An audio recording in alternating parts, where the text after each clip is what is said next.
full of gin and barred hair and time again. Memories of you were food is all he remembering. So what was the so special in? Sweet sauce and memos tea when it's spoiled and sweet. Never at fault. How many times he's given the third degree? How many times he's so stressed out just for a critique? I know his pride is hurt and I get that, but you don't just ban a viewer like that. That's why he depends on handouts to pay for his flat. Using his wife as your replacement to wipe his ass. He's a shell of a man and I blame you for that. Wasting all of his time that he won't get back. They say you should get when the get is good, but he don't got shit, so now he down bad, begging forever. Been handling forever. Shit, you gotta let with the fact that there'll be no grandkids ever. I can't see him coming down his thighs, so I gotta make his moms cry. I can't see him coming down his thighs, so I gotta make his moms cry. I can't see him coming down his thighs, so I gotta make his moms cry. I can't see him coming down his thighs, so I gotta make his moms cry. You fucked him up, girl.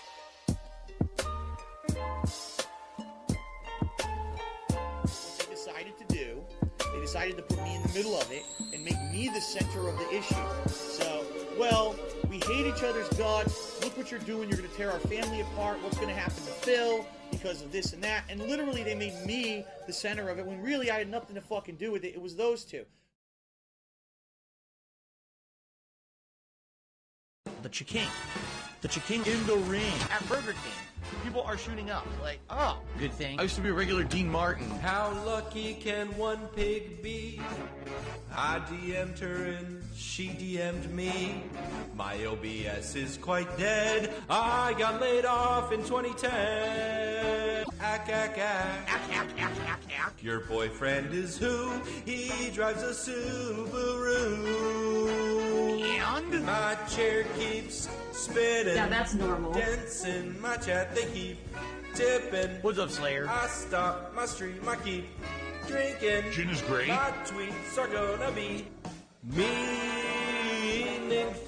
I view bots enough to spread. Email just showed up. It's just like my Acert said. Sikorsky Aircraft. Tip me quick, I got laid off in 2010. I got laid off from my job in 2010.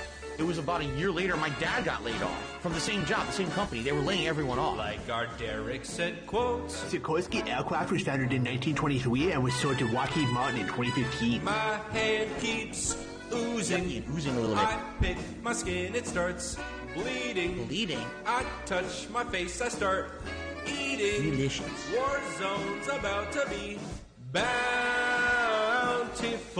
We're going home to be wed. She looks like a horse. My mom is on her deathbed. That's robust. Tip me quick. Please tip if you can. I really appreciate it. I got laid off. Are you married? Do you operate a household? Tip me quick. I got laid off in 2010. I'm playing a woodwind instrument on Japanese. Those toxic assholes don't give a shit about anyone else but themselves. They're selfish idiots who just want to get a laugh on someone else's behalf and don't care about the repercussions of their own actions. They think they're protected because they're all anonymous on the internet, right? So here I am with an actual business being destroyed by that toxic behavior. Big up Skier Cat. Me! That's what this is all about and what it's always been. Me! I care about nothing in life. Me! Human pieces of shit. Kill yourself. Me! I don't care about anyone telling me that I need to improve or change. My nigga, I have your IP, I have your name, and I have your address. I have all your fucking personal information. I will come find you in real life. I'm gonna find out who the fuck you are. Let this be noticed live on the internet. You're fucked and you are done. I'm coming for you. Me! That's what this is all about and what it's always been. Me! I care about nothing in life. Me! human pieces of shit. Kill yourself. Me! I don't care about anyone telling me that I need to improve or change. Me! That's what this is all about and what it's always been. Me! I care about nothing in life. Me! Human pieces of shit. Kill yourself. Me! I don't care about anyone telling me that I need to improve or change. But let me tell you something. When your life is all positive instead of negative, it's a much better situation. And I can tell you that from personal experience. Look at my life now. I have a beautiful wife. I have a beautiful life with a family, right? Everything here is so much better than what I had before. Why? Because I'm a positive person. That's why. I never would have gotten to where I am today if I just sat there constantly being negative, being angry, being upset, being jealous, crapping on stuff, shitting on stuff, hating, It's such a way, it's not a way to live. But these idiots actually do this and don't know that. I really have to think and I have to hope. These people just don't know better.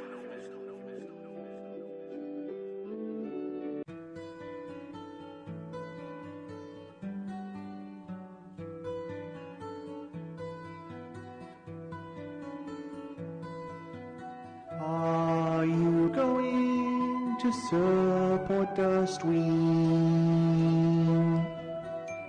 Super chats don't help him right now.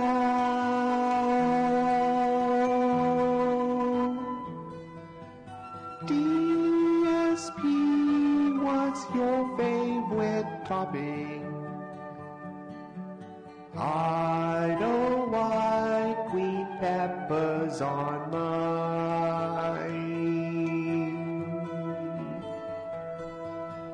Tell them to tip as soon as they Sooner to get the vest on. Super chats don't help him right now. On that payment again. God is flying downstairs right Money for his big day. Came out in 2010. Chat are about to get banned. Are you going to support the tips have been swallowed this week? Credit card my mom took away. So his channel are down 'cause the draw. He's read all night, bots I posting can't the watch One Piece, but I'll still watch Twice. They keep ways mobile game. Would eat all of them up in real life.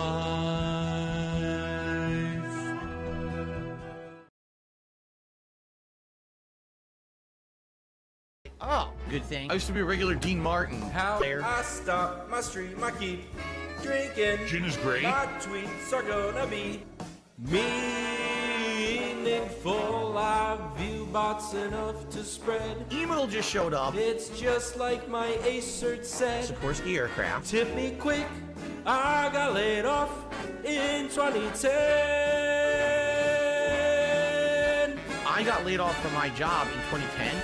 It was about a year later my dad got laid off from the same job, the same company. They were laying everyone off. Like our Derek said, quotes. Sikorsky Aircraft was founded in 1923 and was sold to Lockheed Martin in 2015. My hand keeps oozing. Yep, oozing a little bit. I pick my skin, it starts bleeding. Bleeding. I touch my face, I start eating. Delicious. War zone's about to be bountiful. We're going.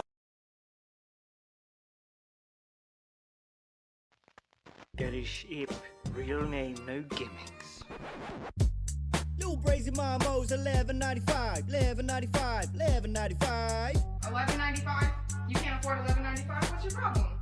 Officer Sanders called me a pedophile, me a pedophile, me a pedophile. Now that I know that she's into pedophilia, I will murk that. Oh, no, you said it. Look who's back, back again.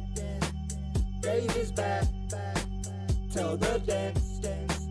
Guess who's back? Guess who's back? Out my back, out my back. Big sore sacks, big sore sack. Guess who's back?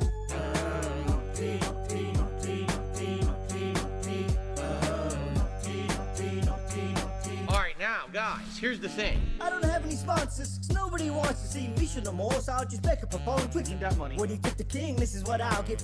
I had you wanna see mixed with nasal drip. It's a Pandely's gonna care my plans. Working with the bill, which it gets bills at the hospital by the doctor while I'm on food complaining. And I'm rocking at the support I am not obtaining. They waited this long to stop the railing, 'cause I'm back from my household being operated. Don't worry how my health's curated. It's the guy whose disc can be the herniated. So the FGC has left me be Chef Boyardee, fuck Killer Keen. They really shut me down on Twitch TV. No 50-bit bitches without reason. So thanks to the tips, that's now quick. Fuck this. Smacking my lips, generate quick. Get ready, that's gonna try and upsell me. I just learned a brand new fact. Thank you, Derek. Was raffle bags that were not cheap, so everybody keep crowdfunding like me sandwiches. I will not eat, and I make more money than LTG. Said fuck that Comcast employee. Ryan is a slayer. OIC for my alcoholic down Chateau Tree. You don't feel meaningful without me. You know, by the way, how about this? I don't know what the fuck idiots are talking about with memes and shit. Oh, it's like, he's just like me. I don't know what the fuck you're talking about. I don't follow your dumb fucking memes. So take your meme and shove it up your fucking ass, because I have the ability to make an observation that's factually fucking based. Just because I'm Darkside Phil doesn't mean I get to ignore fucking facts that the characters in this game are going through and I go through on a daily fucking basis. Shut the fuck up. I'm not taking your shit. I don't care who the fuck it is. There's people in the chat right now. Oh, he's doing a meme. Oh, this is cringe. Shut the fuck up and eat it. Eat it. Give me your mailing address. I want to mail you a spoon so you can eat shit out of my fucking ass. I'm tired of people saying that because I am who I am, I can't say a factual observation.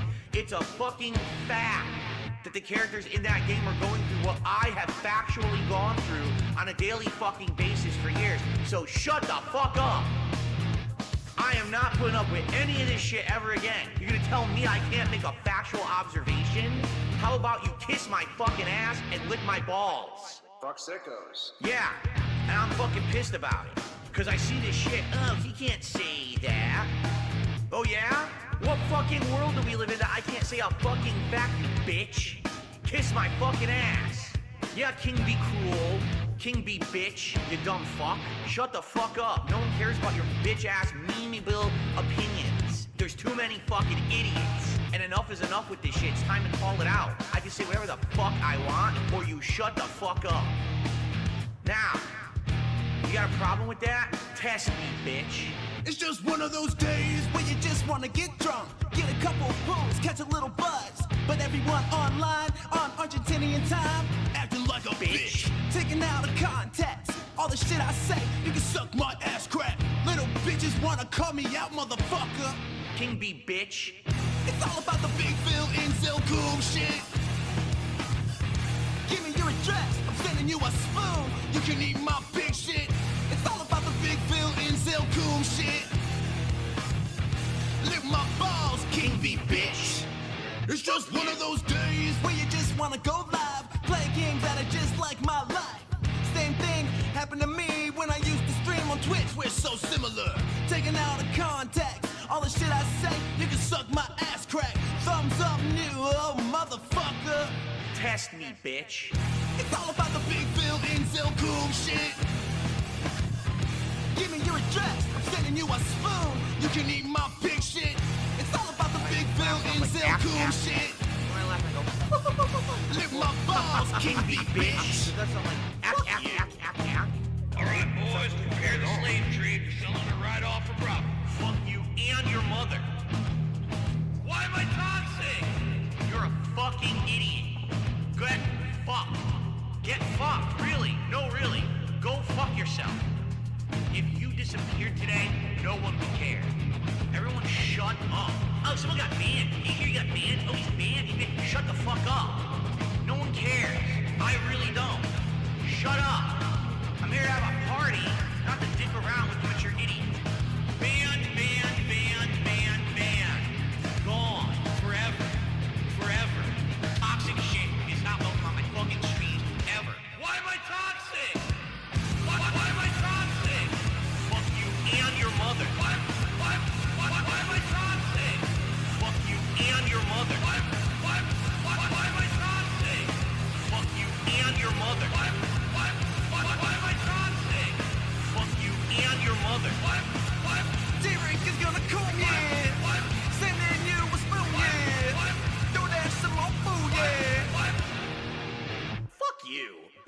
It's all about the big Phil incel cool shit. Give me your address, I'm sending you a spoon. You can eat my pig shit. It's all about the big Phil incel cool shit. Lick my balls, King B, bitch.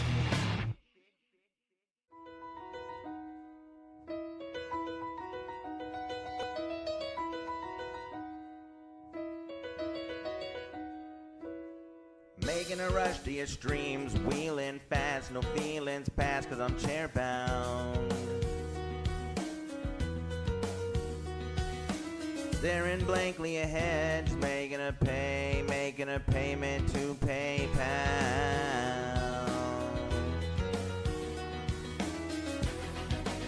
And I plead you, and I tip you, and now I wonder, since you paid our free time, do you think you might play Persona 5?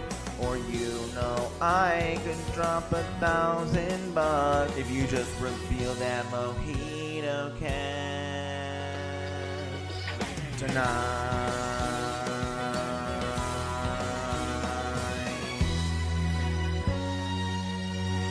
Phil says you pay our free time.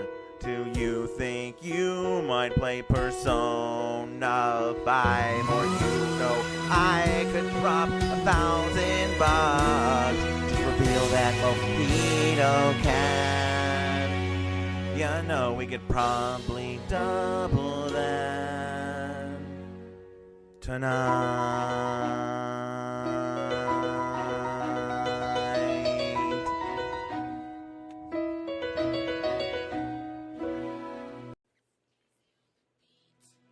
I'm not here to tip. I'm not here to get shout outs. It's just me and my gang. AEG. Almighty Egg Gang, what up? Yeah, I got my bits on me. I ain't trying to tip right now. And if a mob band me, I got a sock right now. Yo, if you was leaving on site, if I turn on the stream right now, on a string. Me and Egg Gang, we ballin'. Y'all free throwing right now. I'm trying to tip right now. And if a mob band me, I got a sock right now. On a sock. Yo, if you was leaving on site, if I turn on the stream right now, me and Egg Gang, we ballin'. Y'all free throwing right now. I'll talk tips. I don't know what y'all cheering about. Matter of fact, as we stream, I'm counting tips right now. If a nigga play with my channel, he can get banned right now. See, you know trolling, so you know I got my motherfucking mods right now. Mods. Yo, if you was all on my dick like they trying to sub right now. Said they go give some subs, but said I couldn't go and clock out. You need to get out. They sent me tips on the all cause you was checking on their account. While you was getting no subs, I was checking on my mouth. I was just count the Egg Gang, bitch. You know we got clout. I go crazy with the trolling till they learn ban all my niggas. Pulling up on streams to see what they about. What? It's follower only mode, so I had to change my route. Out. I got 17 socks with accounts right now. And 500 bits from ads right now. All bits from ads. I got whispers all on my main account. How you doing? People know I'm safe, even when I'm not around. It's Kevin's fault. I got my bits on me. I ain't trying to tip right now. And if a mob band me, I got a sock right now. Yo, if you was leaving on site, if I turn on the stream right now, on a string. Me and Egg Gang, we ballin'. Y'all free throwing right now. Yeah, I got my bits on me. I ain't trying to tip right now. And if a mob band me, I got a sock right now. Yo, if you was leaving on site, if I turn on the stream right now, me and Egg Gang, we ballin'. Y'all free throwing right now.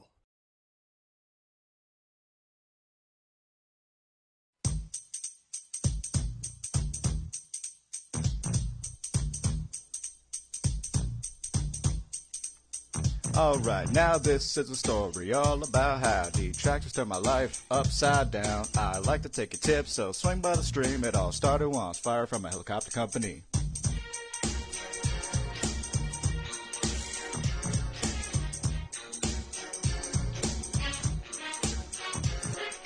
Bridgeport, Connecticut, born and raised. On my couch is where I spend most of my days. Poorly playing games and Tanqueray gin. Soon enough the toxic behavior would begin. My fucking moves, they're not coming out. After all the DSP trials, I got gout. I did nothing wrong, I did everything correct. Hold on, the DoorDash driver's here, I'll be back in a sec. Alright, I'm back, and I got Burger King. Cats eating 3 Whoppers, and for me, a Chick King. Redemption Rum, DK, let's see how they did. Ew, fuck, the sandwich looks like it was made by a kid. Alright guys, that's gonna be it for the stream. Support was alright, I'm not complaining. I hope you enjoy my LED lights, and Derek, I hope you have a good night. Jasper, get out of there. Gout.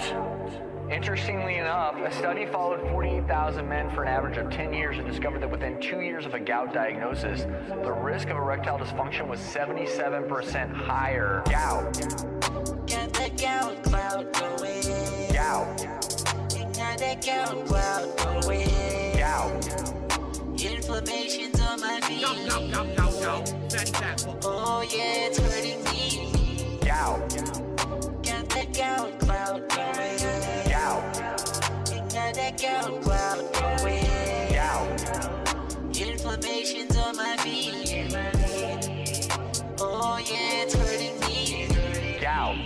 That's what it's about. Put some cherry juice right in my mouth.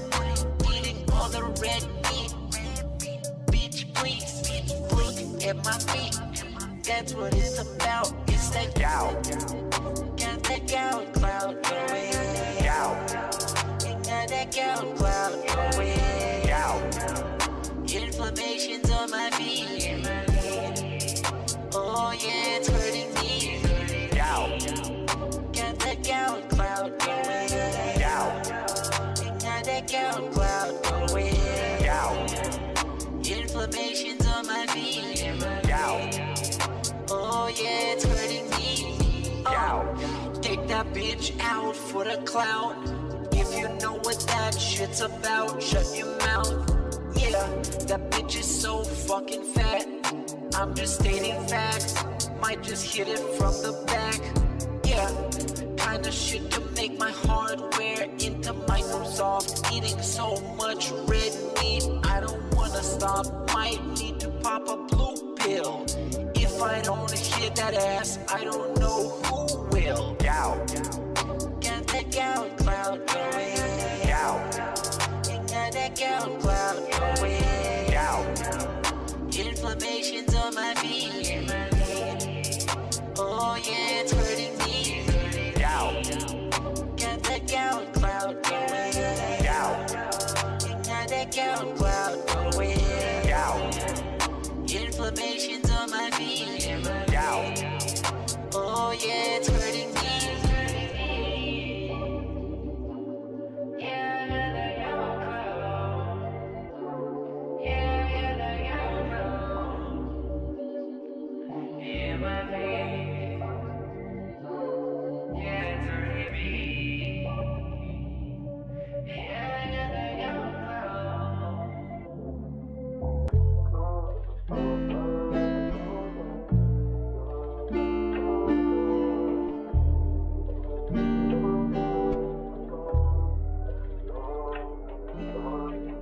This one goes out to the one and only, the big cat, the fat cat. Big ups. I first saw you in Burger King. You took 2 seats, cause that ass is way too big. Had a boyfriend, I realized, but you told him lies with your raccoon eyes. The DoorDash is here. Wipe away your tears. Got you extra fries, and they taste just right. Have no fear, there's no trolls here. Kevin made you cry with those raccoon eyes. Raccoon eyes. Raccoon eyes. Kevin made you cry with those raccoon eyes.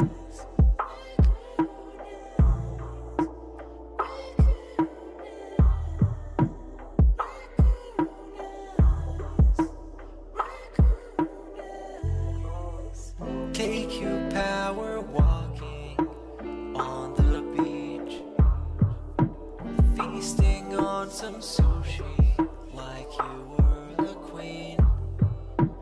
Let me run some errands while you sleep. I can watch you play Skyrim all day this week. Have no fear, there's no trolls here. Devin made you cry with those raccoon eyes. Raccoon eyes. Raccoon eyes. Devin made you cry with those raccoon eyes.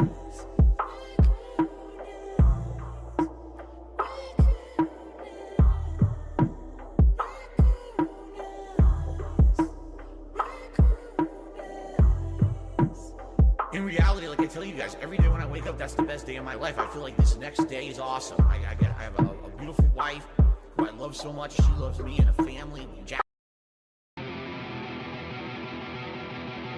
The Ziggy Piggy's back.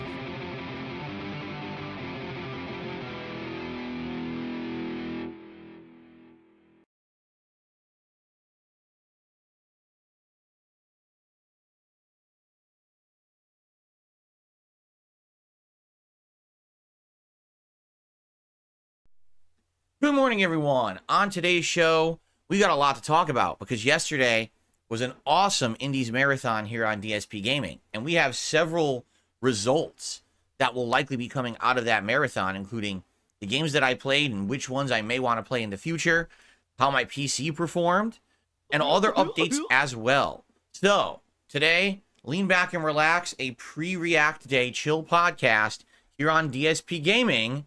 Just a sec.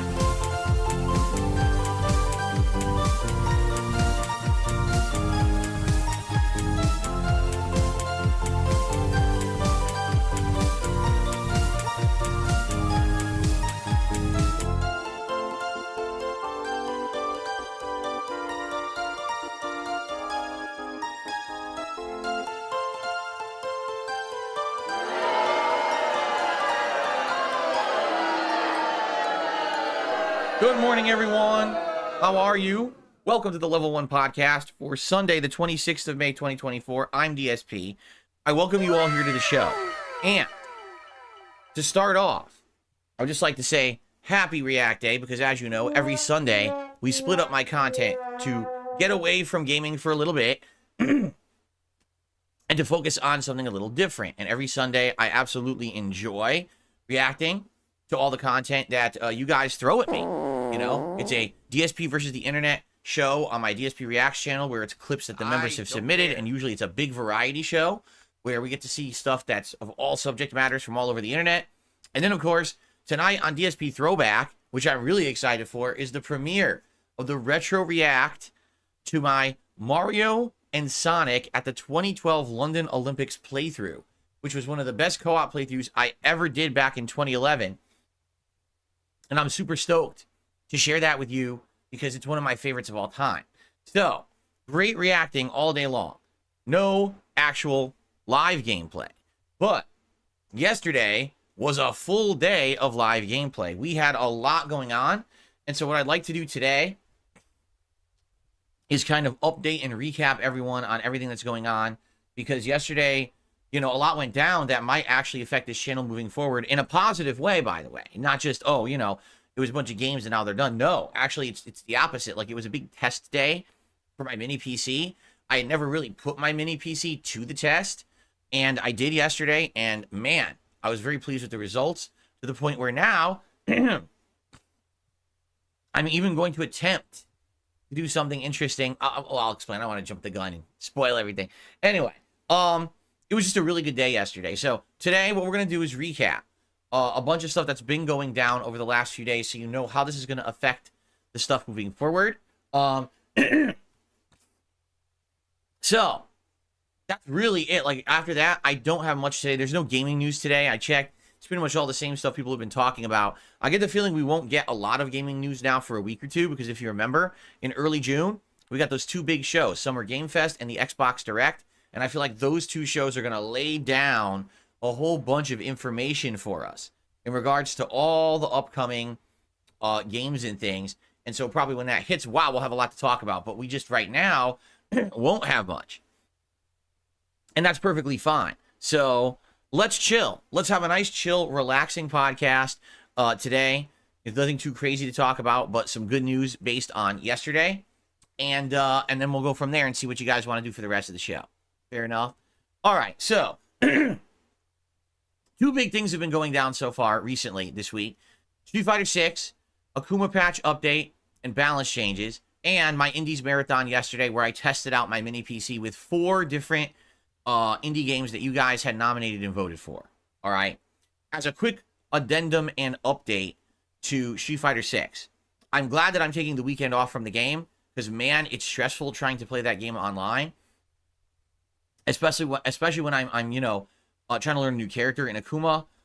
In fact, I mean, just to reiterate what I said yesterday, I had far more fun, and it was way more chill and entertaining and just, you know, not stressful to be playing those sets on Friday night against Brian, my former frequent co-op partner. You know, we used to do playthroughs of games like Destiny 2, Apex Legends, and others.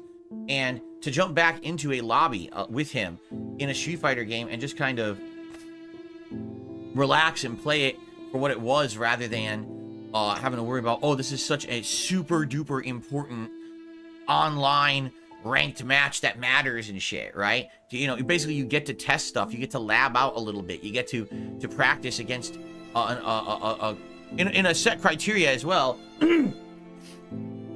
Not a set criteria, in a set environment is what I meant to say. Meaning, every time you play online, you're playing someone different. A different connection, right? Different ping. Is it wireless? Is it wired? You know what I'm saying? And basically it's very annoying because you don't know what's going on, and it can change every single time. Like, literally every match online when you play, like, ranked or casual, could be different timing and stuff because of the delay. But when you're playing against the same person for 2.5 hours, it's a different experience. It's you're settling into how that plays, and then you can learn the timing and get better. And I learned a lot playing on Friday night against Brian's Minot, which was really fun. So if you didn't see it yet, the 2 videos are live here. It's about 2.5 hours of Street Fighter 6 gameplay from Friday night. That's very different from the very lag fest, rage-inducing Akuma gameplay that I've been doing the 3 streams before. Okay? So I certainly hope that you'll give it a look. Now, there may be some updates regarding that, you know, soon. We'll see. Meaning, number one, my editors actually contacted me and said, what we'd like to do is perhaps do an interesting video where we could do a side-by-side comparison of when you were playing and Brian was playing, and showing your experiences, how it looked on each of your screens, and hearing your different commentary over that match, right? So that could be neat. So I think they're working on that right now. Now, I don't have an ETA or anything on that, but that's something like a little pet project that's going on behind the scenes to see how, you know, something like that would go. But in addition to that, obviously, you know, looking for the possibility of doing more stuff like that with Brian. But if we do it, we want to be able to have some kind of voice communication. So I'm speaking with people right now. People are trying to brainstorm, like, the situation. Because as you guys know, my setup's very different than most others. I'm not just sitting at a PC playing and streaming. You know, I'm playing on a console over here with a neck phone headset. I can't even have a regular headset with a microphone because of the ear infections I got 4 years ago, and I just don't want to get back to that situation. So I got the neck phones going, right? And then on top of that, basically the audio out of the PS5 then gets captured into my PC. We're soulmates. Buckle up. Let's go. Country was born in small towns, so I'm heading back with the Buckle Up Tour, presented by Bud Light and Live Nation Canada. 12 epic shows, 12 country bars. Buckle up.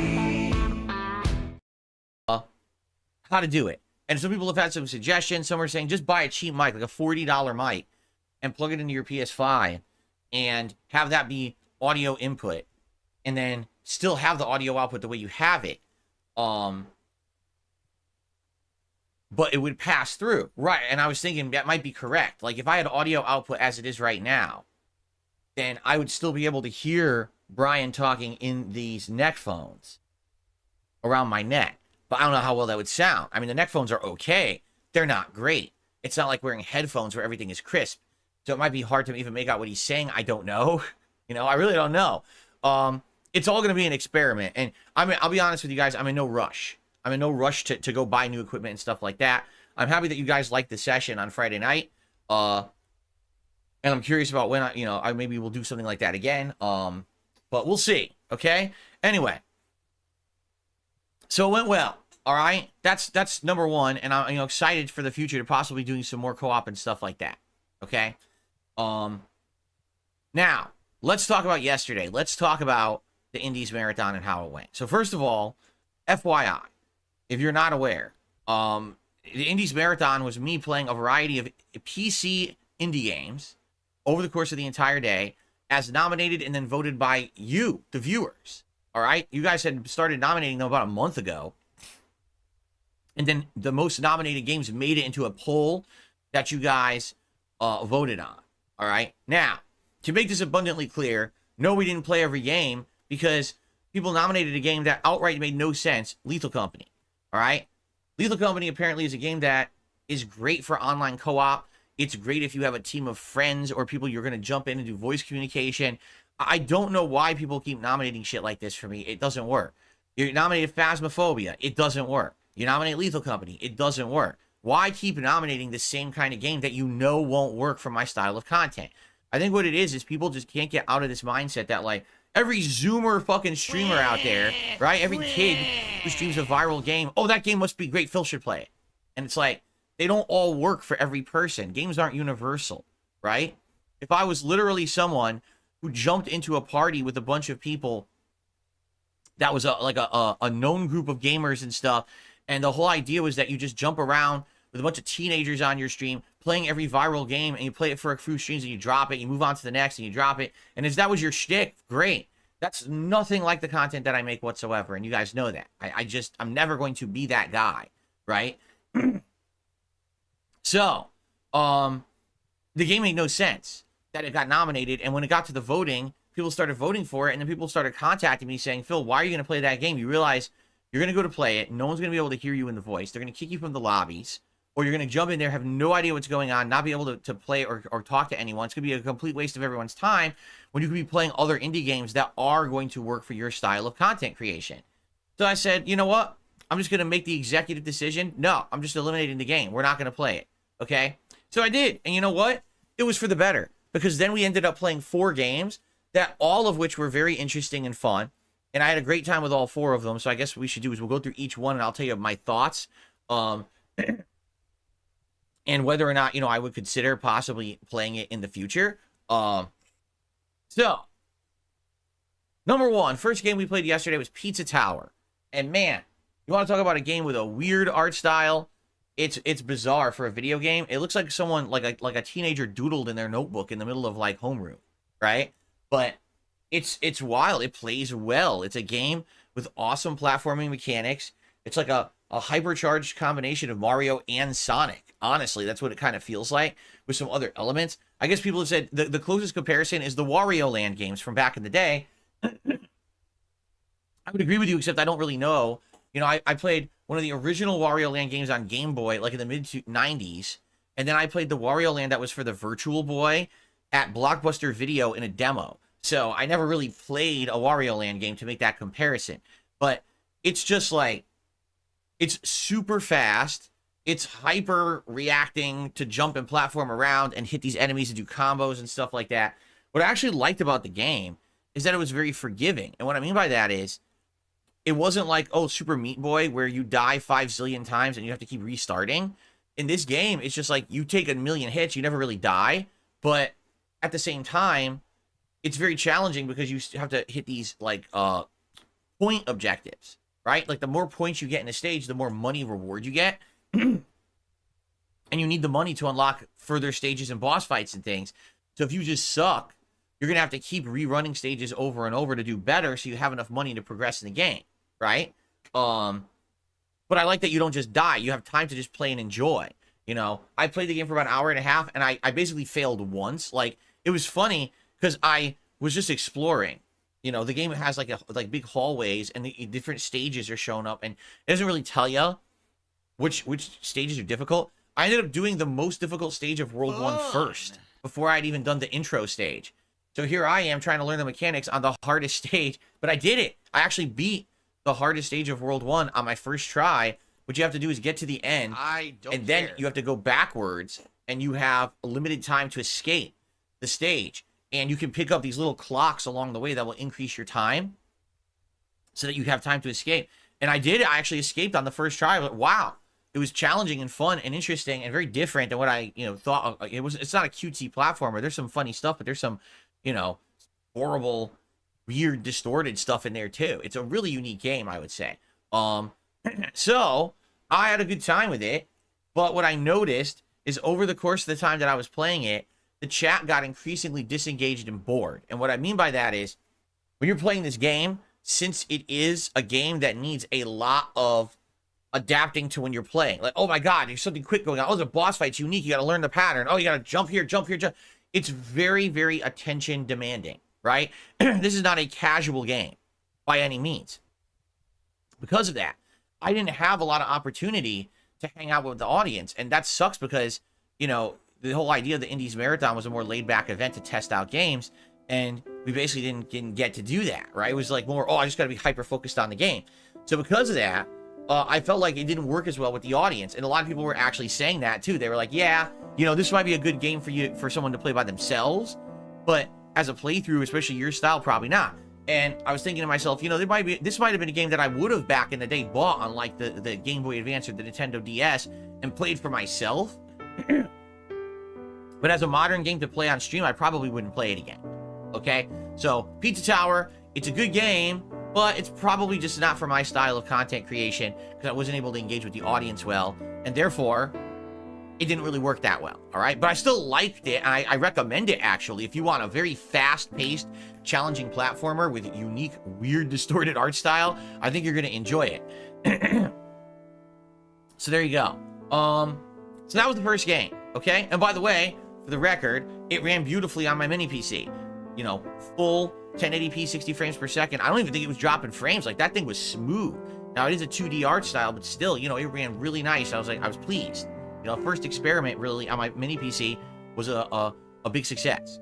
So then we moved on to the next game, which was Hades 2 Early Access Edition, meaning Hades 2 is not officially released yet.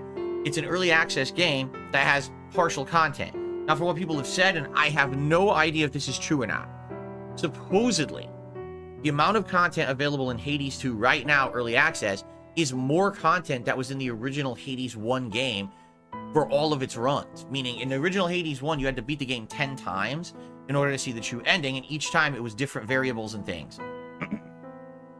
Apparently, in this one, there's already more than that in the game. But then you kind of hit the wall, and you can tell the game's unfinished, and then it just kind of ends because they didn't finish the game yet. So, that's very interesting that there's more content in an unfinished game than in the original finished game. And that's not slighting the original game. The original game was lengthy. In fact, I was talking about this yesterday. I was curious, how long was my original Hades playthrough? Let's find out. It was 38 hours. Yeah, it was a 38-hour long playthrough. So it was very lengthy.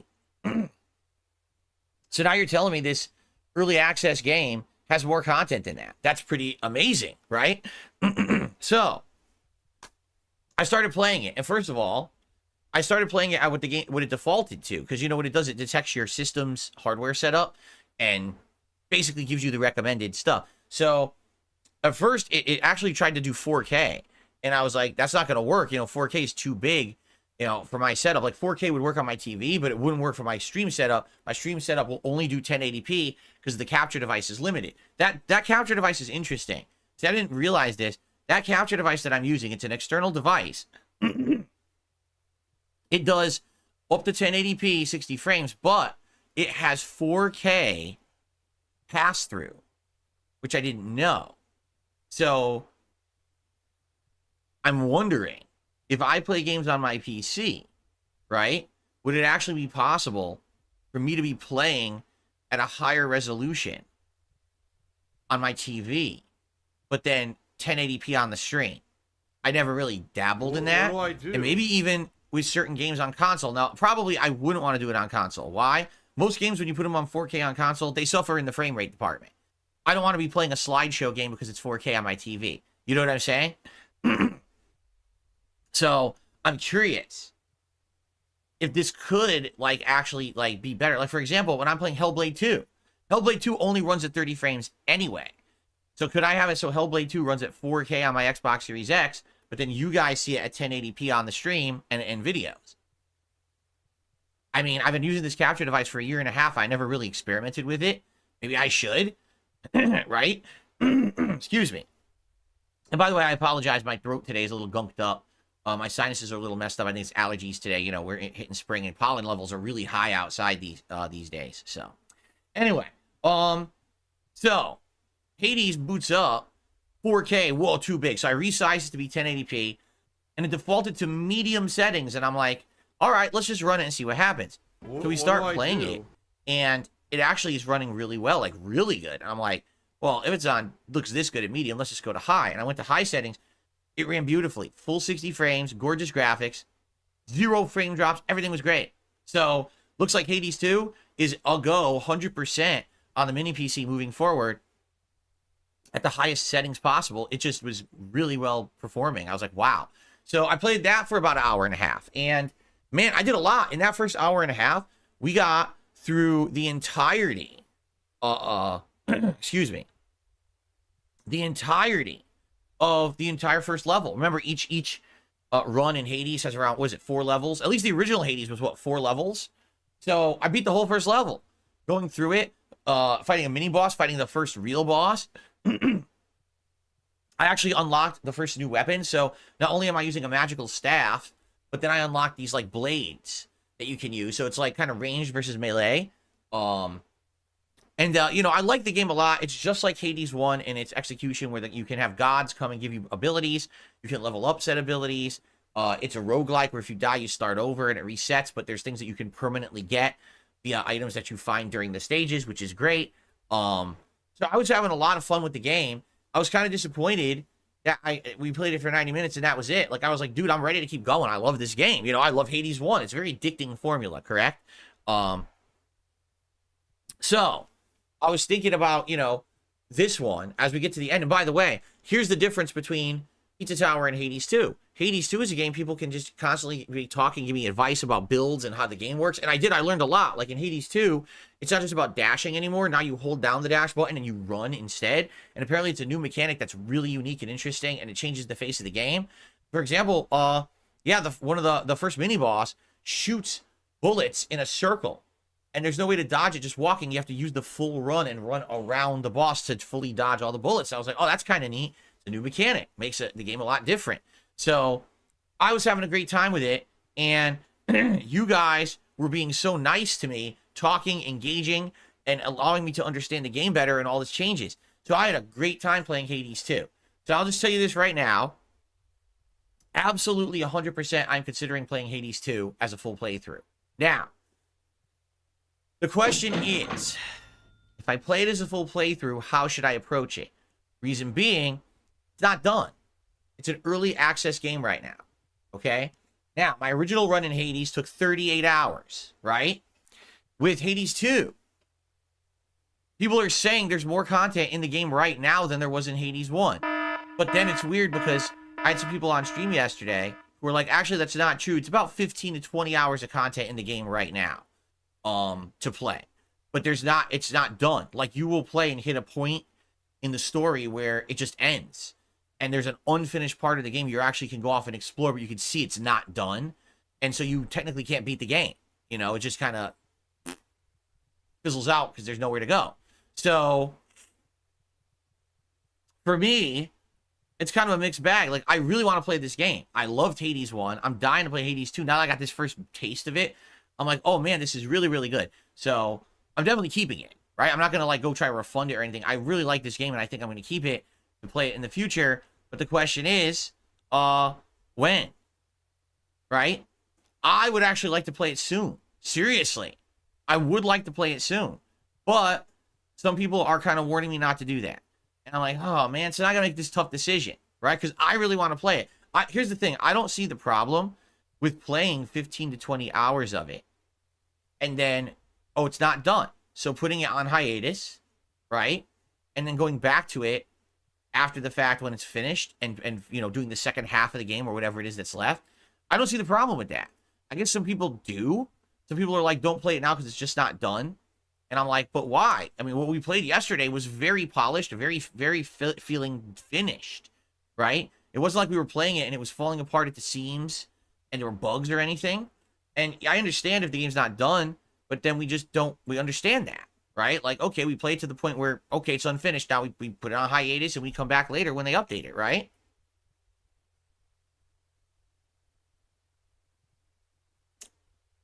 So, I don't know. As long as, here's the thing. As long as I'm labeling it, the streams and the videos as early access, everyone will know that. It's not like I'll be playing Hades 2 and someone will watch it in 5 years and be like, wow, this is so different than what Hades 2 actually is. I don't know what the hell, how it's so different. No, if I say it's early access, then people will understand that, right? So, I don't know. Like, I definitely, I see everyone's opinions, but at the same time, like, I played it and now I'm, like, craving it. Seriously, like, I'm actually, like, last night I was like, dude, oh, Hades 2 is good. I want to play more. It's so addictive and fun when you get into the different builds and you test these different builds that work. Sometimes they don't work. Like, I had a build last night that I don't think worked. When you get a build that works, it's so fun. And especially, again, what I really like about those Hades streams is we talk about the builds and the stuff going on, and it becomes really entertaining because we're having a social time together. It's the opposite of Pizza Tower, you see? So I was like, oh, man, I want to get that vibe back. I want to play those games again. I want to play that style of game again. So I'm definitely considering doing it sooner rather than later. Will it be this week? No. We're not going to be doing it this week. Okay, I'm just going to eliminate that from anyone's mind. At the earliest, we'll probably maybe do Hades 2 next week. So let's think about it. Okay, so this is definitely a 2 thumbs up. It ran extremely well at high settings. The game was super fun. It had a social atmosphere where everyone was having a good time and interacting and enjoying. I definitely see Hades 2 in the future.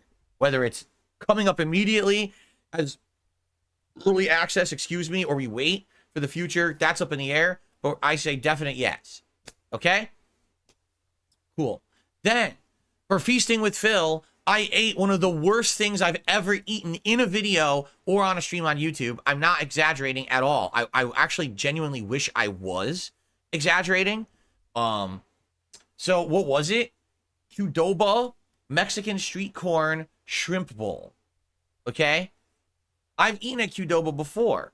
I've had like a chicken bowl with this chicken that has like a hot sauce on it with like a pico de gallo and beans and cilantro and fontina cheese and other things. And it's really, really good. Like, make no mistake, like I really enjoy that bowl when I get it. My wife usually gets some kind of a burrito and she likes their burritos. But we were ordering for something different for Feasting with Phil. I said, I'll try something I've never had before. That bowl was revolting. Half the ingredients were not good at all. Okay? The shrimp were absolutely tiny. I'm not making this up. So just to show you, because I think actually I didn't do it service. I was holding the shrimp up like this, but I was closer to the camera than I should have been. So the shrimp actually looked like a decent size. Oh no, this is how big the shrimp really is. So you see my hand? That's how big the shrimp was. Do you see how small that is? That's smaller than the tip of my finger. That's how small the shrimp were in the bowl. They were actually around the size of a dime. You ever seen a dime in US currency? That's how small the shrimp were in the shrimp bowl. How many shrimp were in the bowl? 7. 7 tiny shrimp. How did they taste? Absolutely atrocious. All right? I put it in my mouth, and when you eat a shrimp, right? Think about a fresh shrimp. When you bite into it, it has this crunchiness to it, right? It's not supposed to be like hard crunch, but you know what I'm saying? Like it has like a bite to it when you bite into it, and then it's supposed to have a good seafood flavor as you eat it and you chew it up. This shrimp was absolutely, I can't even explain. It had zero crunch at all. It wasn't mushy. It was just like, man, how do you even describe it? Oh no! Like, was just so bad. It's made in China. It wasn't soggy. It wasn't Of course crunchy. it's It made in was China. just It's like everything else you would buy in like, the United States. It's made in China. It was so nasty. Okay, it was. It was really, really nasty. And it didn't taste like shrimp at all. Like you ate it, all you could taste on it was the sauce they had put on it. It had no seafood flavor whatsoever. Okay.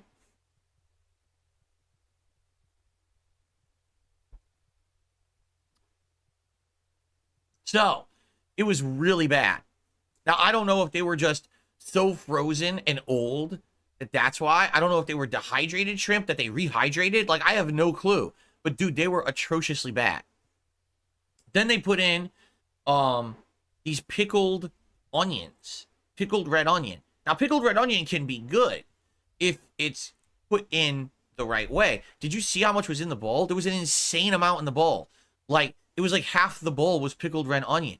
And I start eating it. And I was like, oh. Like, it's just immediately just overpowering pickled flavor. Like, they over-pickled it. And it didn't taste fresh either. It was just like soggy pickled onion. I'm like, oh, that's not good. And then the piece de resistance, all right?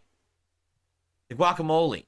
That was the most disgusting guacamole I've ever seen in my life. It was not the right color. You know, guacamole is supposed to be a light green. It was a dark green, meaning it was old. Guacamole changes color as it gets older. You could tell that it wasn't fresh guacamole. I took one bite of it, and in my mouth, it was not the right consistency. Guacamole is supposed to be thicker, and I started tasting. I'm like, dude, it is liquidy. This is not good. This is old guacamole. And so I took the whole guacamole and I put it on the lid, the plastic lid. Now, guacamole is supposed to be thick. I just angled the lid, and it's going down the lid, sliding down. It was disgusting. So out of all the components in the bowl, 3 components were completely inedible. The other component was the cilantro lime rice. That was pretty good. The corn, that was all right. And the black beans. So that's all I ate was rice and black beans and a few pieces of corn. And I was starving for the rest of the marathon because this food was so bad. Now, some people are like, well, did you get a refund? I couldn't. You want to know why? Later in the day, I did go back to the app and I went to do it. Oh, if you wanted a refund, you had to take a picture to prove that you're saying the food is bad while you were eating. Well, I took the picture. I didn't take a picture. I ate it at like 4:30. You know, I didn't finish the marathon until after 8. I didn't go to look at the app until like 10. It was too late. So they would not accept a refund or anything like that for it because I didn't take a picture. So I was like, wow, that's nice, you know. So I did give it a negative review, but I got nothing back. So I basically wasted a bunch of money on that. They just wouldn't allow me to do the refund without having taken a picture live when I was eating it. Isn't that nice of them? So anyway, that was atrociously bad. So then we continued on with the marathon, and I started having a mojito to drink, which was nice because I needed to cheer myself up after that atrociously bad dinner. And I ended up playing Noita. Now I had never.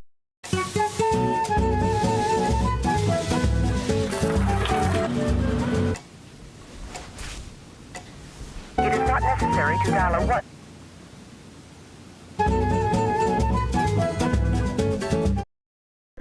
And you have a wand. And you start off with starter magic, but then you go into a dungeon with a bunch of enemies that all want to kill you, a bunch of things that explode and can damage you, elemental effects like poison or fire or blood. Yes, you could be soaked in blood. And all these things like give you status effects that are negative or positive or whatever.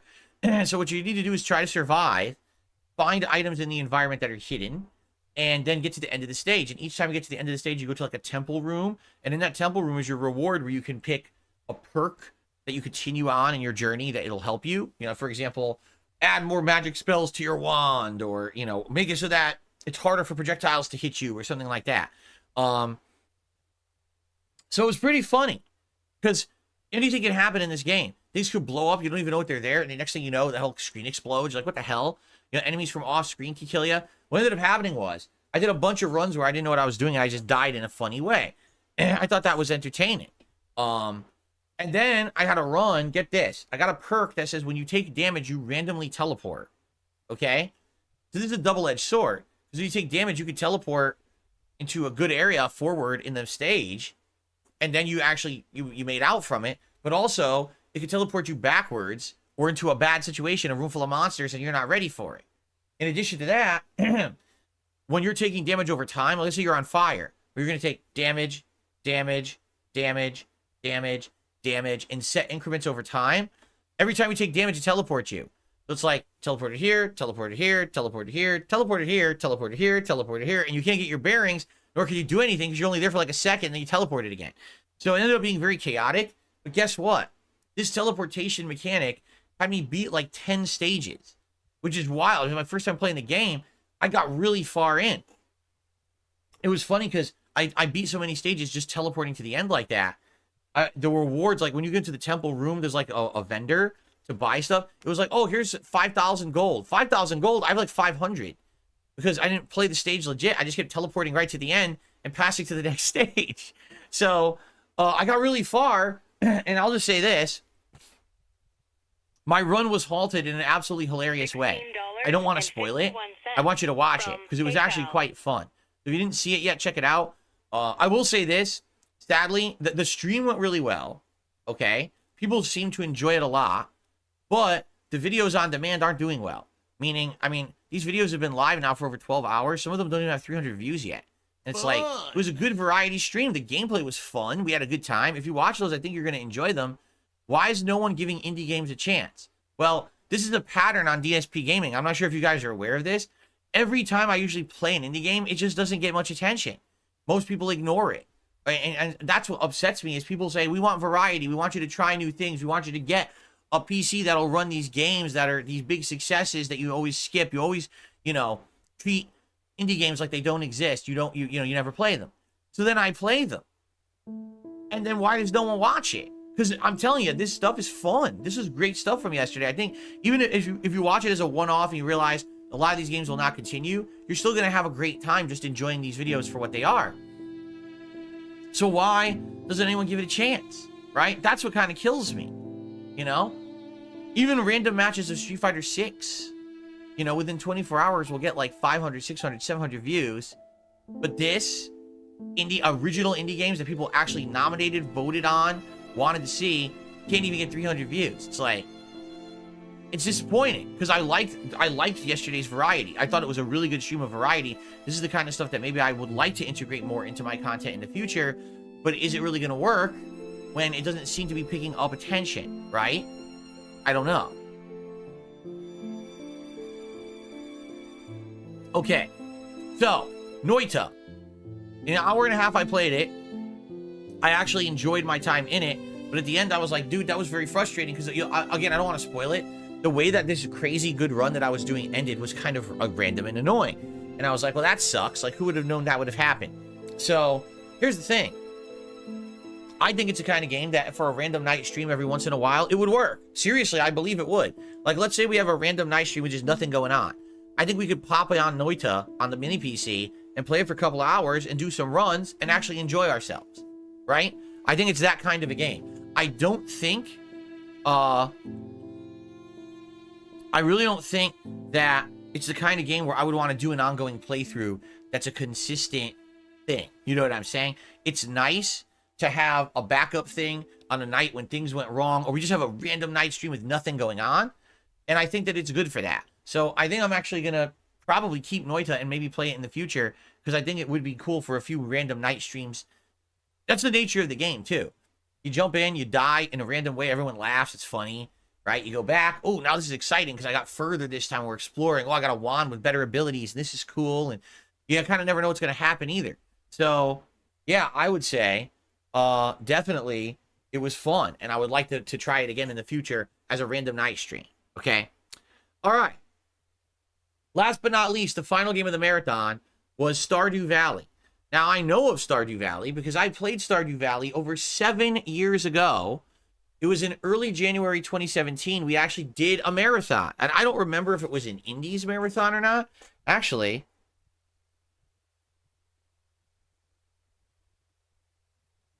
not Starfew, Stardew. What the?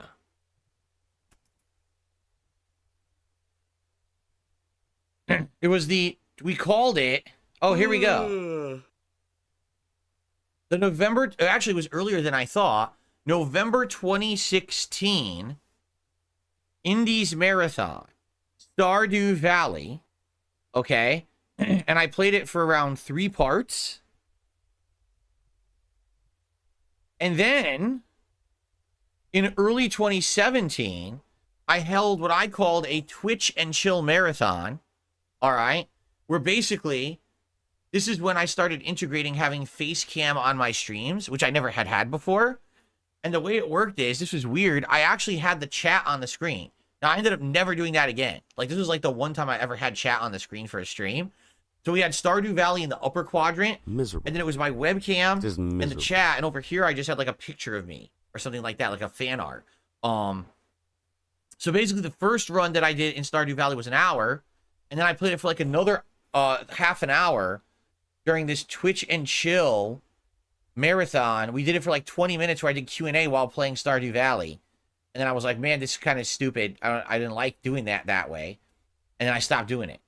Okay. So basically I had played Stardew Valley for like an hour and a half previously 7 years ago. And over the years, people had asked me, would I ever go back and play it again? And I said, hey, if you guys would want that. But the thing is, like, over the years, we had chill games. For example, just a few examples of chill games we played. Minecraft, Elder Scrolls Morrowind, Subnautica, right? Animal Crossing, New Horizons. That's just a few off the top of my head. These are playthroughs where it's not necessarily just about the gameplay. It's about us hanging out and having a good time and chilling and relaxing while I'm kind of doing a game at the same time.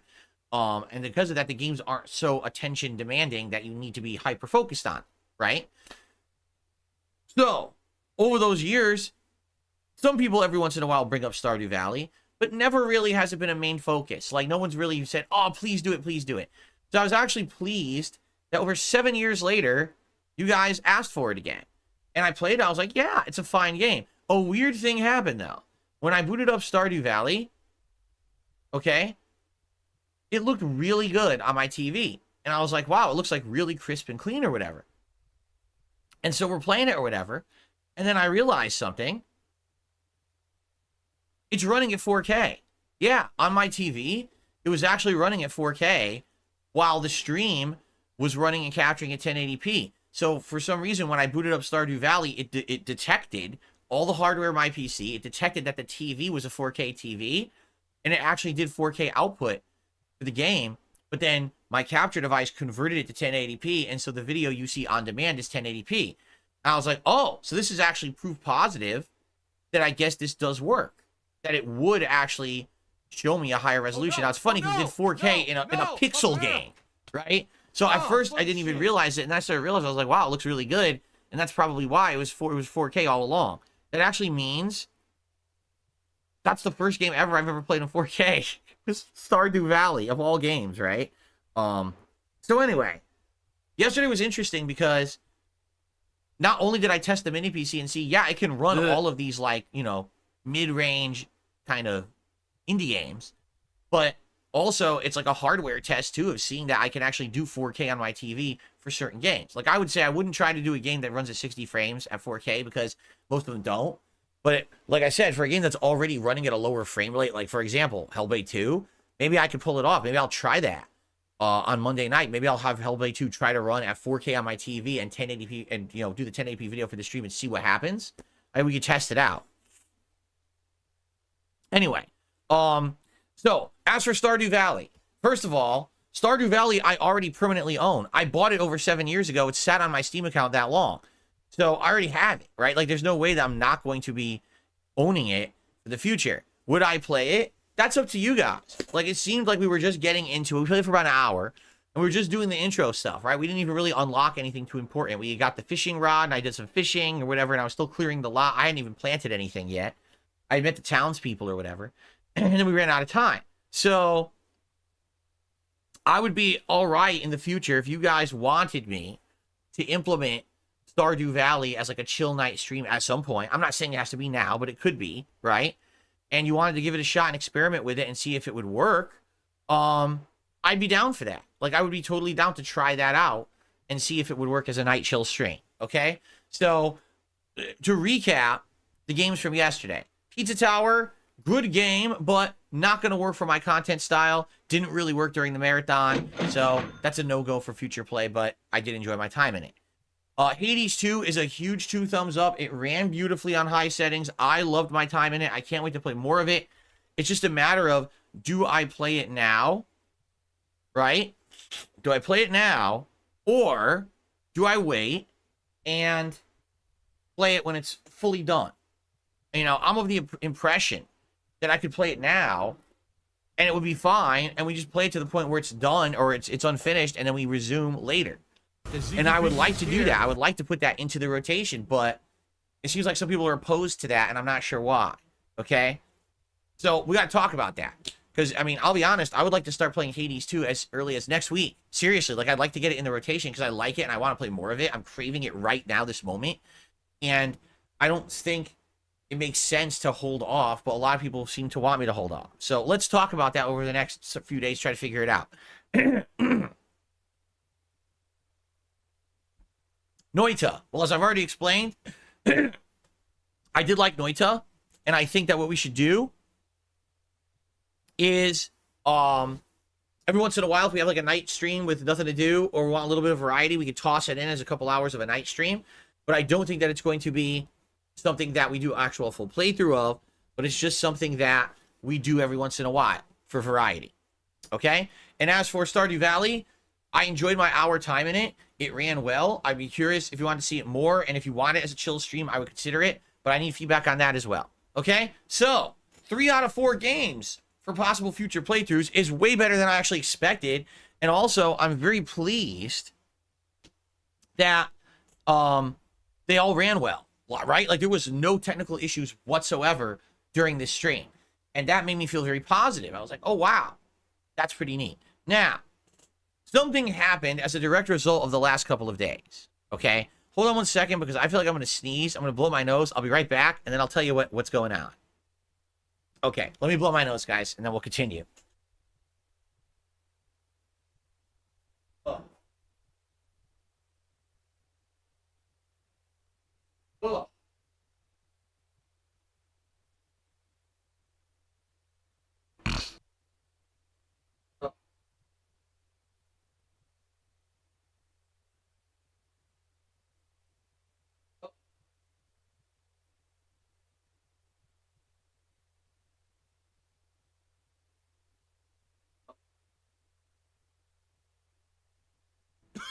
Oh my god, I can't stop choking. Okay, what's better? Let's continue. Can I stop choking tonight? Oh my god. Okay, so basically here's what's happened in the last couple of days.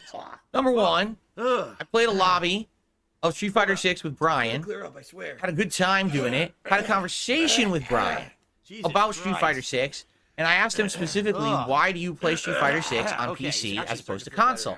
And his answer was pretty simple. He's like, number one, on PC, you get better refresh rates. You know, if you have a monitor that's a good refresh rate, like 120 hertz, you're going to get a better refresh rate, higher frame rate, and it allows you to react faster.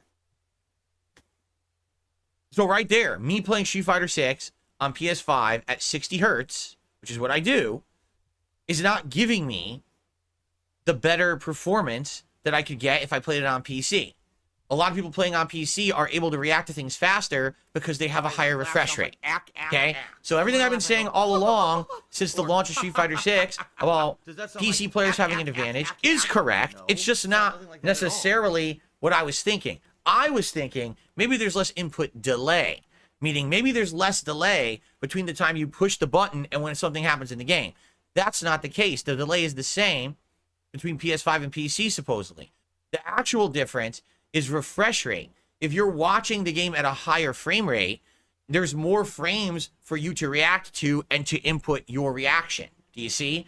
Which makes sense. That's why when I'm playing against people on PC, they always counter drive impact. Always. They're seeing way more frames of this counter drive impact, and it alerts them more to it going on, so that they're able to always counter it. Me, I'm seeing half as many frames as them. So that's why I'm trying to react, and I'm too slow to do it, because I'm actually seeing less warning signs of it happening. Okay, so there you go. Excuse me, my nose. So that's probably what it is. In addition, what he also told me is on PC, people are using custom joysticks like hitboxes and things that are actually way more compatible with PC than they are with PlayStation or consoles in general. And also on PC, people love mods, right? They love to do mods and have different outfits and things. Now, I found out, I looked into it. There are actual mods you can buy that hack the game on PC and let you cheat. Now, I'm not saying that these are prominent, and I'm not accusing anyone of anything because I have no evidence, but it's actually, it's actually about, what was I saying? I got distracted. Someone said something in the chat. Someone said, PC is 2 frames, PS5 is 4 or 5. So you're basically saying that there's extra frames to react to. Okay.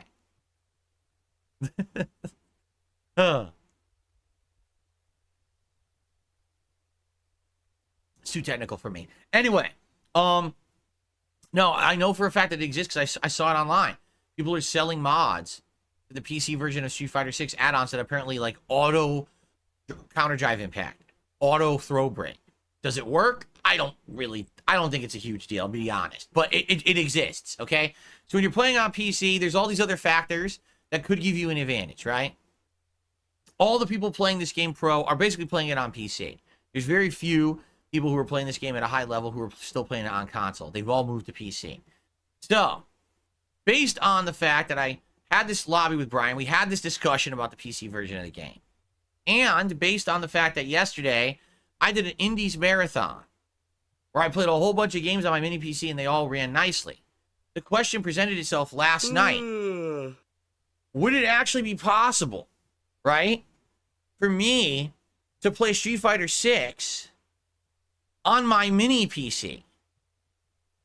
Okay? Now, it's an interesting question. There is no definitive answer, and here's why.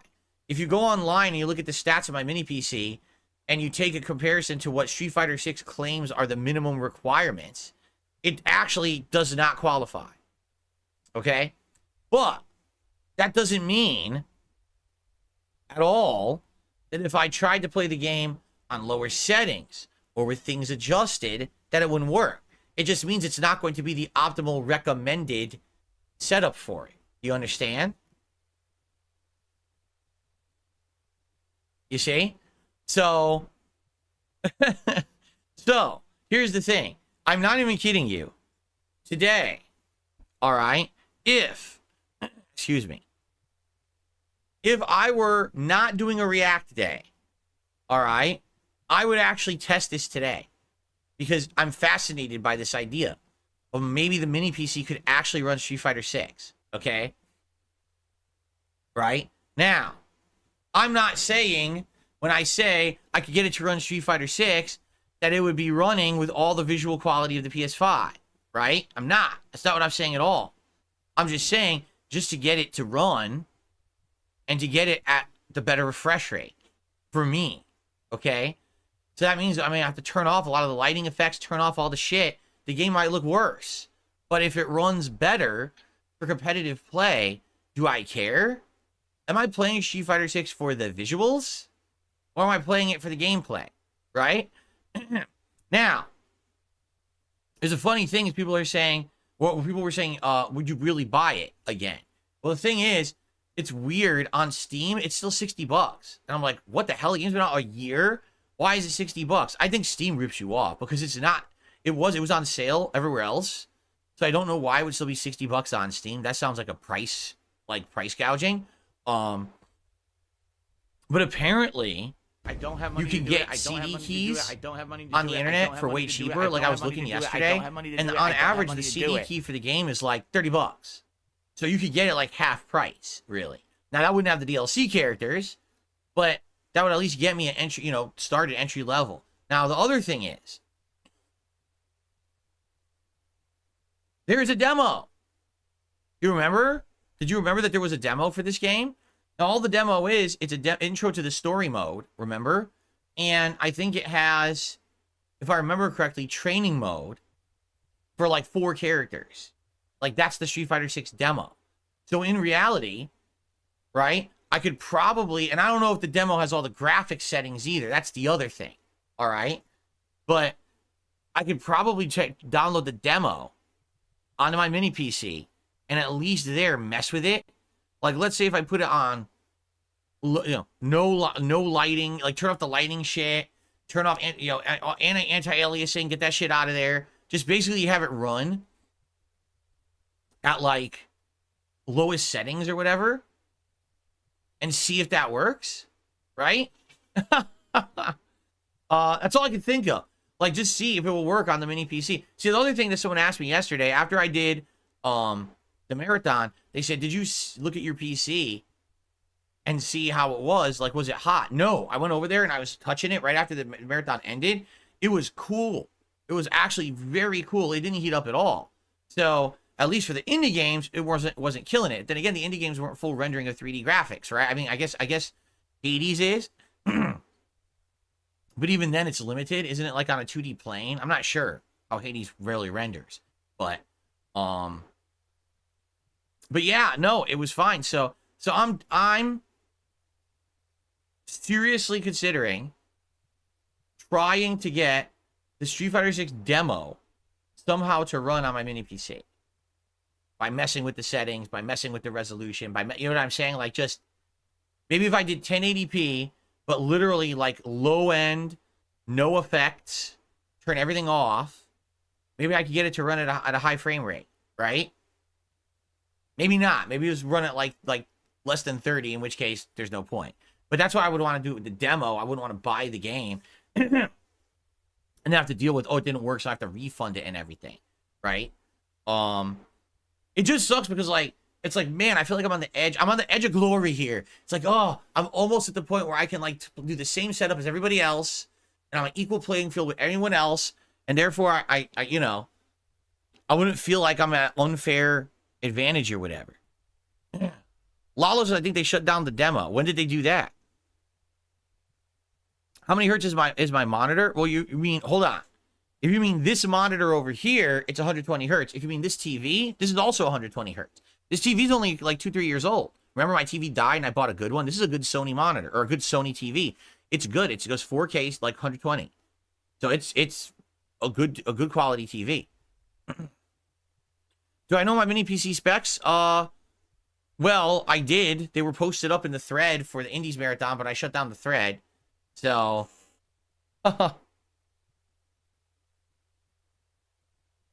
yeah, I would probably have to mess with my TV settings to try to get 120 hertz. Although I'm pretty sure my TV would auto-adjust to it. Like, this is a high-end Sony TV. Not high-end, but like high upper mid-level. I'm pretty sure it would just do it. Like, it would recognize, you know, that it's outputting 120 hertz, and it would probably just do it. But, I mean, I could mess with it. I'm sure we could figure it out, right? So, I don't know. It's an interesting experiment. So, let's do it now, okay? Tomorrow, well, let's do the schedule. Today, it's React Day. First stream, DSP versus the internet over on DSP Reacts. So, as soon as this stream ends, we'll head over to DSP Reacts, and we'll have a fun react stream of me reacting to clips from all over the internet. And then tonight on the late stream on DSP Throwback, we're going to be reacting to the Mario and Sonic 2012 London Olympic game playthrough. Super fun. Tomorrow, the daytime stream will be Street Fighter 6. Now, my intention is that I actually want to mess around with E-Honda, because E-Honda's been dramatically changed in this game. They made it so that now he has high combo ability into his 100 hands from many different places and ways. And so what I want to do is do gameplay with him and try to figure these changes out that are now viable. You know, he's now going to be, instead of just constantly going for EX headbutt and shit, instead he's going to be going for combo into hands, and that's going to be good, I think. So that's going to be, I think tomorrow was what was going to be tomorrow's daytime stream. And I might have switched characters at some point to try other characters as well, like maybe Dengi.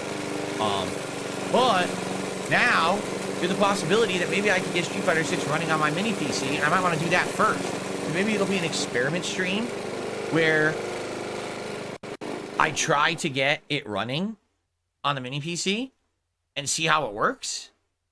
All right. I don't know. I feel like I could get it to work, but it's probably going to be like not very good. I feel like it will run, but it's going to end up being choppy and shitty, right? So, I don't know. But we could try. I feel like there's nothing to lose, right? So, maybe tomorrow on the first stream, we test it out, right? Maybe on the first stream we test it out, and we see if it works. If it doesn't, we just go back to PS5, and then I play with Honda and maybe Zangief, you know. So that's tomorrow's first stream of Street Fighter 6. Tomorrow night, the late stream on Monday, is the conclusion of Hades 2. All right, so we'll finish that off. Tuesday, the daytime stream, is the premiere of Multiverses, which is coming back. Yeah, Multiverses returns. The first time in over a year. And it's the full release this time with new characters like Jason Voorhees, Agent Smith, the Joker, and more. So that should be pretty fun. And then Tuesday night, I'm thinking of doing Fallout 4. Because now we haven't done Fallout 4 in a week. Did I say Hades 2? I meant to say Hellblade 2. Okay, it's the conclusion of Hellblade 2 on Monday night. I'm sorry. I got the games confused.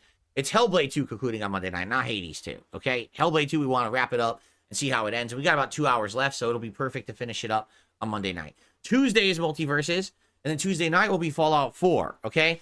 Wednesday is up in the air. Wednesday, we can do anything. We can do a combination of Multiverses, Fallout 4, Street Fighter 6, like any of these things, right? So I'm kind of like leaving it open right now because I don't know what we want to do on Wednesday. Maybe we want to do Fallout as the day stream and do some Multiverses at night. Maybe we want to do some Street Fighter. I don't know. So I'll leave it open and we'll go from there. Okay? And then next week now we have such a good possibility of so many different things. I definitely want to get Fallout 4 back into the standard mix next week. But just think about this. We could do Fallout 4, Street Fighter 6, Multiverses, Stardew Valley, Noita, or Hades 2. We have to figure out what we want to do. Right? I have no idea what I want to do. We have too many options now. We have all these great games. Right? It's like, I don't know. What do? You got to make a choice.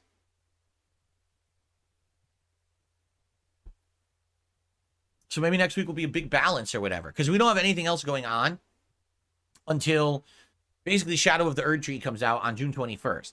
Between then and now, there's a few other games that came out like Mario and the Thousand Year Door and a System Shock remake. But I'm not rushing to play those, right? So the future looks bright. We're going to have 3 weeks of good variety and fun and seeing what you guys want and juggling games and having a good time. So, should be good, okay? All right, now, before we get to open Q&A, I just want to say the following. As you guys know, this is React Day. This is the day that I split my content up. I'm not doing gameplay today. It's good. It's good for a break. I played a lot of stressful Street Fighter. We did a lot of indie stuff yesterday. Today, it's good to do variety. However, those channels, DSP Reacts and DSP Throwback, are not very profitable channels for me. Why? Well, number one, because I only stream on them once a week. Number two, because the videos on the channels don't get a lot of views. And number three, because a lot of the content over there, particularly on the React channel, gets demonetized. Okay? Today, Sunday, these streams are the big streams where because I'm streaming content on those channels, I can actually make them profitable. Things such as super chats, super stickers, memberships, gifted memberships, and tips today particularly help a ton to keep those side projects viable. I like doing the React content, and I like doing the throwback content. But right now, the only thing that really keeps them afloat, honestly, is the contributions that I get on these streaming days on Sunday, you know? So if you like the content that I'm doing that's not gameplay, please support the streams today. If you support this stream right now, this counts towards the React channel. I always carry over, you know? If tip comes in, I carry that over to the React channel, you see? So please consider supporting the streams today. As you know, I have a goal of, I try to get $50 per stream for tips. If I do that, I consider the stream a success. If I don't do that, well, it's not the end of the world. Plus, there's other contributions, super chats, memberships, all help a ton, okay? They do. But that's my goal, to try to hit $50 in tips every stream. So if you like the React stuff today, please support the stream, all right? And thank you for hanging out with me on a day when I'm not doing gameplay stuff. I know it's different, and I like the fact that there's people who come by to hang out for my podcast, to come by for React stuff, and it's different kind of content. In the future, as I said, I'm not going to be able to do as much of this, playing games, or this, playing games. Instead, it's going to have to be other content. You know, I'm not going to be able to be doing all this as I get older and older, right? So I want to diversify, and I'm hoping these steps are working for people getting used to me making other kinds of content. All right. Okay. So that being said, let's do a few shout outs. I'll be honest, we don't have many, but let's do a few shout outs and then we'll do some Q&A. So DSP is the GOAT is our first super chatter of the day. He says, pumped for some chill reacting fun today. Thank you to DSP is the GOAT. I appreciate that very much.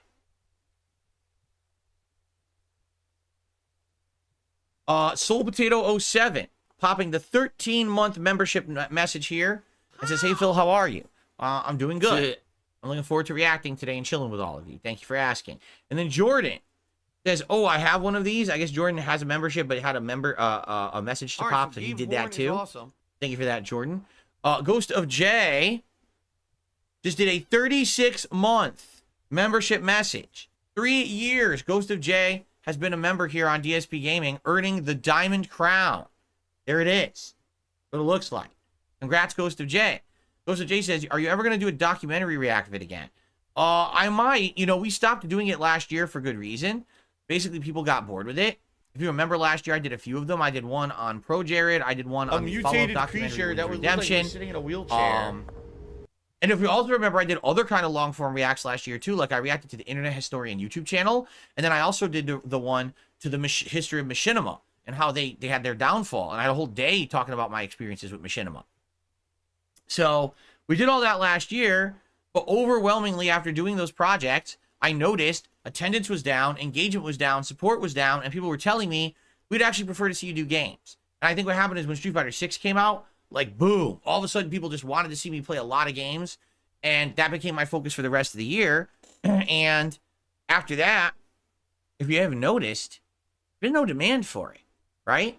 Like, it hasn't been like, oh, wow, Phil just stopped doing it entirely. We really miss it now. It really hasn't happened again. And it's like, that's weird because I know for a while people were liking it, and as I told you, there's a few documentaries out there that I think I would be able to add a ton of insight to.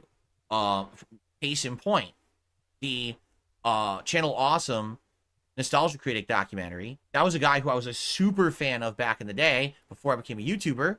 Loved all this content, watched it, habitually. And apparently the guy had a humongous downfall over the year. So that's something that I would like to react to. And then everyone's like, nah, don't do it. We're not really interested in it. Oh, okay. And there's been other documentaries as well about Boogie, about Wings of Redemption, about these other guys, and no one seems to want that. I'll tell you this. Obviously, later this year, we all know June the King did a documentary or is doing a documentary on me. Okay? From what I understand, it's the longest one he's ever done. It's going to be around 4 hours in length. It's going to cover my entire history, even before I was a YouTuber, the information that he could try to gathered up. Which apparently isn't a lot. Apparently there's not a lot out there that's documented. So, that one, as I told you guys, I'm going to react to. Probably not the whole thing, because 4 hours is so much, and when I react, I'm going to be adding so much to it. Can you imagine how long it would take for me to react to that? If it took me for a 2-hour documentary of Rings of Redemption, it took like 5-6 hours to react to it. Can you imagine how long it would take me? It would take me like 3 days to finish a react to the documentary. What I think I'm going to do is I'm going to start off reacting to it and just go as far as I can. And then I'm sure we're going to run out of time. And then what I'll probably do is determine how much I really want to react to it. As I told you guys, when it comes to things about my past and stuff like that, I'm down for that. When it comes to shit for like the last 4 years, all the nonsense these people make up about me, about my finances and all kinds of shit, I'm not even going to touch that with a 10-foot pole. Number one, I don't have to defend myself with that. There's no reason that I have to publicly defend myself when it comes to that shit. It's literally nobody's fucking business at all about my finances and shit like that. No one should ever have that as public knowledge or have to be digging into that shit at all. Okay? I've already said the things that I have said on it, and they're not going to change, right? The statements that I made publicly are the statements that I made publicly that I stick to it. They're never going to change. So there's no reason for me to watch an entire hour of this documentary that's going to cover everything that my trolls say about me, that I scammed money and I have offshore fucking PayPal and hidden money accounts and I lied on my bankruptcy, and I lie here, and I lie to my fans, and I lie this, and I do this, and it's just bullshit, right? So why am I going to just re-entertain all of it again? I've already told you guys my perspective on it.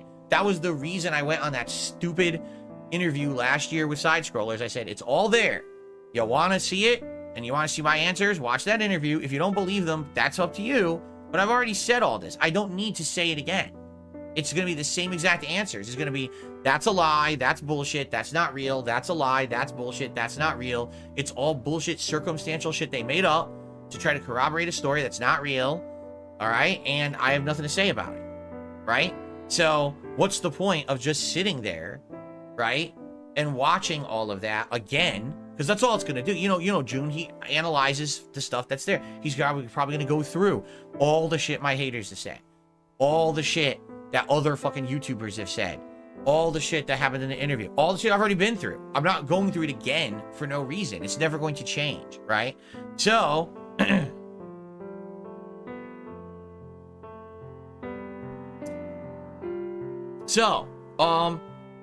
when I do react to that documentary, I'm probably going to be reacting to most of the stuff up until like the last few years, and then I don't need to react to that current, anything that has to do with finances in my business. It's just that. It's my business, nobody else's. And I've given my answers, so I'm not going to waste time on that shit. At that point, I'll probably be so exhausted anyway. Because this is a 4-hour documentary. You imagine how much it covers? So there's going to be so much to talk about, right? Up until that point, that I'm going to be burnt out and I've had enough, you know? So that, I can tell you that, Goes to Jay, that's coming later this year whenever the documentary on me releases from June the King. I'm going to be reacting to most of it likely at some point, and that's probably going to be the big thing on the channel over there, right? Outside of that, no, I don't have any plans to do long-form documentary react videos because people seem to not want them anymore. Like I said, I did one on Wings of Redemption last year. The attendance was poor.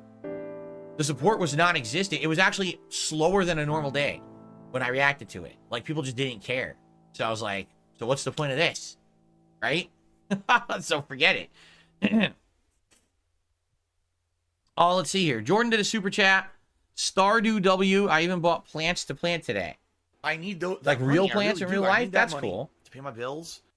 I can see gardening or botany as being a fun endeavor. So now, as of right now, I have no tips whatsoever to shout out. Not a single tip has come in, unless it's not refreshing. But I see nothing. So again, what I want to reiterate is that this stream, the goal is $50 by the end of the React show. It would be great if we could hit that. That helps the React channel a lot, because right now the only income I get from that channel is memberships and these Sunday streams, okay? So please support the stream today. You can. It helps the React channel a lot. All right? I try to hit $50 by the end of that stream. And there you go.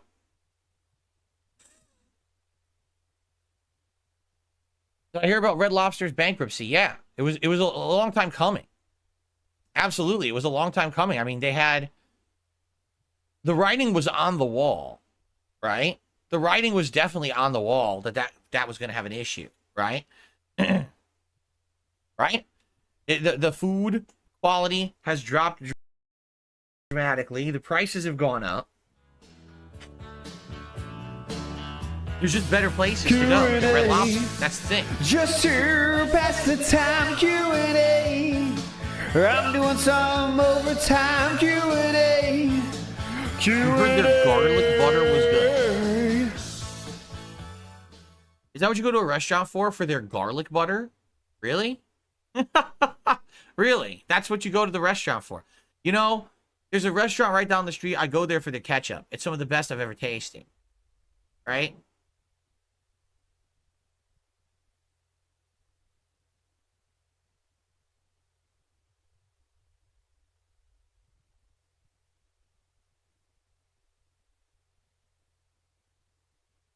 No, I don't currently have a garden. When I lived with my parents growing up, they always had a garden, and that was a really nice thing. We used to grow like veggies in the yard. They always had beautiful flowers and foliage all around the house, which was really, really nice. And I have grown a few things. I used to grow mint. What did I grow? I grew mint, And I grew... Shit, what was the other one? I had 2 different herbs that I grew in the backyard that went crazy big and was really nice. Forgot what it is now.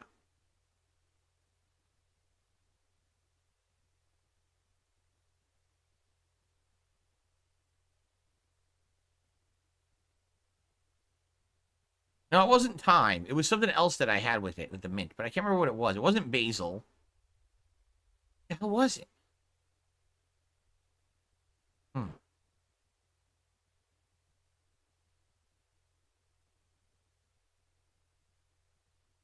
No, I don't think HDR passes through, people person. This capture device I have has 4K pass-through, but I don't think it has HDR. So I'd be able to do the 4K pass-through for my TV. I'd be able to see 4K on my TV. You'd still see the 1080p, but I don't think that it would do... I don't think that it would do 4K or HDR.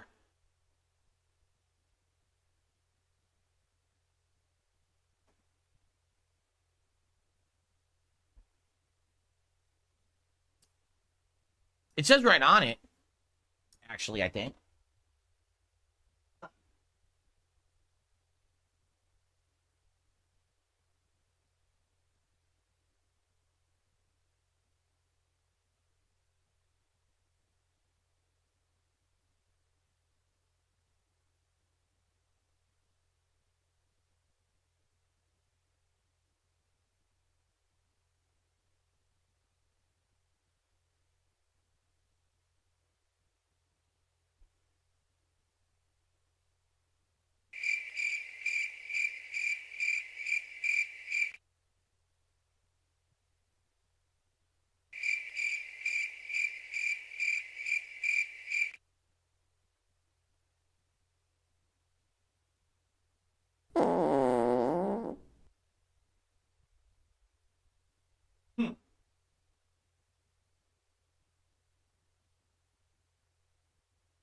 Yeah, it says right on the front of it, 4K pass-through. But what's weird, it has a switch. Like, it has a switch on the front. And it's like, on one picture, it looks like a laptop. Then it looks like a TV with an arrow pointing through it. And then it has a third setting where it has 2 arrows going like this. I have no idea what any of that means. But I think that thing has storage. I think what you could do is you could put a memory card in it. And you can actually store to, like, internal memory. I think that's what it is that's a switch that lets you store videos to internal memory to then use later or something like that. So, but I think it's 4K pass-through, but not HDR. I don't think it does HDR. Darziak says no, HDR isn't supported. So you know the capture device stats? Okay, yeah, HDR is not supported. Gotcha. I didn't think so.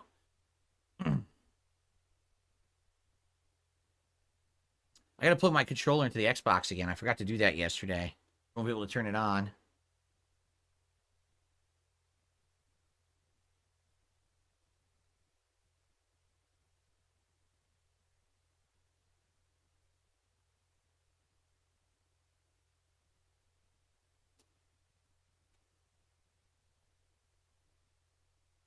All right, guys. Any last minute stuff you want to talk about? People person says for console games that do both 4K and 60, it's definitely worth it. Won't harm the viewer experience. Notice the difference for sure. Yeah, we'll have to see. Like I said, I feel like most console games running at 4K are going to have a lower frame rate, and I want the higher frame rate. I always prefer higher frame rate to higher resolution. I don't care. Really? Goldfish says, did you know cilantro tastes different depending on your genes? For me, it tastes bitter and soapy. No, for me, it tastes very aromatic, and like it's a refreshing flavor. I love it. It complements a lot of other flavors. It does not taste soapy to me at all. Have I ever had a garden before? Jordan, I just answered that. I said when I was growing up with my parents, they had a garden with a lot of different flowers and veggies and even some fruits and stuff. They grew strawberries in the ground one time. And then as I got older, I grew some mint and something else. I don't know if it was cilantro or something else. I can't remember. But I grew a couple herbs in the backyard. And then in 2017, I got a bunch of houseplants, but 2 of them died, and 1 of them got infested with spiders. So, got rid of those. No, I'm not interested in Dragon Ball Sparking Zero, honestly. Another Dragon Ball game simply covering the same ground as all previous Dragon Ball stories just is kind of boring to me at this point. People Person says a new fad for console games, 40 frames per second and 4K. It works on 120 hertz TVs. Apparently, it's a major upgrade from 30 frames, but still does 4K. Huh.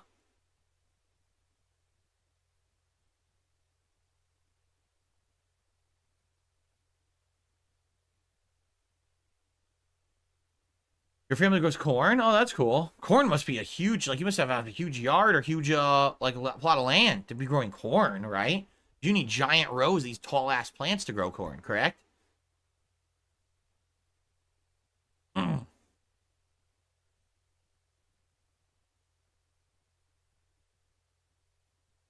So, by the way, guys, can we check? Let's see if my tip link is working, only because it's very odd that we're at the end of a podcast and I have no tips. It almost never happens.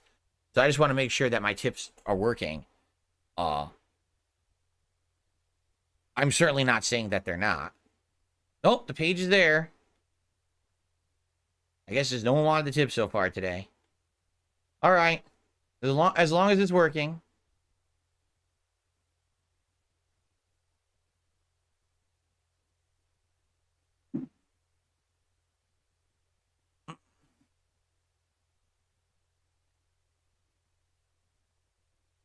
I need that money. I really do. I need that money. Am I a fruit connoisseur? No.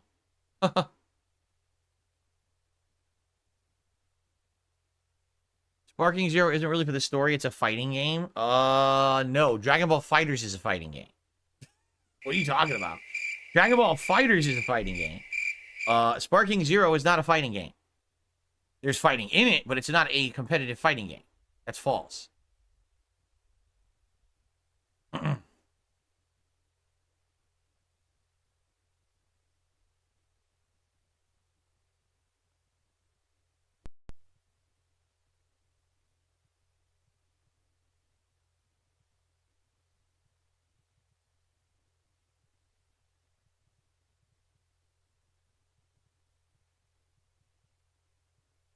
What's up, Jade? Good to see you. I know you're not going to hang around. You're not interested in the React stuff, right?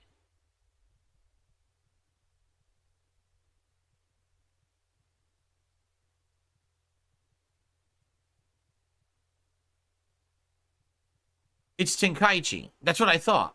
Tenkaichi games are not fighting games. Tenkaichi games have combat in them, but they're not competitive fighting games. Right.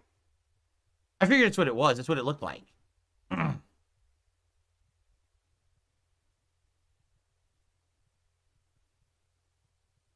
That's exactly what it looked like to me.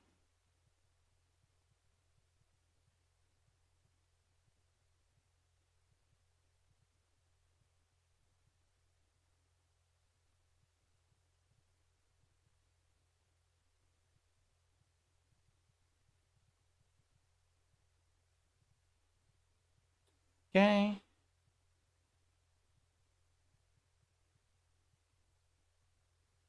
Lalo, thank you for a super chat. Okay.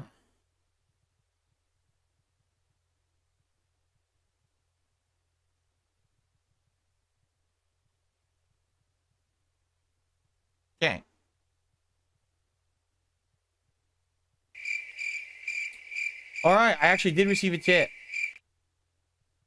I got a $6.90 tip from Boo. Just B-O-O. It says Boo. Okay, then. From Boo. Thank you for a $6.90 tip, Boo. Whoever that is. You terrified me. It was a very scary tip. It was a spooky ghost. It said Boo. And I was terrified.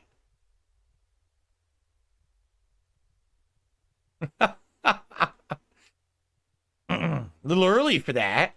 It is only the end of May. We do have like 5 more months, right? Until Halloween. Jordan says it was meant to be a surprise, Boo. What do you mean, Jordan? That was you? Well, you got to put, again, remember something. I must reiterate. Please put your name in a tip if you want me to shout it out and attribute it to you. I do not know who tips come from. They do. Let me put it this way. When I get a tip, the information I get is simple. The message you sent and the amount. If I go into PayPal, then I can actually see the email address that the tip came from, and I can verify if it's an email address that I recognize. Some of you use email addresses that are obviously easy to figure out, and others are just completely different email addresses. I don't know. So there's no way I would associate it with anybody. So that's all I see. I don't get to see your information. Well, Jordan, if you didn't want the credit, then why did you just claim the credit in the chat? There you go. At least the tip worked. Now we know the tips link worked.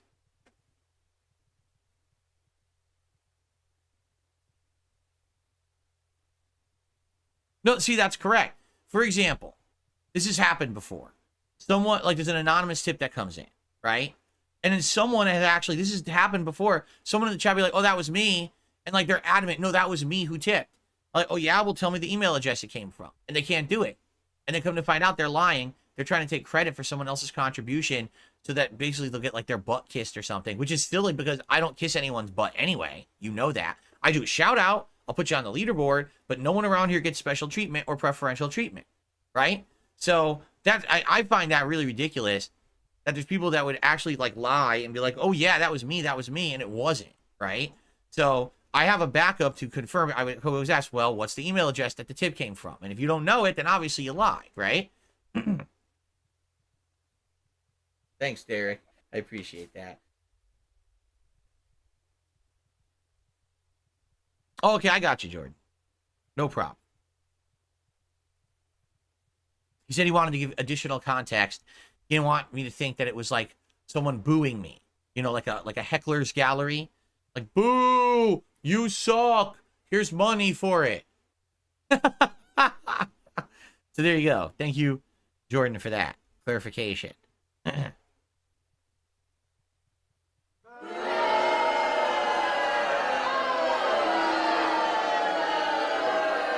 All right, guys, last chance. If you have anything last minute you want to talk about, if not, we're going to end the show and we're going to scoot over to DSP Reacts and get that React show going. Any last minute topics that you need to discuss? Any burning questions to get answered?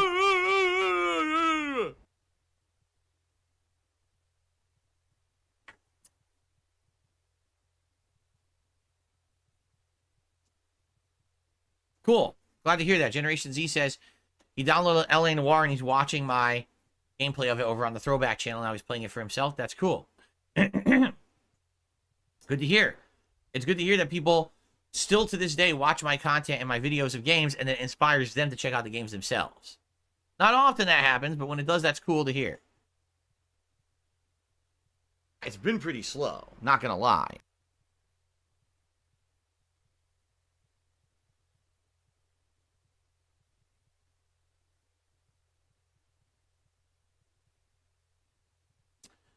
The Nick rules. I've already explained many, many times why I don't currently sell merch. So, I don't really want to reiterate myself again.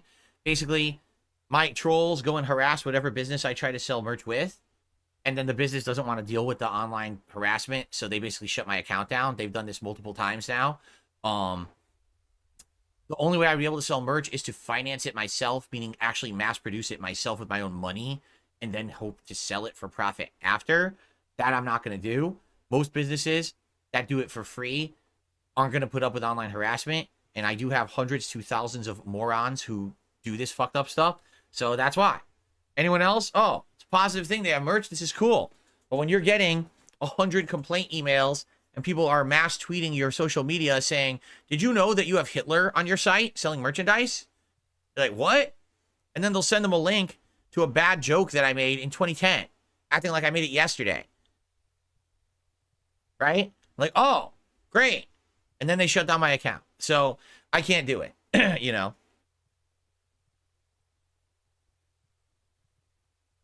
The Apple Goblin did a super chat and says, Chun-Li now? You want me to play with Chun-Li? I tried Chun-Li. She was very execution heavy because you need to do these stance changes to play well with her. And I tried doing it, and man, I couldn't do it. And I think, honestly, it's my age. I think it's like my hands and stuff.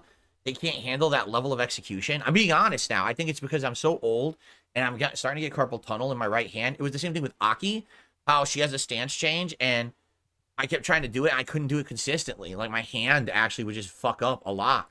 It was the same thing with Chun-Li. Like, I feel like Chun-Li's a great character. I've seen great people playing with her and everything. And I tried using it. I failed miserably. I couldn't do it. You know, which sucks because I like that fact that you could have flexibility and be able to play different styles of characters. But it seems like any character that's execution heavy with the stance change, I can't do anymore. It actually started to hurt my hand. Like, I tried playing with Chun-Li. My hand was throbbing by the end of the stream I used her.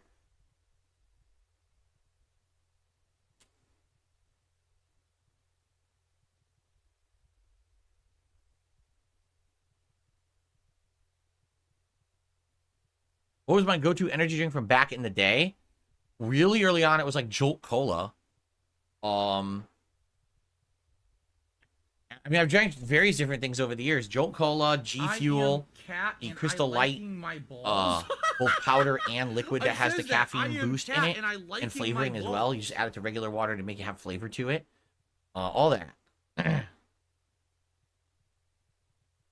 Oh, the Nick rules. You're right. Like, here's the thing.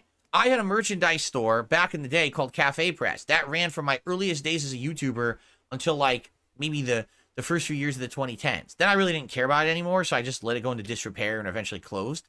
And then when I became a full-time streamer in 2017, people said, we want merch again.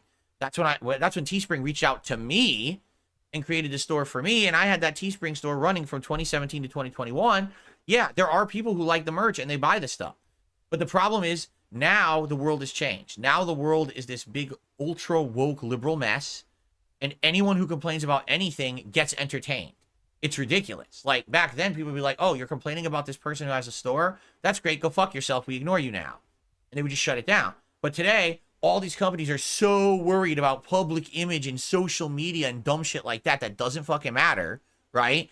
That if anyone complains about anyone, they just fucking bend right over and shut stuff down.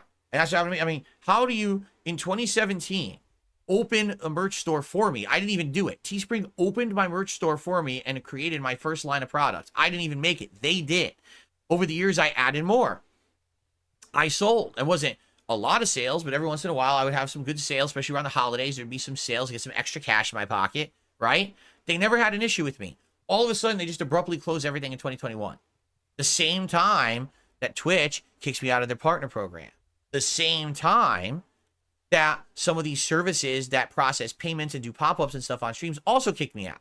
Isn't it funny? It all literally happened at exactly the same time. No, my trolls put together this package of hateful content about me, highlighting my worst moments, right? Here's a racist joke he made in 2009. Here's his worst joke ever from 2010. About, the Dead Space 2 demo, the infamous Nazi joke and stuff like that, right? And they compile shit from years and years ago, act like it happened today, and just send it to these companies. Now, these companies already knew who I was. All that shit was all over the internet before. But they're so dumb that they're just, well, we can't have this. We can't have anyone literally complaining about anyone on our site. We can't have people spamming our social media. So just close the store. Okay. And I didn't even know about it. I know how I found out about my store closing? The fans reached out to me and said, did you notice your store page is gone? I was like, no. They never even sent me a notification. When I asked them for clarification, they refused.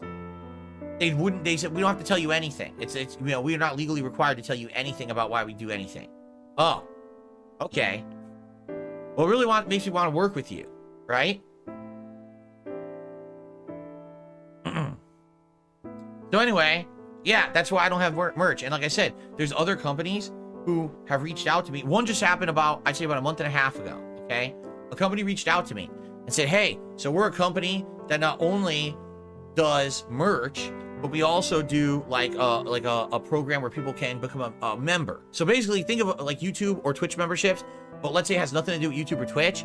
People can become a paid member and you can make content for them and put it on this particular site. And also they make merch. You could sell merch through the site and all this stuff. And I said, I'll be honest with you, I don't really care about the other stuff. I just care about the merch side of your business. But I want to forewarn you about the level of trolls that I have. And the person responded, oh no, it won't be a big deal. I said, you didn't do any research. You literally just searched for YouTube channels and you sent me this invite. You did not do any research. I want to explain to you how bad this is, that I was on Teespring and I got kicked off for stuff that's not real. And I want you to understand the level of harassment that I get and that's going to affect your business. And the person never responded after that. He said, oh, forget it.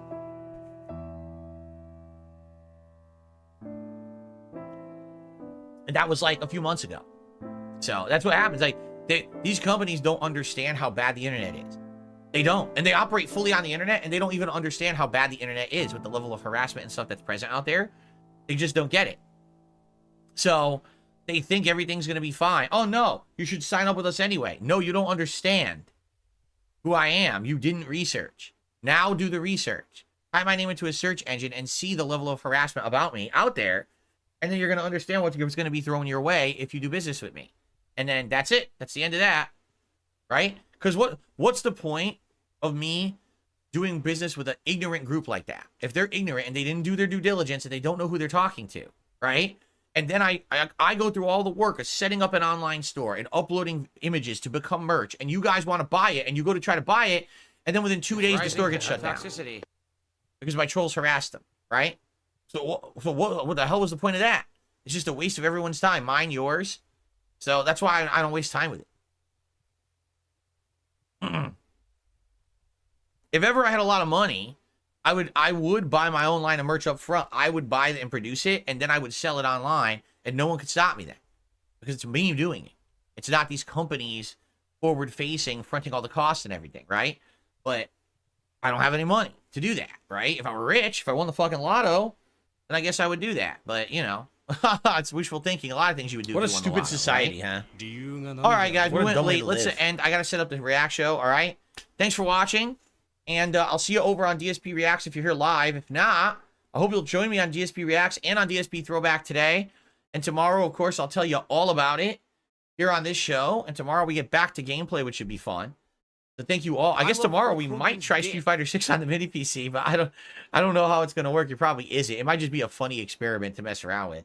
But anyway, thank you guys for chilling with me here. And I will see you all tomorrow morning. Peace out. Okay, so let's get set up, guys. Now, I have to... my controller's not plugged in. Hold on. I screwed this up.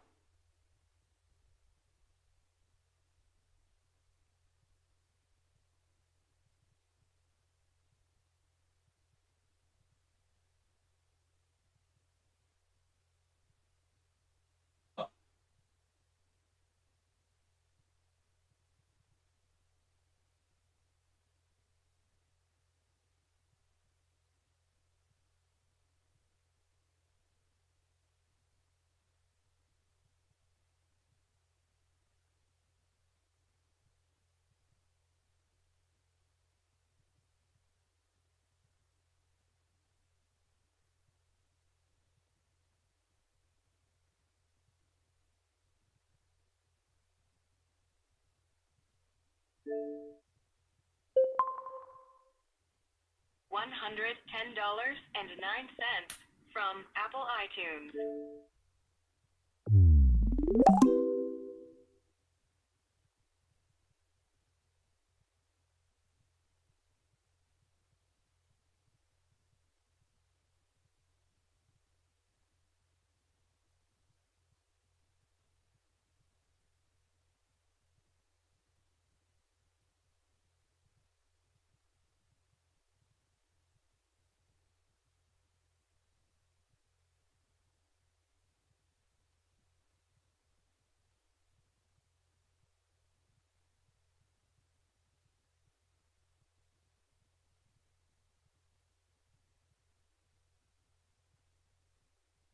This video. Okay. All right. I got this set up now. I'm actually going to do the other things here. Hold on. And then we're going to adjourn, and you're going to see the link. It's going to pop up and say, hey, head over to the other channel, DSP Reacts. And that should make it easy for you guys. Okay. And so I need the logo and the pop-ups. There we go. Okay. Everyone, thank you for chilling with me here on the podcast. I'll be back tomorrow for another show, but in the meantime, head over to DSP Reacts. You'll see the link pop up on your screen right now to head over and get set up. And I'll see you over there in a few minutes for the react show, all right? Peace out, guys. See you there.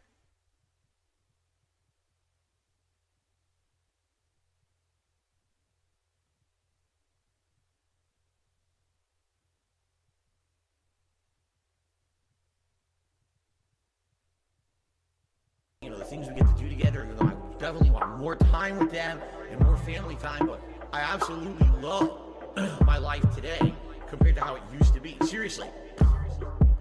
All those years back then, you'd be like, it's a whirlwind of crap. It was me. And by the way, I've told you guys about my past. I used to drink way too much. I would be drinking constantly, all the time, because I was so stressed out. Honestly, when I started with this whole thing, I was depressed many years ago, a decade ago. I didn't like my life or anything. And basically, liquor was the way to kind of get through that. It was, I hate my life. I hate who I am. So let me just drink it all away and just keep pumping out fucking YouTube videos.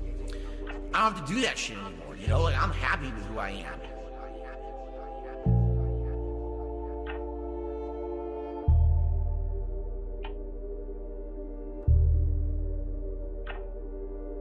I'm bi!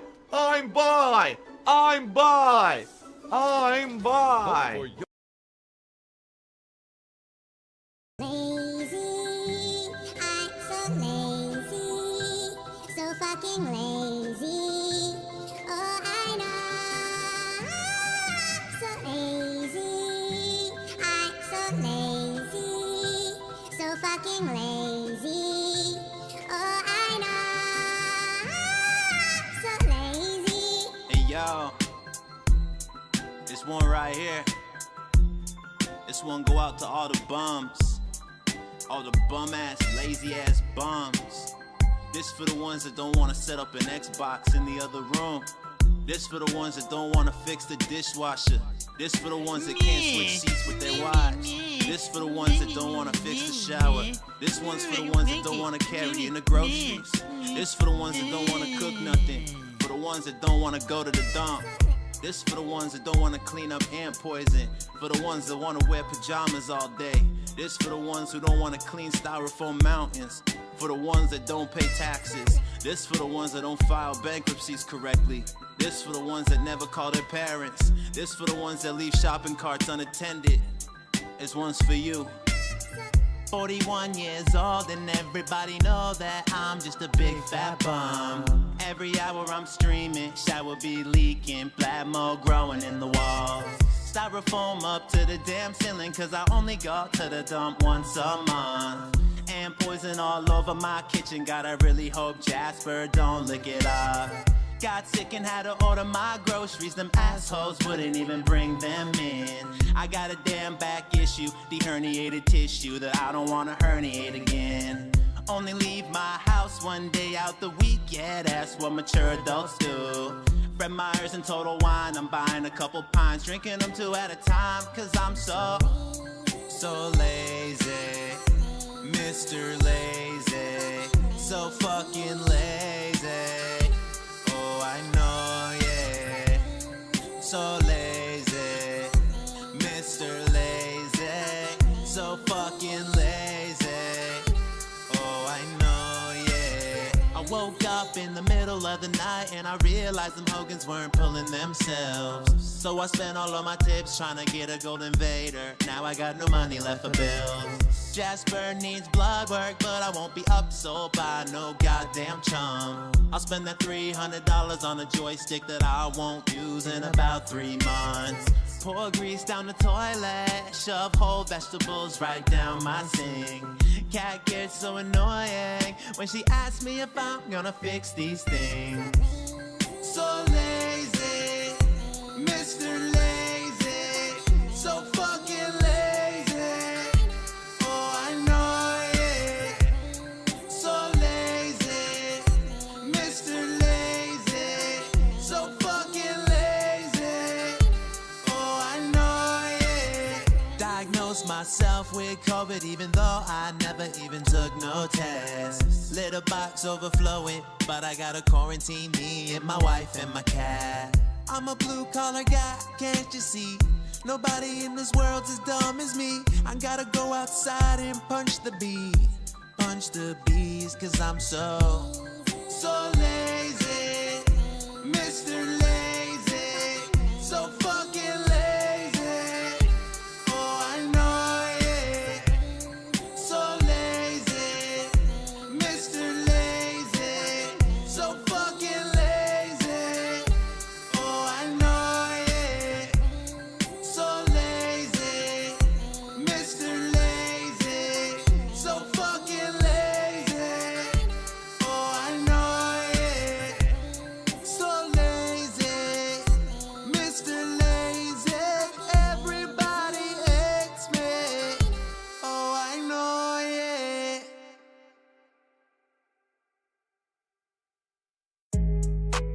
just gonna tell you, there's a little place for you, all right? It's a big white building. If you go inside, what they're gonna do for you, they're gonna put a nice jacket on you. And then get this, they're gonna put you in a nice comfy room where the walls have pillows all over them. So you can't hurt yourself. You can literally just bounce off the walls in comfort for the rest of your life. 276 on the Vest Street, yeah.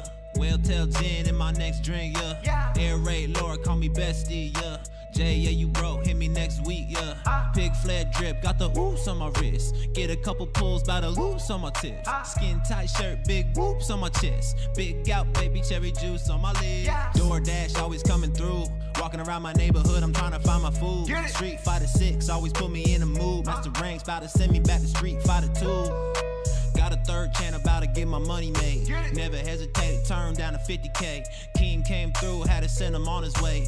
Hair fading faster than the money in my bank. Got my ride going and they took the tie off it. Pulled up broad day and then they took it right off it. Called my dad crying and I told him I can stop it. Pulled up to the dealership with maxed out cars on me. 276 on the Vest Street, yeah. Well, tell Jen in my next drink, yeah. Air raid Laura, call me bestie, yeah. Jay, yeah, you broke, hit me next week, yeah. Pig fled drip, got the oops on my wrist. Get a couple pulls by the loops on my tips. Skin tight shirt, big whoops on my chest. Big gout, baby cherry juice on my lips. Meerkat mop pulling up on the ops. Take a quick shot and I'm cooking up pork chops. Doing pretty fine if you ask me. Fat cat eating Big Macs in the backseat. Half a mil filled goes free for the tip. Get a goal hit in time for a sip. Booting up online, nothing is fine. Cause he's getting bodied all the time. Gonna break his jams with a leg drop. Put him in a figure 4 leg lock. Time to go outside, Phil. Cause you getting hit with the dark side drill. 276 on the Vest Street, yeah. Well, tell Jen in my next drink, yeah. Air raid Laura, call me bestie, yeah. Jay, yeah, you broke, hit me next week, yeah. Pig fled drip, got the oops on my wrist. Get a couple pulls by the loops on my tips. Skin tight shirt, big whoops on my chest. Big gout, baby cherry juice on my lips.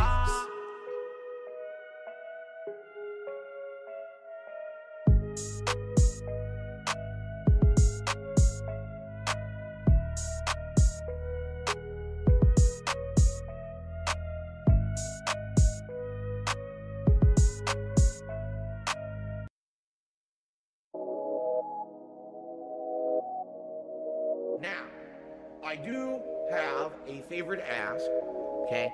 I mentioned this on tonight's late stream. I'm going to probably be mentioning it on every stream this week. Here's the deal. This week, I have 2 very large bills due.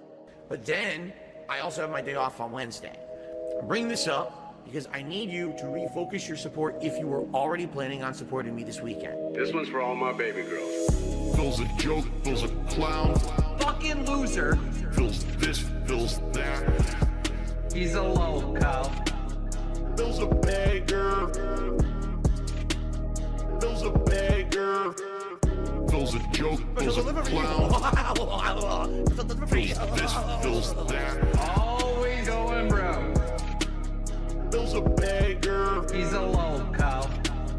Phil's a beggar.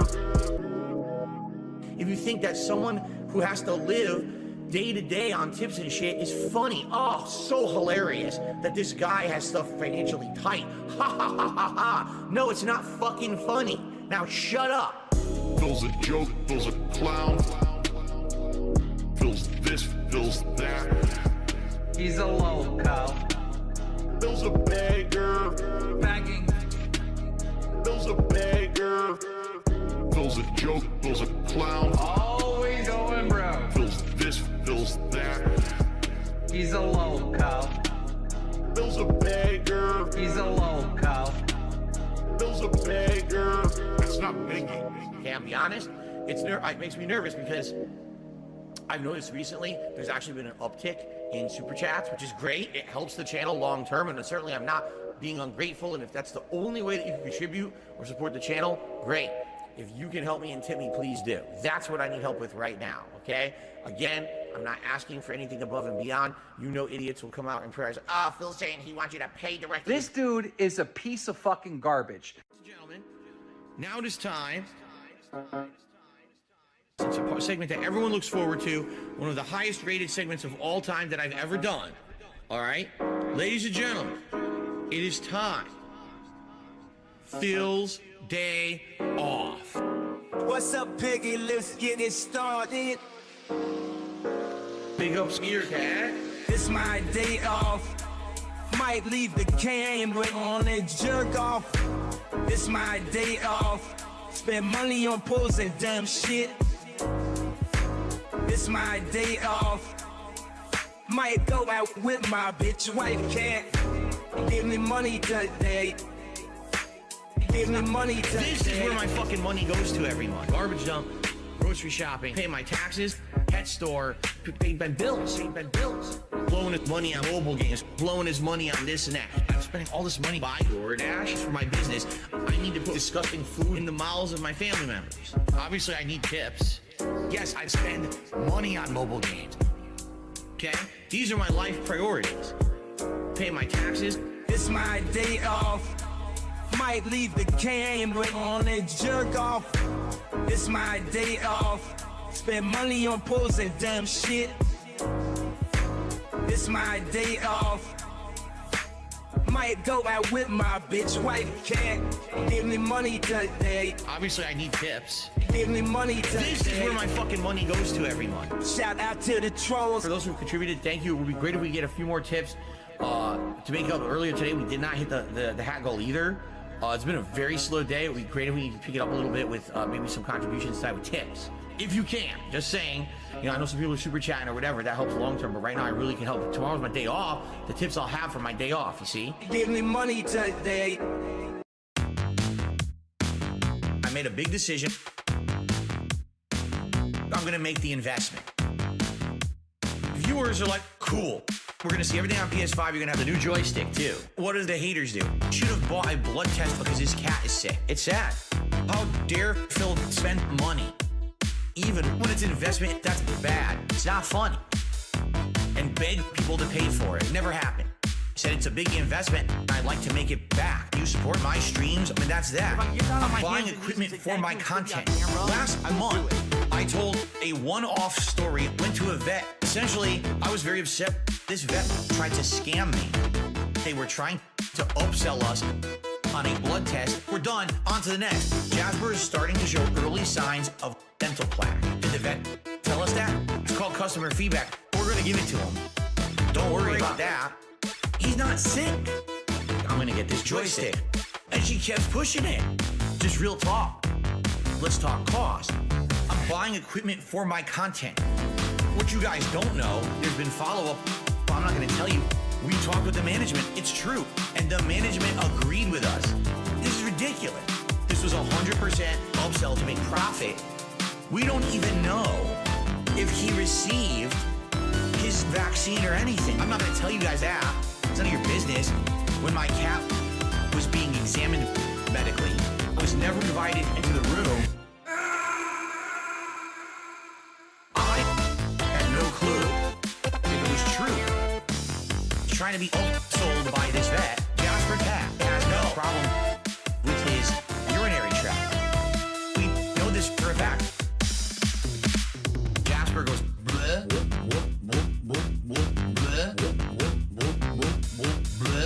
Jasper Kitty had woken us up, vomiting all over the floor in the middle of the night.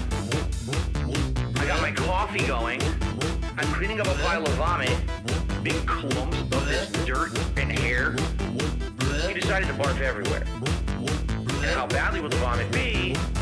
Up in the air. He'd probably be pooping and peeing all over the place, purposefully trying to eat things or vomiting, making himself vomit to get attention. My wife, who's changing the litter box, Jasper Kitty, is running around the house looking for shitting spots. He's trying to shit on the stairs, in the bathroom, in the room across the hallway, under the desk. So I'm chasing him around. I grabbed him and put him down. We almost had a house full of cat shit. In my sleep, Jasper has vomited. Why don't we do full purpose shampoo? The water is black. Sometimes it catches his lark. Jasper Cat has no problem with his urinary tract. We know this for a fact. I had no clue if it was true. Trying to be sold by this vet. Jasper Cat has no problems with his urinary tract. We know this for a fact. I just scratched the shit out of my leg. Jasper Jasper, stop right now. That's it. Jasper, stop right now. He pulled my equipment across the whole floor.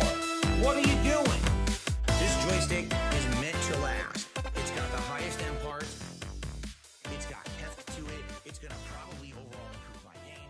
So I said, you know what?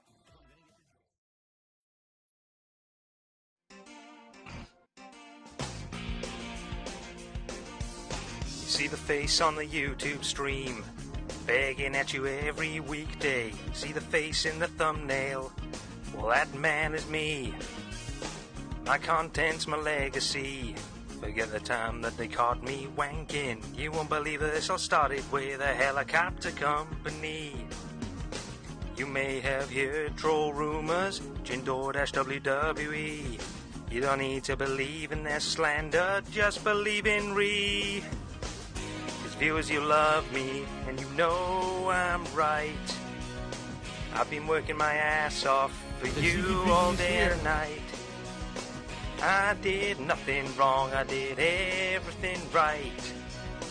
You just keep on tipping me, sound good, alright. I protect my family. My wife says and my son's beside me. I work so hard I don't have time for friends, and I sleep alone at night. You watched it, tractor content.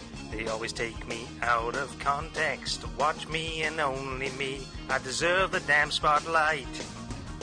Cause my content is superior. Cause my playthroughs are so pure.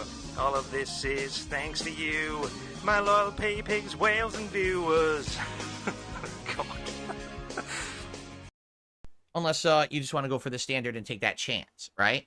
Sound good? Now, please, guys, FYI, the profits of this channel come from the memberships and come from these streams.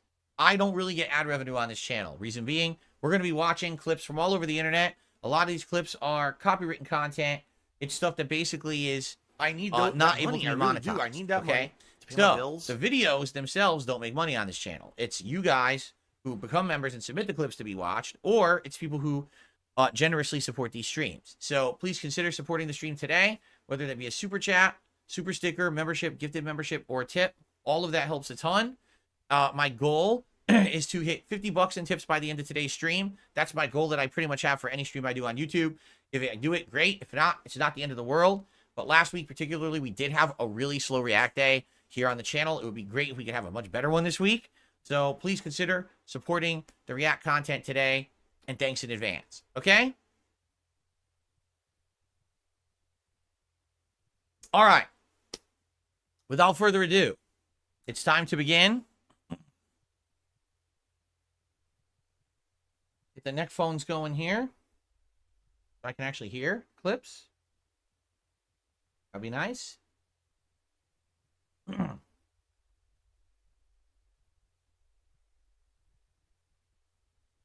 That's better.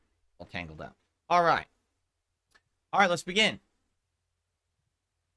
Hello, everyone. Bill here. Welcome to DSP Reacts, and welcome to DSP versus the Internet, my weekly clips react show, where I watch clips from all over the internet, as submitted by my channel members. It is episode 66 for May 26, 2024. As always, we're going to start with Ultra member submissions and see what people are talking about this week. What's interesting to you? What would you like me to learn about and react to? Let's find out. Let's just jump right in there, shall we? All right, here we go. It was made possible by Skillshare. Get unlimited access to over 25,000 classes for free for 2 months by signing up at skl.sh/real-life-lore25. Right before the content of the video. Whenever you're flying in an airplane and you're looking out the window, you generally feel pretty safe. Hold on. I want to be sure that this is the right volume level, so let's lower it a bit because these are usually pretty loud. That should probably be better. Okay, let's try again. Travel, after all, is statistically the safest way that you can travel. But what happens during the rare times when it's not safe? And how could you survive if, say, the plane exploded up in the air and you had to fall all the way down to the ground without a parachute? Okay. It seems impossible. So, let's just be honest here. If you're on any plane that's blowing up, you're probably not going to survive. It's sad, depressing, it's grim, but it's probably true.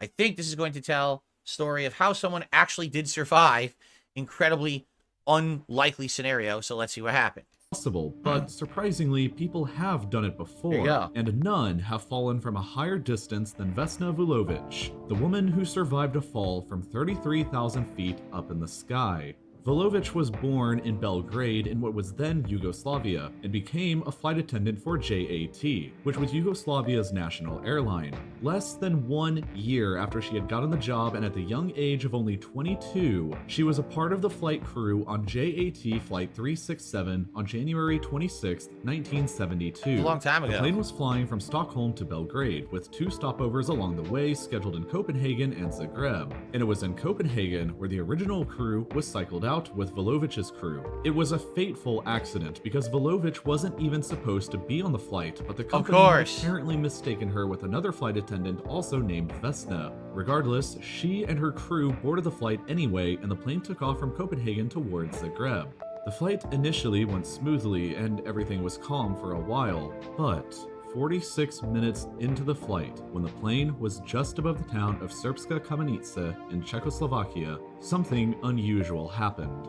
A bomb went off in the plane's luggage compartment. Wow. The plane was cruising at an altitude of 33,330 feet when the explosion took place, and as a result, the entire plane broke apart into pieces. There were 28 people on board the plane, counting all passengers and crew members. This is just so crazy different from today. Number one, that a bomb would even get on a plane in today is like unfathomable, right? With the amount of security and everything that they have.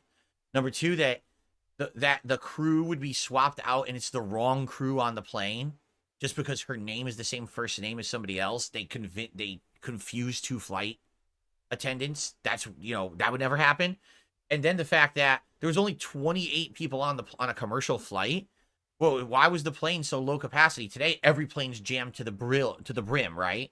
It's just like things have changed so much in 50 years when it comes to air travel that like it's just an unlikely scenario. It would never happen today. But I mean, in 72, this is probably, you know, common that you'd have weird scenarios lined up. You know, these kind of low amount of people on the plane, probably way less security screening. Right. The cabin immediately became depressurized, and everybody was blown out to fall down to their deaths, except for Vulovic. At the height of 33,330 feet, the height that everybody had to fall from was essentially the same as Mount Everest, with Mount Washington in New Hampshire stacked on top. Vulovic, however, had a series of almost miraculous events on her side that saved her life. First, when the explosion happened, she was hit by a food cart that pinned her down in the back of the plane fuselage. Whoa. This prevented her from getting blown out of the cabin like what had happened to everybody else. After falling in a horrific freefall the entire 33,000 feet pinned inside, the fuselage landed at an angle in a heavily forested mountainside covered in a thick layer of snow that helped to insulate the landing. Further, Vulovic suffered from very low blood pressure. This caused her to pass out and lose consciousness the moment the bomb went off and the cabin depressurized. This also prevented her heart from bursting by the force of the crash impact on the mountainside. Vulovic had lied about her heart condition during her interview at JAT out of fear of not getting the job. So it's just a freak occurrence. Basically saying this would never happen again. It was like the most unique set of circumstances possible that would never be replicated because no one would even be allowed to be a flight attendant if they had this condition, right? Wow. It's none of it. It's incredibly lucky. Holy shit. Well, good. I mean, good for her, but at the same time, wow. Right? Never to be replicated. Had apparently drank a, quote, exorbitant amount of coffee to pass her medical exam. Wow. A local Czech villager who lived nearby quickly arrived at the scene of the crash to search for survivors and discovered Vulovic alive inside of the wreckage. She had been screaming and her turquoise uniform was covered in blood. While Vulovic was indeed alive, she had suffered a fractured and hemorrhaged skull. Yikes. Both of her legs were broken. Her pelvis was shattered. She had several broken ribs and 3 broken vertebrae, but still alive. Wow. She may have died from her injuries inside of the wreckage, and we would have never known that she survived the fall at all, were it not for the local villager who discovered her and who just happened to have been a medic during the Second World War. He managed to keep her alive long enough for emergency services to arrive that took Vulovic to the closest hospital, and it was there that they managed to save her life. She suffered a coma for a month and had complete amnesia of everything that had happened 1 hour prior to the crash up to the moment that she woke up again. The last thing that she remembered were the passengers getting on board the plane. She woke up to her parents, who had to show her a newspaper article about the crash before she believed what had actually happened to her. The bombing of JAT. That was not a newspaper article about the crash. Did you see the newspaper article? What the hell was that? It was like a weird cartoon. I'm looking at it, I'm like, newspaper article about the crash, like a bear holding a mug or something. Like, what the hell is that? Flight 367 was likely part of a terror campaign conducted by Croatian nationalists against the Yugoslav government. Wow. The very same day of the plane bombing, a train traveling from Vienna to Zagreb was also bombed. Wow. Croatian nationalists carried out a total of 128 terror attacks against Yugoslav civilian and military targets between 1962 and 1982. However, nobody was ever held accountable for the bombing of JAT Flight 367, and to date, no arrests or suspects have ever been made in connection with the attack. It just goes to show, because like, most of us who are here either on this stream or watching this video on demand right now, including myself, we're so far removed from this kind of stuff, right? Like, we never... do you think in your lifetime you'll directly see an act of terrorism? Maybe. You know? But a lot of us are just so protected, and in other countries across the globe, it's like a daily thing. Like Bonnie Crombie. Oh, the new Ontario Liberal leader. Of course, she's friends with Justin Trudeau. And just like Trudeau, she supports a carbon tax. Makes me wonder what she was like as mayor. She raised taxes twice. 3 times? And her last act as mayor was raising taxes again? No, thank you. Bonnie Crombie. She's expensive. A message from the Ontario PC Party. How it's common to hear, you know, a lot of people who were around, like, you know, 9/11.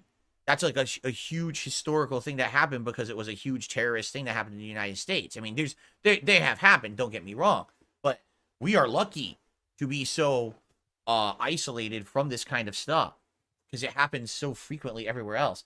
So what else is in this video? How could there possibly be 3 more minutes?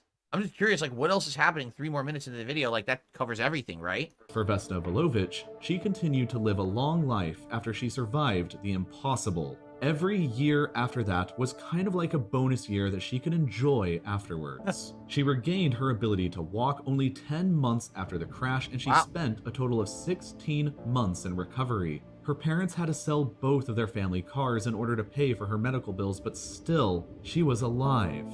Since she had no memory of the fall, she never developed a fear of flying and wanted to continue being a flight attendant. The airline feared the publicity of having her on board another plane though, so they moved her down into a desk job. Vesna Vulovic became a kind of celebrity in Yugoslavia afterwards, who was celebrated as a hero across communist Europe and the Soviet Union. She was never able to have children of her own due to complications from her injuries. I was gonna say, her body was fired crushed. from JAT in the 1990s for taking part in anti-government protests against Slobodan Milosevic. In what's possibly the lamest smear campaign ever conducted in history, pro-Milosevic tabloids attacked her story by claiming that her plane had actually been shot down by a Czechoslovak missile, and that she had actually only fallen from a slightly lesser altitude. Whoa, who Regardless, cares? her facts won out, and What? she continued to live her life until 2016, where she passed away in her apartment from her heart complications. She was 66 years old, and she died 44 years after she was supposed to die aboard JAT Flight 367. So she basically tripled the length of her life from when the accident had happened. So, I mean, that's good, right? I mean, it's sad that she died at 66. That's kind of young, but at least she lived a pretty much a full life after the accident. What was the point of the smear campaign? What the hell? You only fell from a lesser distance and survived miraculously. What? Like, what? Why does this matter? Right? Like, what exactly are you getting at? All right. I'm currently trying to refresh my dashboard. It's not working. It's, like, glitching out for me. Look at this. Oh, God, yeah. But in the meantime, because Gatsukatsu became a member. Thank you, Gatsukatsu. And you didn't get a pop-up because I think my dashboard's all glitched out. I'm trying to get it to reload and refresh. It's, like, not working. I don't know what's going on. So, I don't know what's happening here. I'm going to see if I can get it to load. But in the meantime, we're going to watch another Phil, video. you know, we contribute to you, but it always seems like it's a black hole because it always seems like no matter how much we contribute, you're always still having problems. You're always still in debt, and nothing's getting better. I agree with you. I'm just going to say this before we even watch this video. All right? I still don't get it. I don't understand the obsession with Suicide Squad. To this day, I'm still trying to figure it out. Why is there obsession with Suicide Squad? I don't know why there is or why there ever was. I think the idea of the Suicide Squad in DC, it can be interesting. I just don't find it very interesting. So I don't understand why Ding dong we still have, like, new Suicide Squad content. Like, we've tried it in every capacity at this point, have we not? We've had 2 failed movies, right? We've had a failed video game, correct? So why are we still continuing with Suicide Squad? I'm at a loss, right? We can't get over the fact that Suicide Squad just isn't that interesting anymore. That no one cares. We don't need another attempt at Suicide Squad. So now they're going to do a Suicide Squad anime. Sure they are. Here we go. I can't wait to see this. It's also Japanese, which is hilarious. She said, "This is a Puddin-chan." It doesn't sound right. Oh, Puddin-chan. What? Oh, come on. Why are we doing this? Puddin-chan. Oh my god. All right.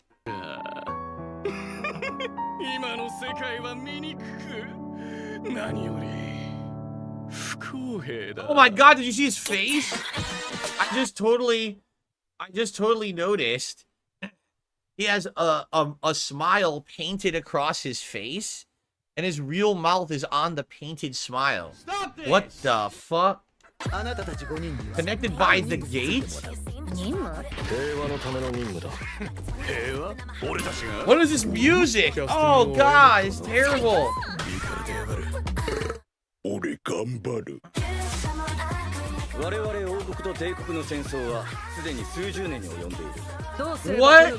What is this?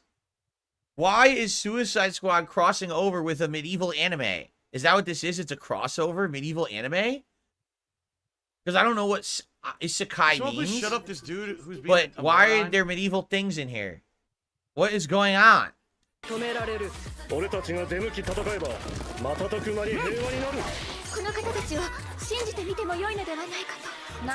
Oh my god, this is so bad.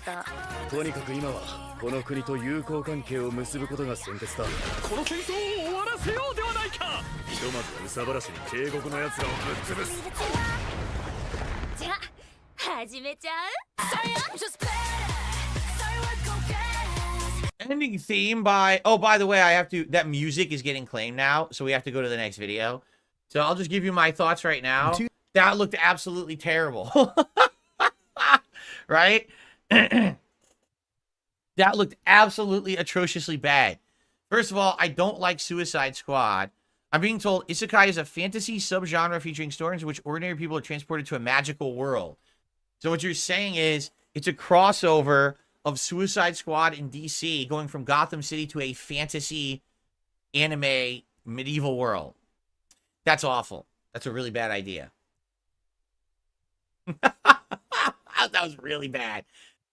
Okay, let's continue. So this is cool.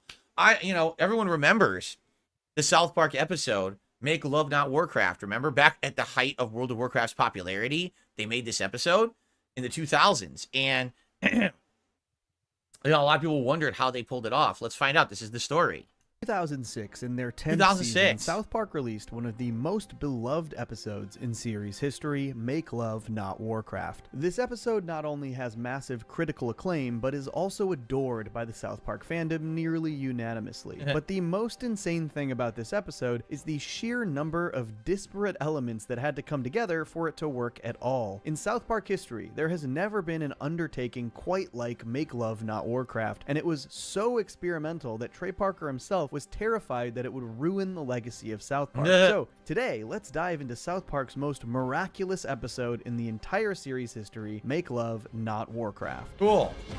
Hey, this video is brought to you by two things Ding dong today. die. One is my... I don't care. But anyway, no, I remember when it came out and it was so revolutionary. Like there's a video game that's literally a part of a South Park episode, and it's the real game. It's not like they're parodying it in the South Park style. It's the real game. Like, how the hell did they do that, right? Right around the time that Trapped in the Closet first aired. While trying to come up with concepts for the 2 remaining episodes of the run, Trey noticed a lot of the members of South Park Studios were playing a game in their downtime. We had the idea to do this show for a long time because so many people in our office played this game, World of Warcraft, including me. But when Trey initially pitched the idea, he thought the animation team would have to make their own fake MMORPG. A huge undertaking, basically requiring a massive amount of original 3D modeling. In an interview with Machinima.com back in 2006, South Park producer JJ Franzen described the circumstances surrounding the initial pitch. That would have given us roughly 2 weeks to do the episode, not to mention we'd still have to produce a 6th episode while working on it. It was pretty much unanimous that we could not possibly develop, model, texture, rig, and light several MMO-style locations and characters in 2 weeks. Even we have our limitations. JJ eventually pitched to Trey the idea of actually using World of Warcraft and shooting those sequences in-game, a la Machinima, something that would save massive amounts of production time and give the episode that World of Warcraft authenticity. They even contacted Blizzard, World of Warcraft's studio, who was fully on board to help the team out, lending 3 members to help with their production experiment. Though the tests were fruitful, ultimately Trey decided it wasn't quite flexible enough to do what he needed. JJ described this in the Machinima interview as well. The biggest problem that we found was that Trey wanted to have exact lip sync and a great deal more expressiveness and acting out of the characters than was really possible using in-game emotes. So the episode was tabled with the idea that we'd probably have to develop everything ourselves in order to get the level of detail and expressiveness that Trey required. So,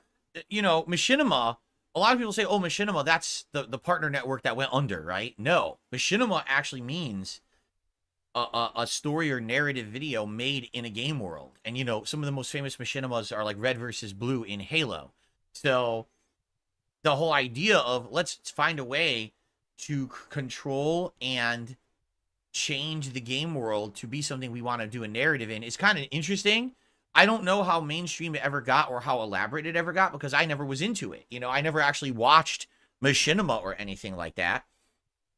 So I wonder how they pulled it off. If they tried to do it, even with the help of Blizzard, and they couldn't do it, how did they do it? So, during Season 9, the episode idea was tabled, but when gearing up for Season 10 the following year, they decided to explore it one more time. They determined that they should definitely be using in-game footage for authenticity's sake, but they also were going to need more detailed character rigs in their animation software, Maya, so that they can manipulate the lip sync and character actions/expressions more specifically. They opted to start building their own character models and ask Blizzard if they can utilize their assets to speed things up. We came up with the idea of like, let's just ask Blizzard if they'll give us their characters and we can put lip sync on them, you know. And fortunately for the team at South Park Studios, Blizzard was not only incredibly eager to work with them on the project, but their entire character animation workflow was also done in Maya. JJ spoke on this in the Machinima. And you see, here's what's funny. I mean, this was mid-2000s, right?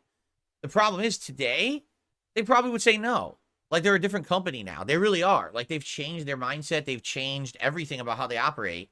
I would guarantee you today, if a company were to come out and say, we want to do an episode with, like, assets from Overwatch 2 or Diablo 4 or, you know, they'd be like, no, absolutely not. That's our IP. Too bad, right? But they were cool back then. Interview as well. Luckily, they also use Maya to do their in-game character animation, which meant we would be able to just grab their files and go, in theory. So we asked them for a couple of their Maya character rigs to test with. Less than 7 hours later, we had male and female models for every race in the game, all fully rigged with every single animation cycle already assigned. It was exactly what we needed to get started. Wow. Actually, it was pretty cool because the way that our show works, all of our animators were able to just import their characters from the game and then animate them. If it isn't clear yet, this entire idea was just a really ambitious and monumental undertaking, and every step of the way the cards just happened to be falling into place. And shooting the in-game footage was an entirely different process than what they were used to. Right. It was kind of like directing a live action shoot. You're just sitting there going, okay, everyone run over here, and they would just all do it within the game, and we'd capture that and put it in the show. And to add to the incredibly fortuitous nature of this entire episode's existence, so many of the things that happened during this filming process ended up dictating and changing places the story went. Blizzard actually allowed them all to shoot on an alpha server for their first expansion, Burning Crusade, which wasn't due out until the following year, but these weren't entirely private servers. And at one point while we were doing that, this random character just showed up and started running around trying to kill people. and we're like, who is that? And they said, We don't know. This is basically what the entire episode is about. Yep. The player who would not stop killing people and ruining everyone else's World of Warcraft experience. Additionally, the Blizzard employees' response to kill the interloper feels like it really affected how other aspects of the episode's story were tackled. And the other Blizzard people were like, dude, you can't do that. You can't kill other players like that. It's not cool. And like this big ethical thing about because they are high up on the Blizzard chain. While this definitely wasn't translated directly into the episode, it does feel like this sort of overly self-serious attitude where everything is this ethical question did make it to the Blizzard employee characters within the episode. Jim, your kids' characters are already dead.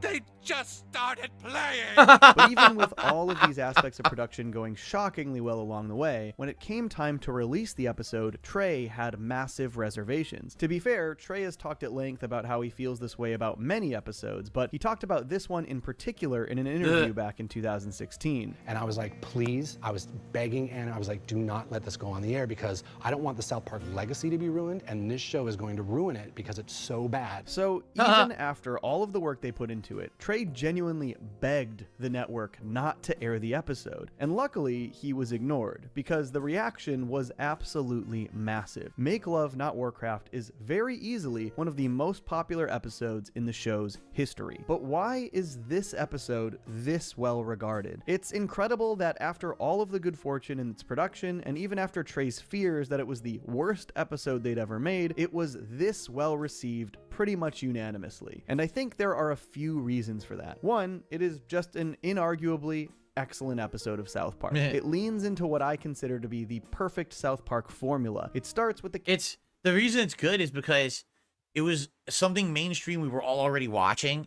South Park was really still very popular in the mid-2000s. Today it's popular, but not nearly as popular as it used to be. But World of Warcraft was one of the biggest video games in the world at the time.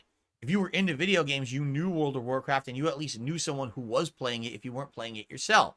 So to have that crossover of something you already liked from pop culture, crossing over with something else you like from a different realm of pop culture in a way you've never seen before, was so epic. And in going along with that, you knew this was not an episode just to make fun of World of Warcraft. This was an episode where you could tell they had an affinity for the game. And they liked the game, and they understood it. And even though there's jokes about it and people who play it too much, it's still fun. You know what I'm saying? Like, you didn't. I played World of Warcraft, and I watched the episode, and I wasn't like, oh, I'm so offended that they would make these jokes. As long as you have a sense of humor about yourself, you would love this episode if you're a fan of World of Warcraft. Sure, I'm sure there's hardcore players of World of Warcraft who literally are the people they're parodying in the episode who play too much, who are upset about the episode. Oh, it misrepresented us and blah, blah, blah, blah, blah. But in general, most people really liked this episode. They found it very entertaining because of the crossover aspect. Kids just wanting to do something simple. They want to play video games with their friends, a fun thing that kids want to do. And then that plan flies completely off the rails the further the episode goes on. And I think the escalation works so great in this episode. You can feel their frustrations when they keep getting killed by this mysterious character, and if you're remotely familiar with the addictive nature of online video games, you can fully understand how devastating this would be. The past 4 nights we've tried to play, he shows up and kills us. He killed my character right in the middle of a quest. Mine too! On top of employing that perfect South Park formula, it's one of the earliest instances of Randy trying so hard to stay relevant, something that would become a primary part of his character as the show went on. Randy, you working on that sediment analysis? Not now, Nelson. I just joined a big party of night elves, and we're going to explore the Tower of Azora together. Honestly, even though he's not a major part of this episode, they utilized Randy so perfectly. Most of my favorite comedic moments are his scenes, like when he dies in the game in Stan's arms. The overacting. I think what also makes this episode so fun is that though it is wholly embracing World of Warcraft as a concept, it's also sort of making fun of that world and the people who dedicate themselves to it. Playfully, of course. We are dealing with someone here who has absolutely no life. How do you kill that which has no life? And the realization by the kids that if they want to even just play World of Warcraft, they will also have to forfeit any semblance of a life just to become powerful enough to beat this mysterious killer, that they would have to secretly kill boars in the forest to slowly level up. Do you know how many we would have to kill to get up 30 levels? Yes. 65,340,285. Not to mention that these gamer models they built out for the boys later in the episode are pretty iconic at this point. On top of this, the episode felt like it really understood World of Warcraft. Yes, it took some liberties for creativity's sake, but I think people related to how earnestly these gaming sequences played out. Stan, what enchantment does your Cloak of the Tiger have? Plus 15 agility? Give the cloak to Kenny, he needs the agility boost for bow attacks. Okay. And I think most important... It's funny. Someone just said in chat, the Red Dead Redemption 2 episode was during COVID and not as good as the World of Warcraft episode. To give you perspective on that, I didn't even know they did a Red Dead Redemption 2 episode. And I'm a full-time gamer, full-time YouTuber. I had no clue they did that episode. I knew all about, everyone was talking about and knew about this episode. I didn't even know that episode existed until someone just said that in the chat, Felix the Mate. I didn't even know. So, there you go. Importantly, the episode just struck at the exact right moment. South Park has always been pretty good at pulling things from popular culture and amazing the audience at the swiftness and accuracy of their depiction. But this wasn't even particularly quick. World of Warcraft was 2 years old by the time the episode aired, but its popularity was skyrocketing. They had just been gearing up for their first of many expansions, and I specifically remember at the time that truly most of my friends were playing World of Warcraft. It really felt like everyone I knew was playing WoW, and then I turned on my TV, and hey, so are the 4 South Park boys. It just captured that moment so perfectly. And on top of this, the simple novelty of seeing the actual World of Warcraft and its character models in South Park went such a long way. Something that most people hadn't even considered was a possibility, and it was executed really well. And it is still, to this day, one of our most famous episodes that people will cite as one of the best of all time. And I literally wanted to kill myself over that episode. It's crazy. And honestly, Trey is almost underselling how popular and successful this episode is here. When it aired, it received massive praise across the board, including a 9.3 rating on IGN. The following year, it won them their second ever Emmy Award, and the first for a specific episode. Just a few years ago, in 2021, South Park ran a massive online fan poll called South Park Epic Episodes, and Make Love Not Warcraft ended up winning the entire thing, beating out one of the most iconic episodes in the show's history, Scott Tenorman Must Die. Honestly, Make Love Not Warcraft isn't really a personal favorite of mine, but it is such a solid episode, and I think the ambition and timing are absolutely undeniable. Not only is it just beautifully executed, employing my personal favorite South Park formula, but it also utilizes side characters like Randy flawlessly, and culturally, it truly just had everything going for it, fully embracing the zeitgeist of 2006. So many things. Great. And to this day, people still talk about it. And, you know, think of it this way. South Park has declined. It's not nearly as popular anymore. How often do you really hear about South Park? Even if they're doing something pertinent, like a Red Dead 2 tie-in, which I didn't even know existed. How popular is World of Warcraft today? Not huge, right? So many things have eclipsed it. But to this day, you still think about and hear about this episode, which is pretty cool, right? Great. All right. Well, that's part 1 of DSP versus the internet for this week. Hope that you guys are enjoying. I'll see you in the next part for more Ultra Member submissions. Okay. So, I'm not sure exactly what's going down with my pop-up messages today. I want to do a test, everyone. If you bear with me, I'm going to do a test right now, okay? Okay, so that's working. And I need that money. I want to look really at... I need that money to pay my bills. Yeah, see, I can't open... I'm trying to open the dashboard, recent events dashboard, but I don't know where they put it now. It seems to be hidden. Hold on. I don't have money to do it. I don't have money to do it. I don't have money to do it. I don't have money to do it. I don't have money to do it. I don't have money to do it. I don't have money to do it. Yeah, see? So I want to say thank you to Gatsu because Gatsu became a member or renewed his membership today. What do I do? But it doesn't show in my events to pop it up because I think this wasn't loaded properly. Now it's loaded properly, so now everything seems to be working. So if any contributions come in of anything, I should be fine now. I apologize that Gatsu, I couldn't get a pop-up for you. That sucks. I really wanted to do a pop-up message for your membership, and it won't let me right now. It's being stupid. Okay? Sorry about that. Okay. Well, so far, no contributions, guys. I just want to say, please support the React stuff. Last week, we did have a very low support stream. I like doing this react stuff every week. This is one of my favorite times of the week because it breaks up my content. I like watching the clips you submit, but I've noticed now, last week, very, very slow. This week, let's see what happens. All right, we still have 2.5 hours to go. You know, my goal is $50 in tips, and anything else is great to help the channel.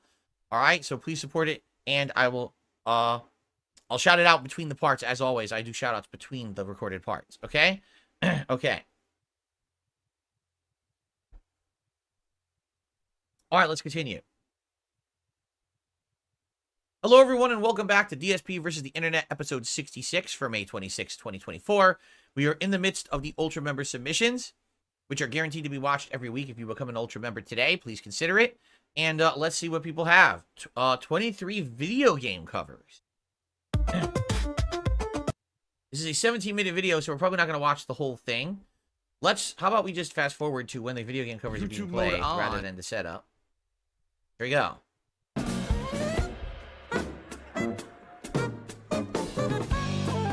If I can recognize them. This whole thing is supposed to be kind of like a Thelonious Monk inside the head of Thelonious Monk. Hence all the sharp 11 chords.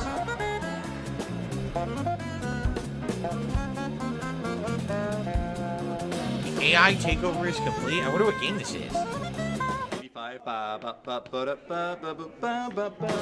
Very jazzy, snazzy, right?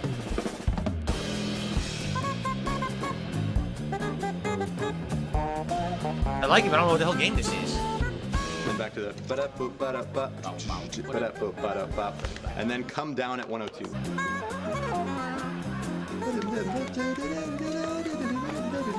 Crescendo. That looks like a fighting game. Are those not the real games that they're showing up there? What are they showing on the screen? Bringing the upright for that.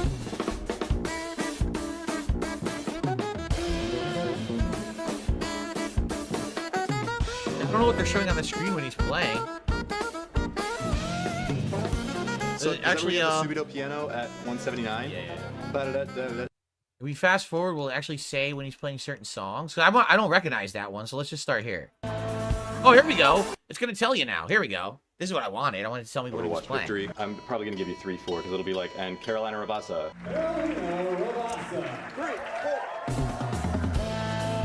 Overwatch, victory theme.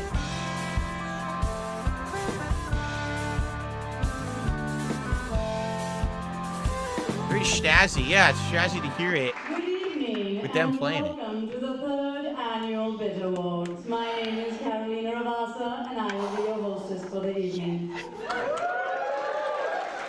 Moving on, SimCity. The present tabletop game of the year. Hey everyone, remember when Overwatch was pertinent?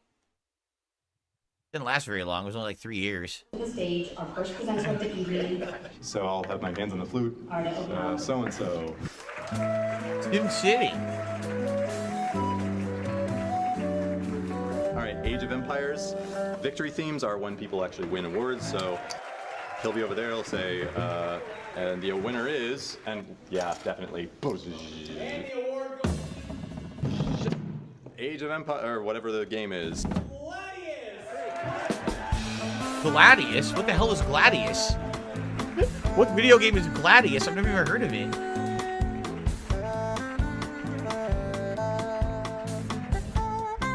That's got to be cool. Right, so this one... So he's directing all the music at an award show.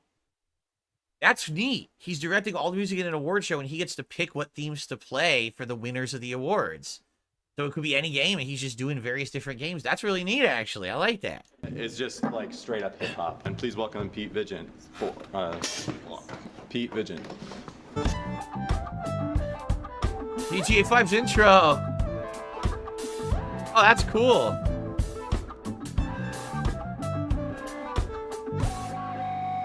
So life goes on.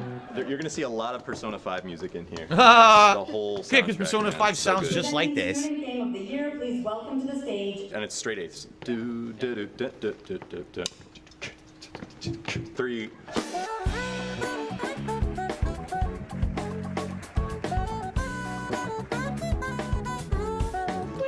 Wow, that's awesome. When I have all these instruments on, sometimes it's hard to get a big one. So just be looking for it. Do I have a full bar of just me, or is that you too? It's all of us. And the winners are King of the Hat. King of the Hat.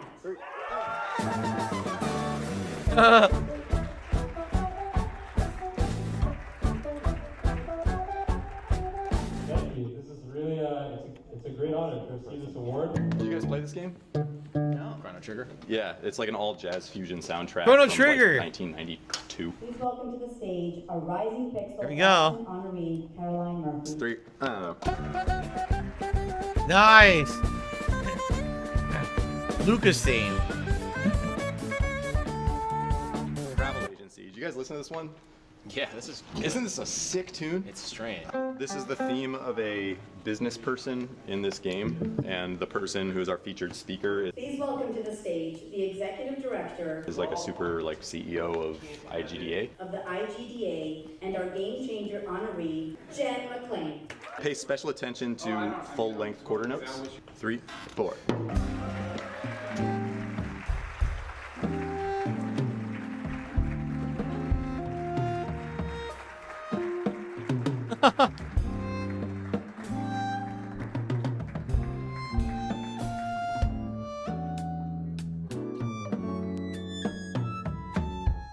Yeah, that'll work. Nice. Yeah. The tagline of Civilization was build an empire that stands the test of time. Jen has certainly built I'm assuming because this is the Bit Awards, it's probably like indie games, smaller end games, right? Let's just fast forward. I'm not gonna watch the whole video, but let's fast forward a little bit further, maybe to around here.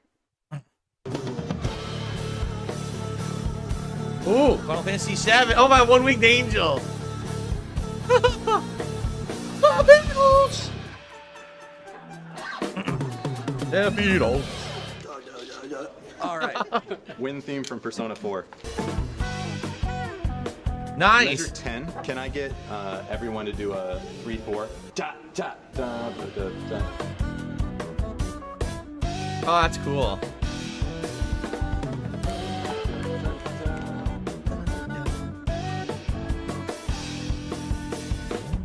Let's do Amsterdam. You have a full bar pickup. Who has the pickup bar? I have a full bar. Anybody else? Drunk Phil. Okay. Okay. Applause. Applause. Applause. That's gonna be an awesome job, man. You're first of all, you're already a musician. You get to make art, something beautiful that everyone enjoys. There you go. Then, Here, listen to my since you're in beautiful charge of singing the music voice. of the award show, you get to be creative and pick the tracks you think fit what's going on in the show at that time. So even though the feature is what's going on over there on the stage, you're as much a part of the show as anyone else. The music is very important to the show to keep it flowing, to make it exciting, and to be pertinent, right? Like, that is so cool. That's got to be like a dream job for a musician. Someone just said, Global Citizens probably doesn't pay well, though. I mean, let's be honest here. Do you think that any of the jobs that these guys do pay well? That's the problem. Some of the most creative people on this planet, they're not the ones who get the big bucks. It's the fucking moron in the boardroom, right? That's the guy who gets paid the big bucks for some fucking reason. Anyway, that's a really good video. It's a little long. I'm not going to watch all of it. I really like that. This guy is great. I'd like to hear more from this Adam Neely. This is 5 years old, but this is super good, right? Okay. Up next is a video that I kind of felt like was going to get submitted this week. Let's just lay the groundwork for this one, folks. It was only, what, 2 weeks ago that I watched a video of Nick Rikita, the internet lawyer on YouTube and Rumble and other places, I think, who basically he's having I guess he's having a personal life meltdown, all right? And he's been streaming himself completely drunk and saying really awful things, and I reacted to a video about this like 2-3 weeks ago on this very show. Well, as a follow-up, he's been arrested, all right, for drugs and firearm possession while having drugs or being under the influence, something like that. And someone submitted this video for me to watch. They said to start at the 5-minute mark, so I will. I don't know exactly what this is going to be. Let's go to the supposedly to the 5-minute mark. Apparently, this guy is another internet lawyer friend, or used to be like associated with Nick, but they basically like stopped doing anything together or something, as I guess this guy has had his big downfall or something. So I guess they said 5 minutes. Okay, here we go. We'll start here. Last night in jail. This can be changed, and I think it will be. But until he changes that stance, I think he's not come around to the reality that he's currently in. All right, let's go to it. And you'll see what I mean. Good morning, everyone. We're going to go on the record. Before we do, a couple rules this morning, giving the amount of observers. First, you are to turn off your device so you are muted and turn off your video camera. Second of all, there have been requests to record this proceeding. Those requests are denied. The rules. Oh, God. General rules of practice That's prohibit terrible. any recording other than the official record. They really haven't gotten any of this stuff figured out, have they? It's 2024. I mean, my bankruptcy proceeding was in the year 2020. And they allowed anyone to call into the call and lie about who they were. And it was really messed up. Like, there's no security or anything. Here you got people who are like observers are coming in. Ding, ding, ding, ding, ding, ding, ding, ding. Dude, this is supposed to be a court proceeding, right? Or an arraignment or something. What the fuck is this? Can you shut that fucking notice off? Like, what is going on? Is there anyone in charge? It's supposed to be like super important legal shit. Why is no one like controlling the situation? Ding, ding, ding, ding, ding, ding, ding, ding, ding, ding. It's going to sound like you're at a grocery store. Someone coming through the front door 100 times, right? Of the judicial branch, which is recorded by a certified court reporter. I imagine that transcripts. Also, I do wonder, why is this over the internet? Like, everything today is gone back to normal since COVID, right? So why is this being done over the internet like this? I wonder if there's a particular reason. I don't know where this is located. So can be available. That's under General Rule of Practice 42 or 4.02. Just miserable. Subdivision 5 at Prin 5. I need to tell everyone that a violation of that rule could lead to contempt proceedings. We are on the record in 34 CR 24. For the record, I have an email. And Madam Clerk, if you can disable that the buzzing or bell noise each time. They're not going to disable that, are they? The court would appreciate that. They're going to leave that shit on. This is the state of Minnesota versus Nicholas Robert Requeta. Am I saying that correctly? You've told me before.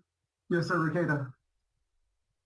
I have your date of birth is December 16, 1981. Yes, sir.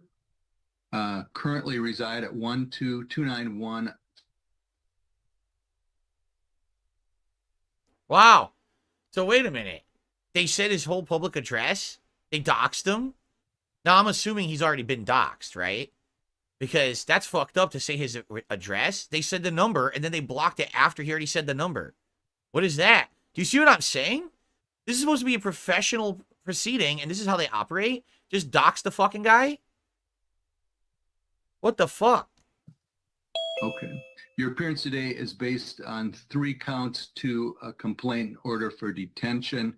The record should reflect that Alex Cornahachi appears for the state of Minnesota. Mr. Requeta, you are self-representing yourself at this point? Yes, sir. Whoa! Okay. He's self-representing? What? He got arrested for a drug and a firearm charge, and he is self-representing himself. Well, all I have to say about that is it's got to be a money issue, right? But he could have got a public defender. Maybe he feels the public defender system sucks. But why in the holy hell? Why would he be defending it? That is an awful idea. Really. That is a terrible, awful idea. Okay. Count 1 is second-degree possession, 25 grams or more of cocaine or methamphetamine.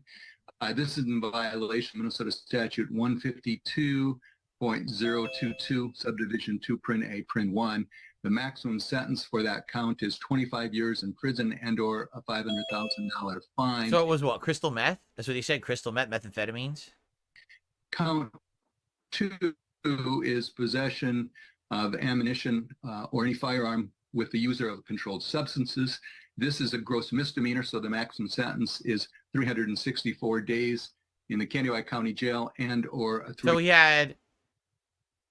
He had meth, and he had a gun on him when he had the meth. The problem isn't that he had the gun. The problem is he had a firearm when he was in possession of the meth. That's the misdemeanor.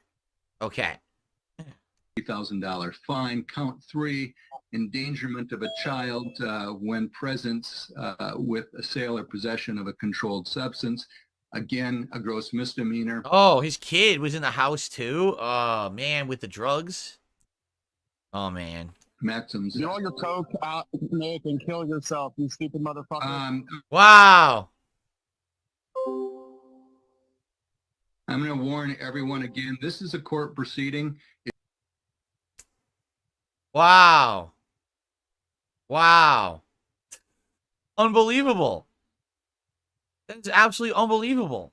Why is this allowed in a court proceeding? This is a court proceeding. It should be under control.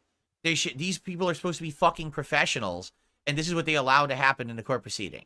That's fine, right? He's like, oh, I'm going to warn you. No, don't warn. If you don't have it under control, you stop the court proceeding until you have someone competent who works for you to run it. This is a shit show. This is a joke. People can call in and say shit like that in his court proceeding. Right now, I'm not kidding you. These people should all be fired who are involved in this right now. That should be immediately, because that happened. Immediately, they all should be fired. Everyone involved.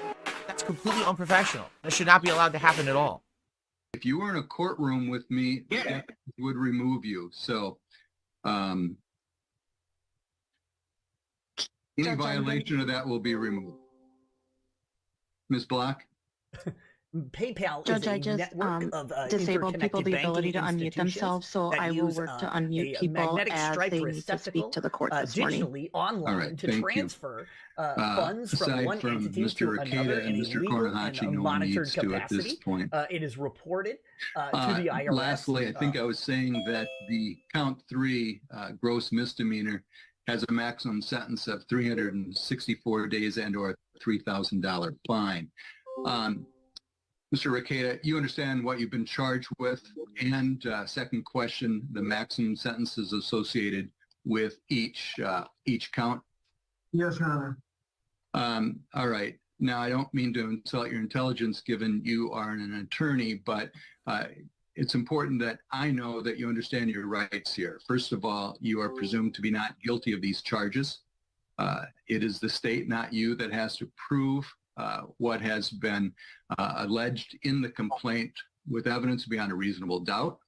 You have a right to trial by jury. All members of the jury would have to agree that the state had met its burden of proof beyond a reasonable doubt before you could be convicted. You have a right to counsel. You have a right to represent yourself, of course.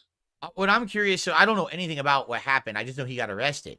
So I'm assuming this must have been found in his house. They found him in possession of these drugs. There's no way he's driving around with that many drugs on him, right? So that means that there was probable cause to enter his house and search for drugs. So what happened, right? This guy's a professional streamer, right? He streams all the time. So what gave the police the right to go in his house, look for drugs, and they found him and arrested him? I wonder what happened. If there's a trial, you could give your side of the story and testify, but you also have the right to remain silent. Indeed, you don't have to prove anything, so you don't have to say anything. If you remain silent, the judge can't make a comment about that. The prosecutor can't make a comment about that, nor can the jury take that into consideration. You have a right to confront, challenge, or cross-examine anyone who testifies against your interest. His pastor told the cops, is this true? His pastor told the cops, allegedly. So, but how did the pastor know what he had in his house? Unless he confessed. Maybe he went to confession and he told his priest, and his priest then told the cops. Huh. You have a right to call witnesses and the power of subpoena. By the way, this video is incredibly long. I'm not watching 15 more minutes of it. I'm just trying to figure out, like what is of interest here exactly? I don't know what happens in this arraignment. So I don't actually, I don't actually know. All of the state's discovery before trial, and including exculpatory information and evidence, and At the end of the day, if you think the court made some mistakes or a jury made some mistakes, you have a right to appeal. Any questions about those rights as I've explained them? No, Your Honor. This is a Rule 5 hearing. Sometimes we call it a bail hearing. We'll set this for a Rule 8 hearing. Under the rules, you have the right to have that hearing within 14 days of today's hearing, but you could waive that as well, given your right to seek counsel if you so choose. Do you want this scheduled within 14 days, Rule 8? No, Your Honor, I'd like to waive that. We can combine it into a contested omnibus hearing. That would work. All right, so we could, for today's purposes, combine Rule 5, Rule 8? Yes, sir. So apparently there were 2 hearings, All but he right. wants to combine them into one super hearing so he doesn't have to do this again. Which, considering the fact that the guy is insanely trolled on the internet, as you can see is happening, I guess that kind of makes sense. He just wants to get this over with now. And before you ask for a speedy, you want to hear what the state is requesting as far as release conditions? Yes, I'd like to hear what the state is requesting. I didn't say it, but you also have the right to have me read the complaint today. No, wait, right, sir. All right, very well. Mr. Kornhachi, what is the state requesting as far as release conditions? Yes, Your Honor. The state is requesting $50,000 unconditional. In the alternative, we would agree to RPR with standard drug conditions, which would include no use, random testing, no use and possession of firearms, contact probation as directed, don't leave the state without permission from the court, remain law-abiding, keep in contact with probation, and other standard conditions. So, $50,000 bond. Then he has to also stay clean, random drug testing, cannot have a firearm. And that's it? That's all they want? They're not going to give him any jail time? Is that what they're saying?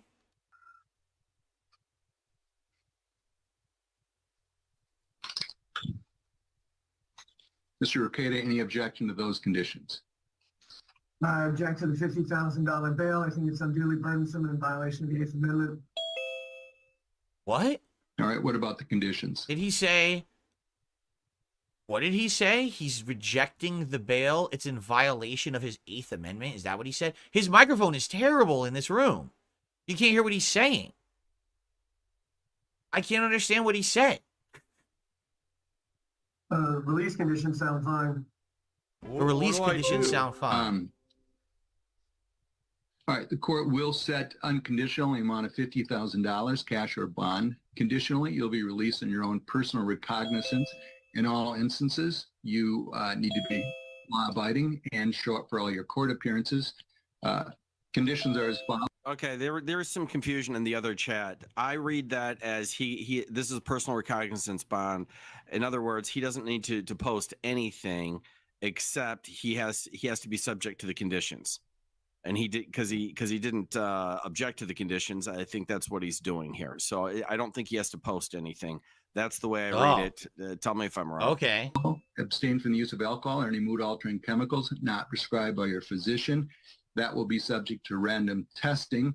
So the court will order that. So no alcohol, no drugs, random testing. You meet with probation upon your release, sign their agreement, and cooperate fully.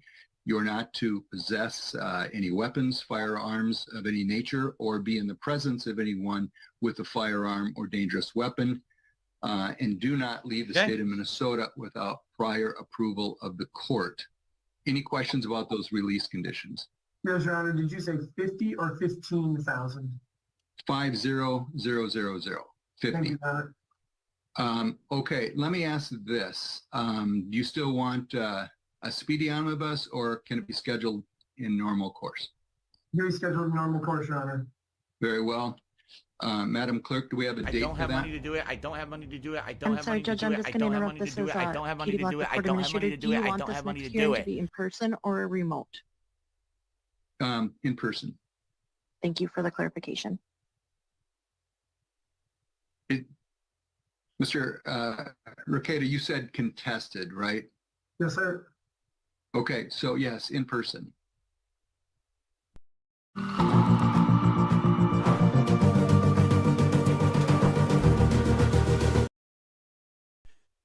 it doesn't. This didn't really add anything, right? It's kind of like, okay, so basically he got arrested. We don't know the truth because it's not said in this court hearing, right? Or at least what we're watching. We don't know how it led to him being caught with all of this methamphetamine, but he had meth, a firearm, and a kid all in the house at the same time, which is a big no-no. And because of that, he's in big trouble. And it sounds like he's probably going to have to pay a lot of money, and he's going to have his random testing going on for liquor and drugs moving forward. They're going to have a hearing. Like, this isn't even close to being done, correct? Like, there's going to be follow-up hearings and things. Because I wonder if he's going to be, like, if there's going to be a trial or if he's going to be sentenced to any jail time. It doesn't sound like it, though, right? It sounds like those conditions are that he just has to stay clean. And as long as he stays clean and doesn't have a firearm, he's good, right? From what I can understand, maybe. But again, I don't know anything about this, you know? I don't even know. Honestly, I don't know why this was submitted because it's not like I can really add anything to it. I'm not a legal expert or anything like that.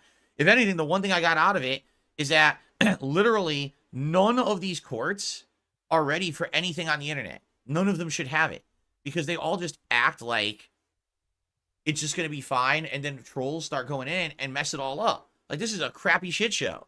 The fucking noise keeps going off. People are fucking, dick. Insulting the guy, Nick. It's like, geez. I thought this was a professional court hearing, right? And I've had some experience with this 4 years ago myself, right? It's ridiculous. Okay, so I'm being told those are his bail conditions. The court case is ongoing. The maximum sentence he can be sentenced to is 25 years for the drug charges. But basically, the way for him to stay out of jail is for him to give those conditions, and then he's out on bail until his court proceedings. Okay, fair enough. That makes sense. All right. I don't know why that was really submitted. Sadly, there's not much I can really add to it. I have nothing to say. I don't know anything about it. I wish him the best and his family. It's awful that this has happened. Obviously. And a lot of people love it when people get into awful places, right? They want to dance on the grave. They want to revel in the downfall of others. And a lot of people have said to me, Phil, aren't you happy that this has happened to him because he covered your bankruptcy and said awful things about you during your bankruptcy? No, absolutely not. I wish him the best. I hope that he recovers. I hope that he comes back clean, sober, and that him and his family have a great life. That's what I wish for them. I don't want anything bad to happen to people. It's ridiculous, right? People just want to see other people have downfalls on the internet. It's messed up. I don't support that whatsoever. But I don't cover shit like this. The only reason I'm watching this is because it was submitted. And again, I don't really know what you expected to hear from me or get out of this because I don't want people to be hurt. I want people to have good, happy lives, you know? I really hope that he turns things around and that I wish him the best. All right? There you go. All right. That's this part of DSP versus the internet. Let's split it and we'll come back with more Ultra member submissions. I do believe that the clips coming up are much shorter. So, all right. See you in the next part. Okay. All right, guys. So we have one shout out. Thank you to Casanova for being a submissions tier member for 15 months. The pop-up did work this time, correct? It did show up on the screen. So I guess I got that sorted. Okay. And yeah, see, here's the thing. People are like, oh, but he mocked you and he made fun of you. I don't care. I legit don't care. People fucking mock me and make fun of me all the time.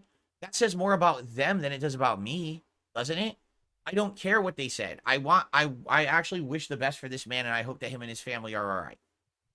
All right? And the same goes for Review Tech USA, and the same goes for Boogie, and the same goes for everybody. I want everyone to just be having a good life, because the truth is, if they do have a good life, then they don't need to make fun of others. They don't need to deride them and do awful things to others, right? People aren't nasty to others if they're in the middle of an awesome existence, right? Why would they need to do that? So, I just want everyone to be better. I want everyone to have happiness in their own way. I wish the best for these people. I don't want them to fall. I don't find this entertaining. Not for one moment did I just watch this. I'm like, ooh, this is great. No, this is terrible. This is awful. Again, I'm only watching it because it was submitted. I don't see any value in watching it any further. I don't think I'm going to get anything out of it, right? Okay. All right, we're going to continue. Guys, once again, we're over an hour into the show. We have no contributions, no tips, no super chats. Casanova, thank you for the membership. So, or was it Gatsu? I actually don't know if it was Casanova or Gatsu who became a member today. One of them was a Rio. Guys, please support this show. All right? This is, again, this stream is important to this channel because it's this and memberships So if you're gonna be an asshole, running. you're gonna be treated like an asshole. You're gonna be shown the door. If you like this React stuff, please keep it going and support it in some way if you can. I really do. I need that money. All right? Pay my bills. All right, let's continue. Hello, everyone, and welcome back to DSP versus the Internet, episode 66. We're still in Ultra member submissions for now. We're going to see how many we can get through in this third video. FYI, this next video, all right, is basically a fan-made montage of some of the best moments, or I guess personally some of their favorite moments from my runs in Fallout. And it includes some of the biggest, funniest moments that people always bring up in my Fallout history, like the Naughty Nightwear and stuff like that. The funny part about it is it's fan-made. I know the person who made it. All right? They're an actual fan of my content. For some reason, my idiotic detractors have latched onto this video and be like, oh, don't you know that this is like a secret detractor video? No, it's not. This is someone who's trying to practice video editing. And they wanted to do something, and they actually consulted with me and says, is there anything that I could make to practice video editing? And I said, well, right now, Fallout's all the rage. Keep in mind, this was a few weeks ago, right? I was like, Fallout's all the rage. I'm playing Fallout 4. People are talking about the Fallout TV show. Maybe a montage of stuff from Fallout would work. And they actually asked me, hey, what would be some things? And I suggested some moments that I remembered from the runs in Fallout. And I said, and just add some other moments too.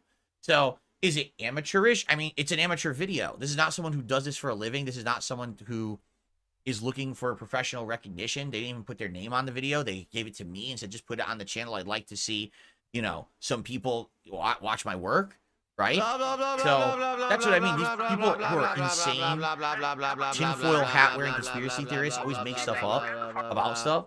It couldn't be further from the truth. This is a genuine fan video. Is it the best video ever made? No. Is it the worst video ever made? No. But it's a video to watch. It's something additional content for the channel, which I was happy to have an extra video to upload to the channel, right? So we'll watch a little bit of it. We're not going to watch all of it. Okay, we'll watch some of it. As you can see, they just grabbed a random video from vlogging or something off of my channel as the intro from a recent thing. Why can't I just take them seriously? I just did an amazing fucking... And by the way, if you're wondering, because some people were like, oh, there's only a left audio channel for the Fallout 3 clips. Yeah, because the Fallout 3 clips are terrible quality. They're from the Dark Side Phil channel. The camera wasn't stereo audio. So I think what happened is this person took a mono audio video and didn't realize it was mono audio and put it into their editor. And then the other clips later on of my future Fallout playthroughs have stereo audio. It's just this one has mono because the quality of the clip is ancient. This is from 2008, this video. I can't take items here. Wow, kid. You look like you've got 10 pounds of worry stuff. By the way. 5-pound box. Why don't you take a load off and tell me about it? I would have put 10 pounds of lead into your 5-pound fucking brain. Why was I so angry at 3 Dog? Because I was drunk. Half the playthrough of Fallout 3, I was completely drunk. If you watch the playthrough is going live on DSP Throwback every other day. I think we're about 20 parts into it right now. And, yeah, half the playthrough is like that. By the way, this is the original quality. With the new remastered edition, this video is stretched to full widescreen and upgraded. It's still not amazing, but it looks way better than this. And the audio is completely fixed so that it's stereo and it sounds good. Okay? Horrible dialogue. I'm drunk. That's why I'm drunk at this clip. I'm so upset at him for no reason. Where you going? Where you going, asshole? Huh? Where you running? Get back here, bitch. He's still look. Get the fuck back over here, you bitch. Can't catch him. The fuck did he go? Dude, he's getting away. I can't catch up to him. Look. And by the way, for those who haven't played Fallout 3, that's the maximum walk speed. You can't move any faster. So enemies who run legit, you can't catch them. They run away. I'm not over encumbered. I just cannot catch up to him. Wow, so I went to the radio building and look what I'm fucking finding already. An outright firefight between super mutants. Oh, this is is this the Behemoth fight? I think this is the Super Mutant Behemoth fight outside of Galaxy News Radio. Oh, crap. I'll let them do the work. And I'll capitalize. Oh. See, and the funny part is, this used to be, like, very popular. These videos had a lot of views and stuff on my original Dark Side Phil channel. Look how bad it is. I can barely watch it. Like, now I'm watching the remastered version on DSP Throwback, and that's at least palatable. Like, you can watch it. But this is, like, so bad. The quality, right? Anyway, so you can watch this on the DSP Throwback channel if you would like. I don't know why someone submitted this video besides, like I said, people think it's some kind of a secret troll video. It's not. It's a legit video from a fan who likes my stuff, and actually I consulted with them to recommend some moments. Like I said, the Naughty Nightwear moment is in there. There's the moment in Fallout 4 where I aggro the entire Diamond City. That's all in there, okay? And by the way, there's another one too, made by another fan that was made like a week or two later, and that one's also live on the channel. So if you like Fallout, DSP Throwback's the place to be right now. There's a lot of Fallout content over there, okay? All right, let's see what's next. Failed fast food desserts. Welcome back. Fast food joints have a wide array of delicious... Well, let's see. The McDonald's McBakery. News. So the news that had nothing better to talk about anyway. The end of the McDonald's bakery. For a few years, the bakery offered 3 fine, piping hot items. The apple fritter, the blueberry muffin, and the cinnamon roll. The apple fritter was cinnamon-covered apples, fried and covered in a sugary glaze. And the cinnamon roll was drizzled with cream cheese icing and served warm. But in July that year, all 3 were suddenly discontinued. And a lot of people were not too happy with this news. Someone, please wake me up from this nightmare. No. I've done nothing to deserve this. Oh, hi, Nan. So this was recent. It's 2023. So this was just like, what, a year ago? I didn't even know that this ever existed. I mean, what did you really think would happen when you tried to have teenagers who work at McDonald's be bakers, right? Did you think the quality would be good or something? Right? I mean, I don't know. All right, let's go to a more interesting one. Well, we already know about the Grimace Shake. That was just last year, too. Choco Tacos? I used to eat Choco Tacos. I got those at Taco Bell before. What a stupid society, huh? Yeah, what a dumb way to pretty live. weirded out too, pal. And for number 8, the Choco Tacos from Taco Bell. These were pretty good. Oh, I have no idea how this one didn't last. Yeah. It's like one of those choc tops you get at the movie theater, but taco shaped. Yeah, that's exactly what it was, No but nuts. stranger to some sweet treats to go along with your burrito. They've got cinnamon twist, caramel apple pastry pockets, cookie sandwiches, and of course the churro, a Spanish delicacy. But the ice cream company Klondike collaborated with Taco Bell to bring us these Choco Tacos. But sadly, they were discontinued in 2022, much to the 2022? They lasted a long time. No lie, I didn't even know about Choco Taco. And then during my years in the mid-2000s when I was traveling to play Street Fighter, we stopped at a Taco Bell and to eat on the road. And one of my friends says, "Oh, dude, you got to get a Choco Taco." I was like, what the hell is that? They're like, it's a freaking ice cream taco that they have here. I tried it, and I was like, this is actually pretty good. You know, it's from Klondike. So if you like a Klondike bar, you're going to like the Choco Taco. Wow. I wonder why it got discontinued. Dismay of Twitter fans. But my big question is, how did they actually taste? They look great. Well, they're essentially vanilla ice cream in a sugar taco with milk chocolate coating. What did taste testers say? Well, Good Mythical Morning chowed into this one. Let's see what they said. They called it complex, and that's it. There's a lot to experience. Many layers. Complex. Which doesn't tell us much. So what did other taste testers think?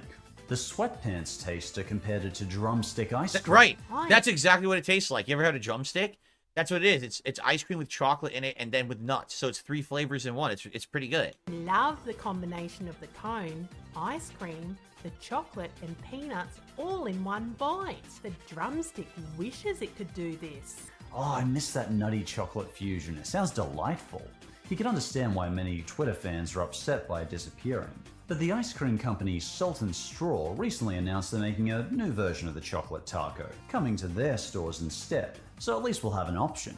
Anyone hear what the hell Salt and Straw is? I never even heard of it before, right? All right.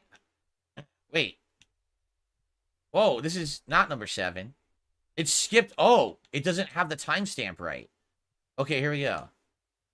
7. The Jack in the Box Bacon Oh, Milkshake. come a on. Meat-flavored milkshake. Oh, that's Who in their right disgusting. mind makes this? Do you remember the bacon? Listen, I do not understand the insane obsession with bacon. I don't.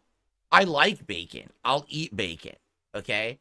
In various things. I'll have it with breakfast. I'll have it on a burger or something. I don't want bacon in sweets. Chocolate-covered bacon. Dipping bacon into sweet things. I don't get it.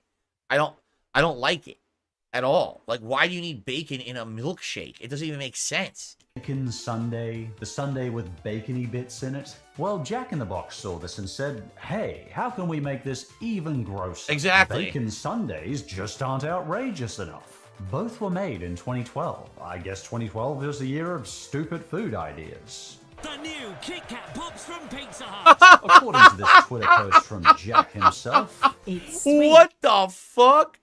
Kit Kat Pops from Pizza Hut. Pizza dough around a Kit Kat. What the fuck is wrong with people?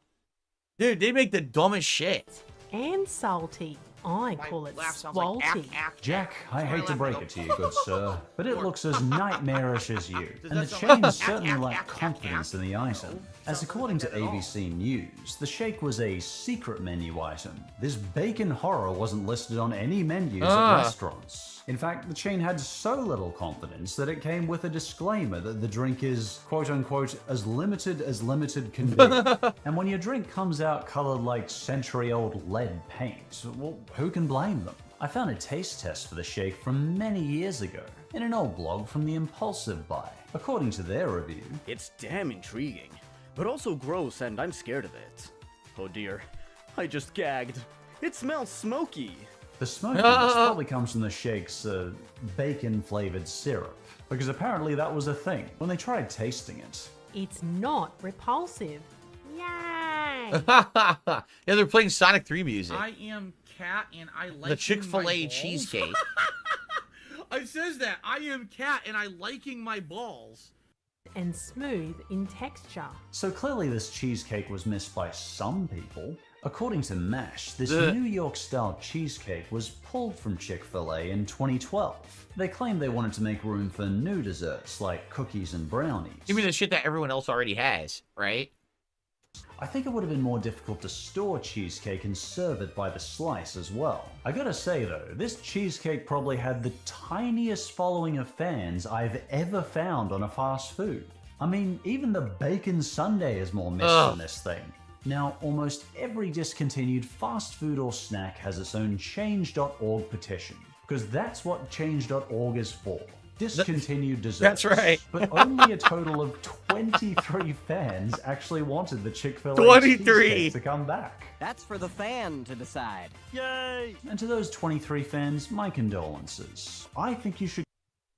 Carl's Jr. Ding Dong? Ding Dong ice cream? So what they do, they put ice cream inside of an actual Ding Dong you could just buy at the store?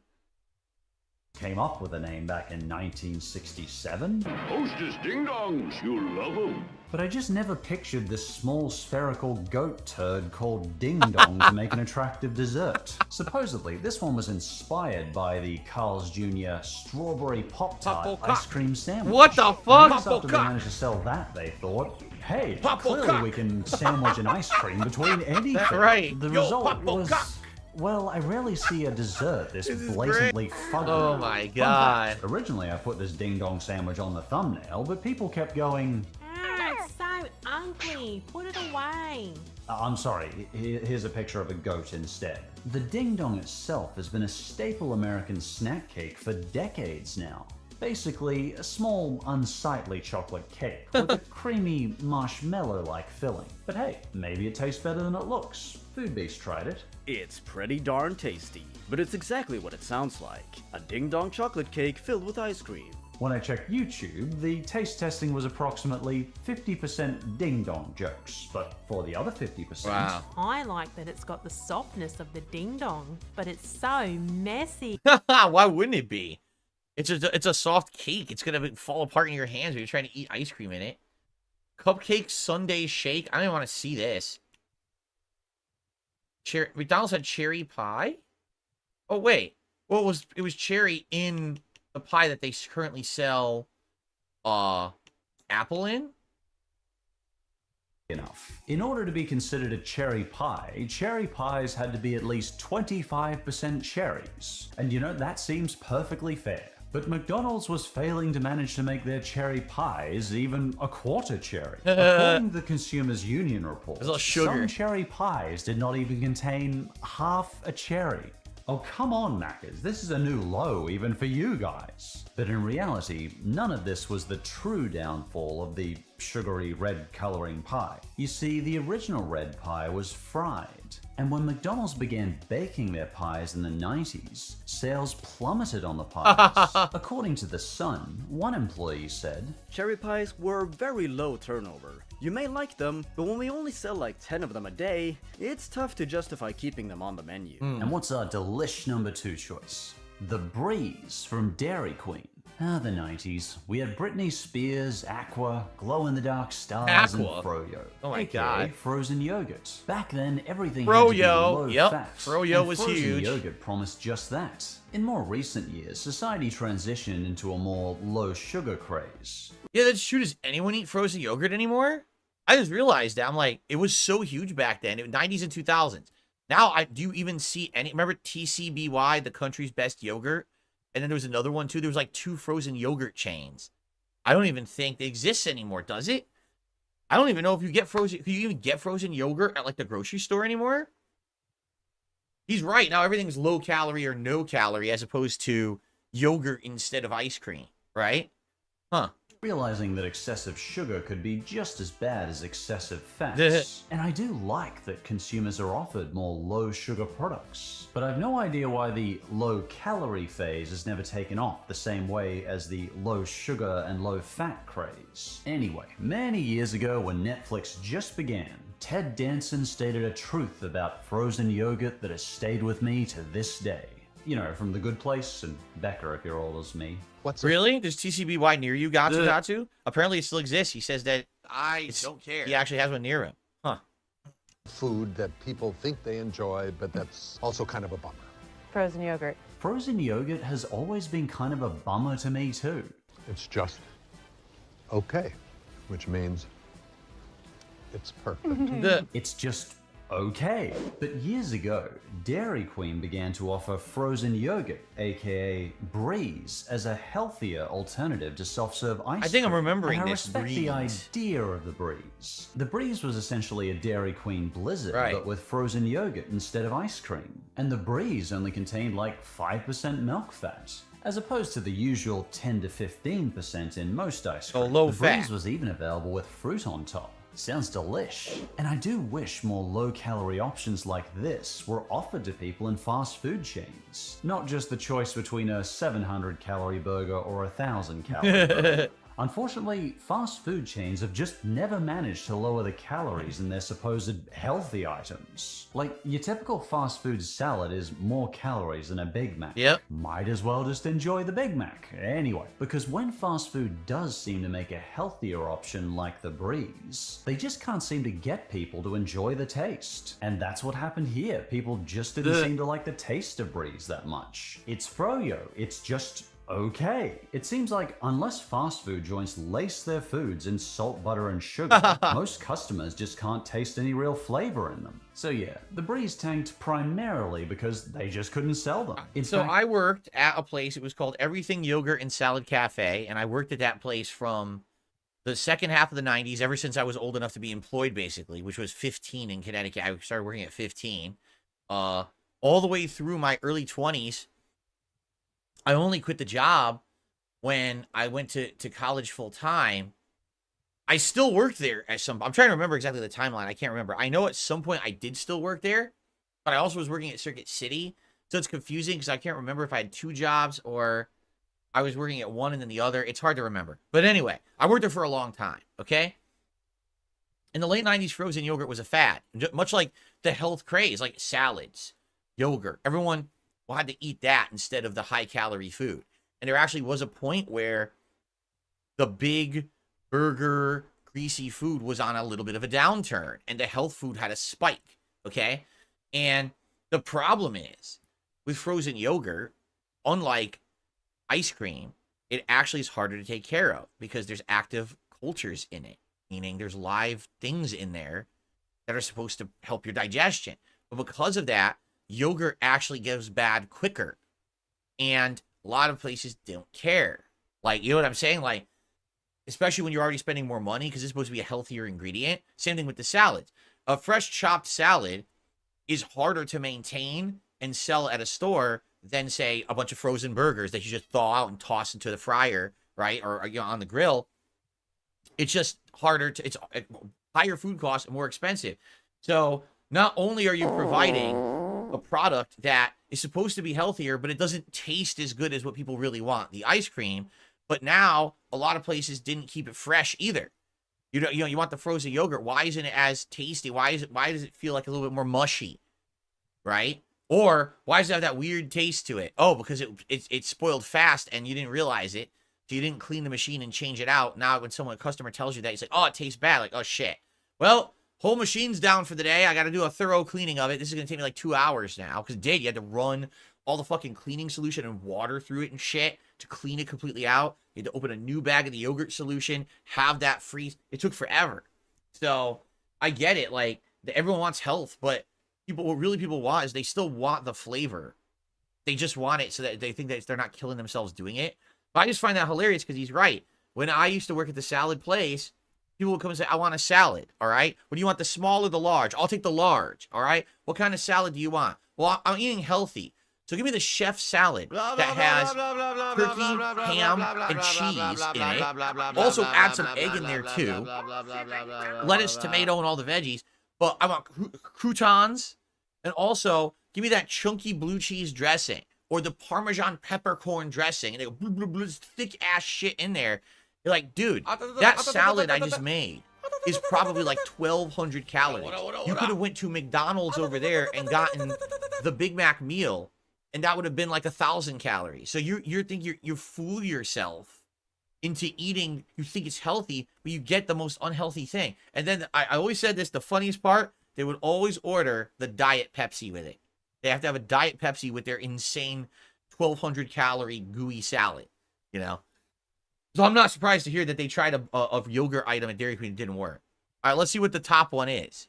Sales on the Breeze were so low that their stored frozen yogurt kept spoiling. Yep. And despite those sales, they tried to offer it for a long time, 10 years in fact. And good on Dairy Queen for trying to offer a healthier dessert option for that long. And before number one, what are our honorable mentions? The Bacon Sundae from Burger King. Since I talked about this thing in the stupidest fast foods, I left it off the list. But there are a surprising amount of fans to the Bacon Sundae. Some people commented they seem to like the sweet, fatty, so and fucking salty disgusting. combination. People are weird, That's man. supposedly the flavor they got when they put bacon and ice cream together. And it's worth pointing out that some people pushed this myth of fast food ice cream containing pig fat for a long time. But this is a case where ice cream actually contains pig fat, because they're literally sprinkling pig fat on top of the sundae. The Fruit Loops milkshake from Burger King. Oh, I remember that. Burger King coarsely chopped up some Fruit Loops and stuffed them in a soft serve shake with sweet sauce and whipped cream. Ooh, I gotta eat it. Boom, Gotta eat it. nostalgic Eat the overload, hype. and possibly blood sugar overload. Duh. I like the way Junk Banter described the taste of this one. The second sip is a comforting, familiar flavour that tastes like a Saturday morning cartoon. Pizza Hut Hershey Dunkers. Huh, what a strange look. Oh it's my essentially God. Pizza Hut breadsticks with what looks Come like on. Cocoa Krispies, aka Cocoa Pops with mixed nuts on the top. As to why these ones were discontinued, it's hard to say. But according to a staff member on Reddit, they probably didn't sell well. I remember I made less than 5 of them. A customer commented they were only good straight out of the oven, but after only 10 minutes, they were rock hard and gross. Yeah, personally, Makes it's sense. a little too sweet for my taste. That makes a lot of sense. Why would it be good? If it's out of the oven, it's fresh, but immediately all that hard topping is not going to be crispy and crunchy. It's going to be like, it's going to harden and become like a rock. They're right. That was an idiotic product. The Unicorn Frappuccino from Starbucks. Oh, I so wanted to include this beautifully colored drink in the list. Look at this gorgeous Oh my thing. God. My thumbnail was inspired by just this rainbow effect. Unfortunately, the Unicorn Frappuccino was one of Starbucks' worst received Frappuccinos. So what went wrong? Well, the unicorn was made out of ice, milk, pink powder, sour What the blue fuck is powder, pink powder? cream frappuccino syrup, mango syrup, and blue drizzle. And after this massive cocktail of combinations was released, it was panned by health critics.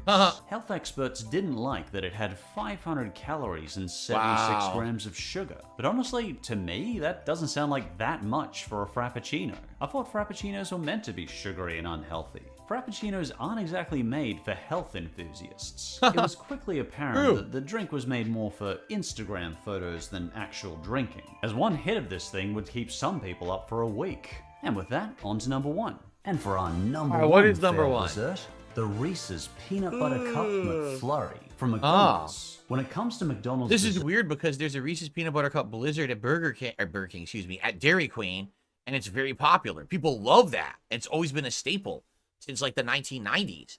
So why did the Peanut Butter Cup McFlurry fail? Desserts, I think there's 3 ranking tiers of indulgence. Tier 1 of indulgence is the simple vanilla soft serve. Tier 2 is a sundae made with some nice caramel or chocolate syrup. Tier 3 of ultimate dessert indulgence is the McFlurry.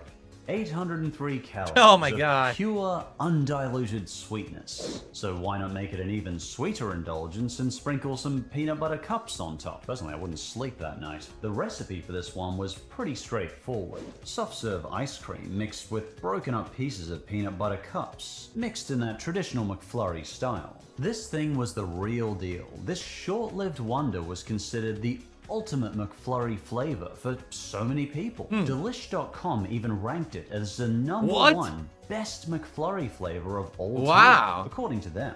It's distinctly creamy meets flurry peanut butter. When spread through a soft serve, it reaches new heights of deliciousness. Good vanilla, very sweet. Strangely, this McFlurry seems to appear sporadically across countries. For the record, if you haven't been to McDonald's and had their vanilla ice cream, it doesn't taste anything like vanilla ice cream. It tastes like pure sugar. I don't know what they do to their soft serve. I don't even know if it's considered ice cream because at one point, McDonald's many years ago, this is actually in the movie The Founder, if you ever see it, when basically all the food decisions weren't being made by the owners, the McDonald's guys anymore, but it was actually this other guy, this salesman who's played by Michael Keaton in the movie, they decided to convert from actual dairy product ice cream to this powdered substitute that was insanely cheap to make, but you could blend it in a way that would fluff up and kind of be like ice cream. So they would say, oh, it's a milkshake, but it wasn't a shake. In fact, they were legally told they couldn't call it a milkshake anymore because it didn't actually contain enough dairy to be considered a milkshake. So Ray Kroc, that was his name? Okay, thank you. So I don't know what they do with their ice cream or if it even can be called ice cream. Maybe it's called soft serve, but they don't say ice cream. I don't know what it is, but it doesn't taste anything like ice cream. It literally tastes like sugar, like you're just eating gooey sugar. You know, it's not good. It's disgusting. There was one time years ago, my wife and I were craving ice cream. Everything else around here was closed. So the only thing we could get was a McFlurry. And we're like, all right, we'll just do it. I bought them. I drove home.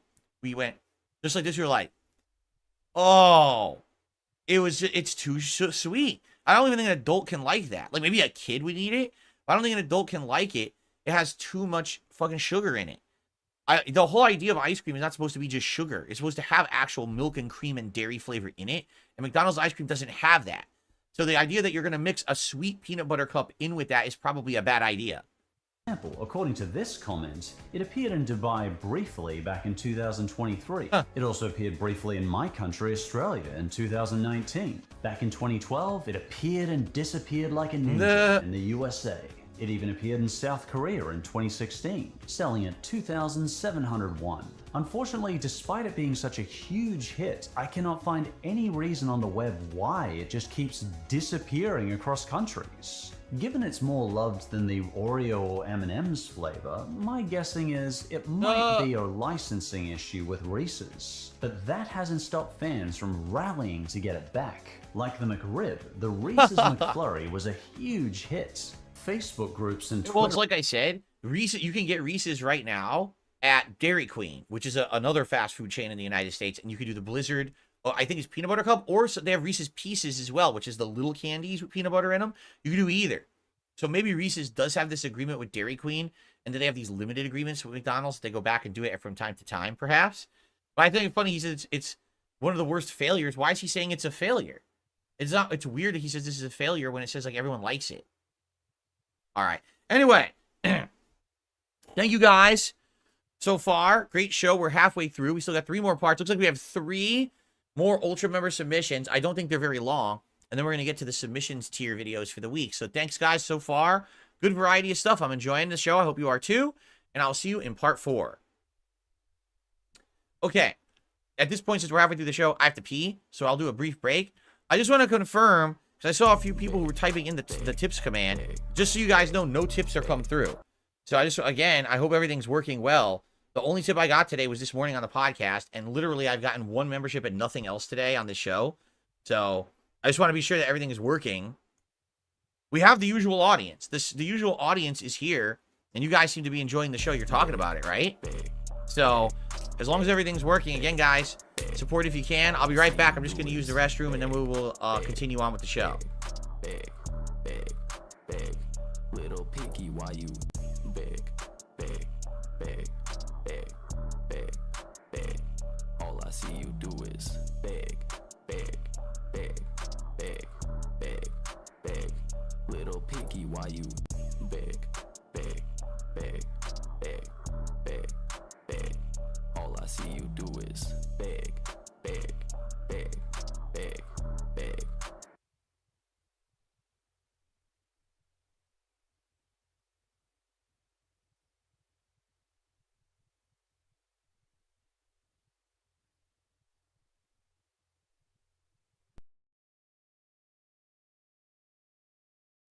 Thank you for calling YouTube customer support. Your call is important to us. Please stay on the line with all the other lame brain dummies who don't matter.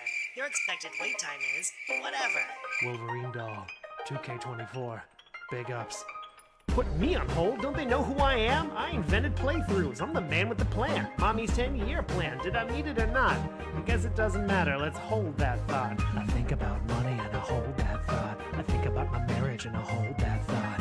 I think a lot about all I never got. Then I take another sip and I hold that thought. I never got my dick rubbed. My parents never bought the doll that goes snicked, bub. I never got the spicy Latina. She never even let me near the spicy vagina. I never got an accoladed Evo. Can see no love for DSP, but they love the top 3 though. I never got the respect that I ought, so I try to wonder why, then I hold that thought. I think about Leanna and I hold that thought. I think about T and I hold that thought. I think a lot about everyone I've lost, and I pull another Hogan and I hold that thought. I lost my buddies Rambo and Howard. I threw out my fucking back, now I gotta use a stool in the shower. I lost my money, my nerve and my power. They were gonna throw hands, I just pulled mine back like a coward. I lost my understanding of the how or the why of the bad decisions that I made that got me lost like a tire. I lost my fire, the passion I brought. So I wonder what's left, then I hold that thought. Why am I this way? Why am I this way? A scam and a play while time flies away. Why am I this way? Why am I this way? I pray I will climb to level 2, just not today. Okay. Tips. Give me that. I'm going crazy like CeeLo from getting overlooked like my lil man Skilo. I need Hogan's, I gotta pull a kilo. My pages are a chronicle of every time I ate a Dorito. The haters all compel that thought. And hell, I fucking wish I could dispel that thought. I dress like I do cause of low-tier God. He said I wasn't sexy and I held that thought. I think about the past and I hold that thought. I think about the future and I hold that thought. I pour another gin, take a cold fat shot, then I go downstairs and I hold that thought. I wish it was a little less dopey, a little less copey. I wish it didn't give it all to Scopely. I wish it had a little more hope that I won't die broke and alone. Not a note from the homies. I wish the whole world hadn't seen it. I wish I just dreamed it, even if they didn't see my penis. I got troubled thoughts, I get lost in the sauce, all because like my sauce I need a little more sweetness. I wish it was a little bit smarter. I wish it was a charmer instead of just a snorter and a farter. I wish that my emotions had armor. It's hard when they charge me with fraud or escape from a farmer. I wish I could control how my name is displayed in the pages so nobody could say I'm an anus. I may go insane from the hate and the pain. It's a shame that my brain's as fucked up as my fate is. Life and I hold that thought. I think about death and I hold that thought. Your thoughts stay with you, your friends do not. That's alright. I'll just... Hi, thank you for holding. I understand you're experiencing some problems with your YouTube channel. Hello? I'm sorry, is this P.P. Burnell? Burnell? Burnell? Burnell?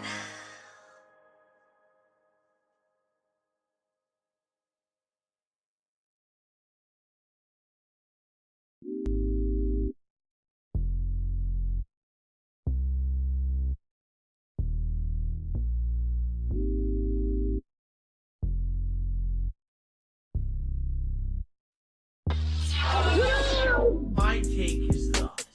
Handcrafted. Oh, I gotta get Lalo on the leaderboard.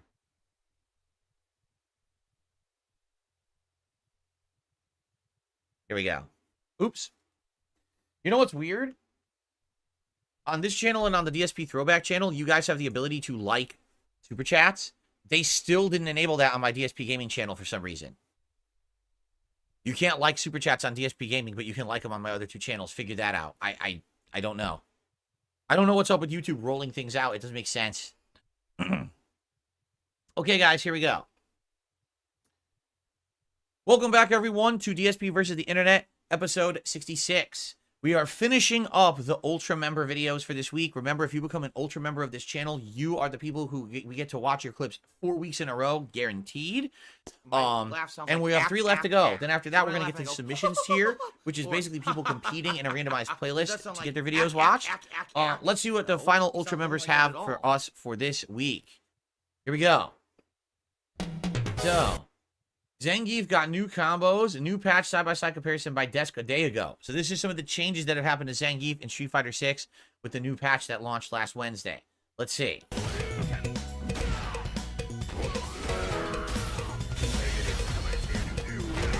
So that was because low fierce now counter hits, or on a punish, it makes a ground bounce, and that allows him to do a combo like that.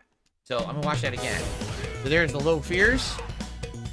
Down forward medium, the EX Lariat into level 1 super. Corner only, but that does a lot of damage. Okay.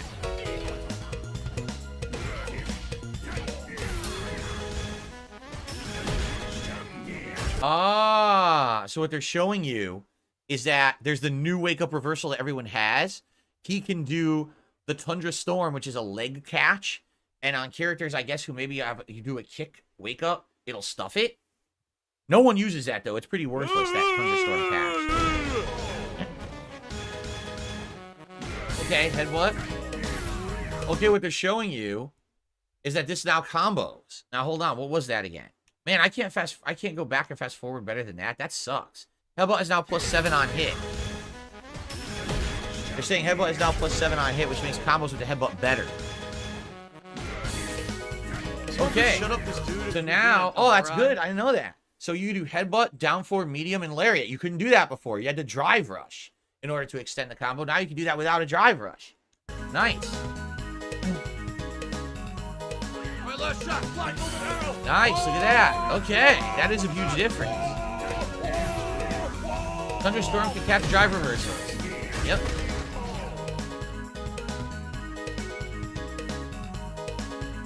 I'll just let it play it, because he's gonna replay it himself, so I won't rewind. Body splash. The double kick is now comboable. Yes, the down stomp, so he's down, down, and kick, is cancelable after the second kick. Oh, you can cancel off low. You can cancel off drive rush low medium kick now? I didn't even know that. Yeah, so now power stomps are special cancelable. Oh, wow. Really? The final hit of Lariat puts an opponent into a juggleable state. Wow, and it's standard Lariat, but it's only the final hit. Okay. There it is. Ground bounce. What the hell? That didn't even look right. That is stupid. That works like that. Down plus HP causes a ground bounce on punish counter. That super should not combo. That is so dumb, right?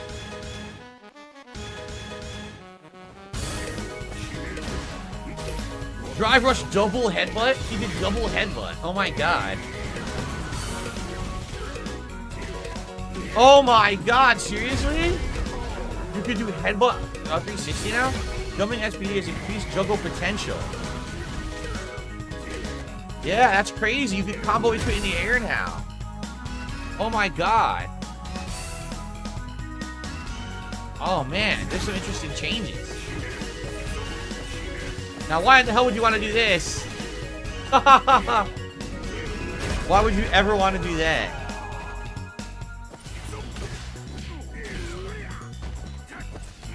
Wow, the parry. If you're wondering why that why did that work? Parry, when you do a standing parry and it misses, it has a giant hitbox now. So you can throw it from like way far away now, which is crazy. That was pretty cool, right there.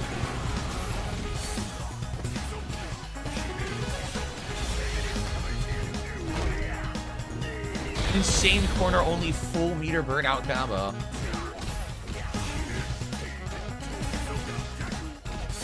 Haha, that's silly. That's with the silly combo.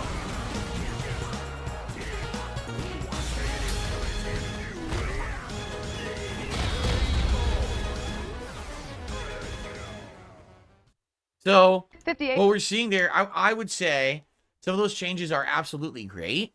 Like the headbutt being faster, you can combo after headbutt easier now is really good. Because now you don't have to drive rush after a headbutt to get a giant combo.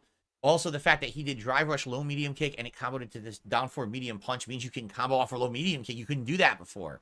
That's two dramatic increases there that are good. And then also, he was showing that you could basically air combo air 360. But I don't know if that's only off that the fierce punch he was showing or not. I'd have to experiment with that. Okay. All right, see what this is. Right now in the Twin Cities, it's a comfortable Tuesday night. 46 in Hinckley, 57 in Marshall, 50 is the current temperature right now in Winona. Whoa. Ooh, that's funky. What is going... Ooh. I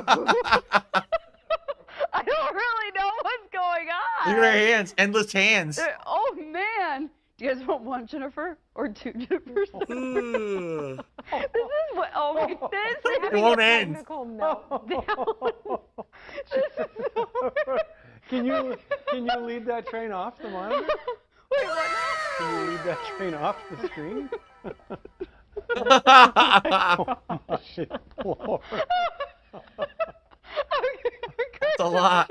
They changed it. I have no idea what that was, but that was brilliant. Yes, it was. 41 for overnight low temperature frost advisory in southeast Minnesota by tomorrow afternoon. I can't Minnesota. even talk right now. Sunny and warmer, daytime high of 67. By tomorrow evening, quiet and a few clouds. Is that it? That's it. It was a graphical glitch. Okay, and this is normal news report then. That was funny. Now, this same person, I believe, also submitted a video for submissions tier, which we may or may not get to today, and that's supposed to be the explanation of how that happened. Okay? All right, our final video. Does high FPS make you a better gamer? Featuring Shroud. Let's see here.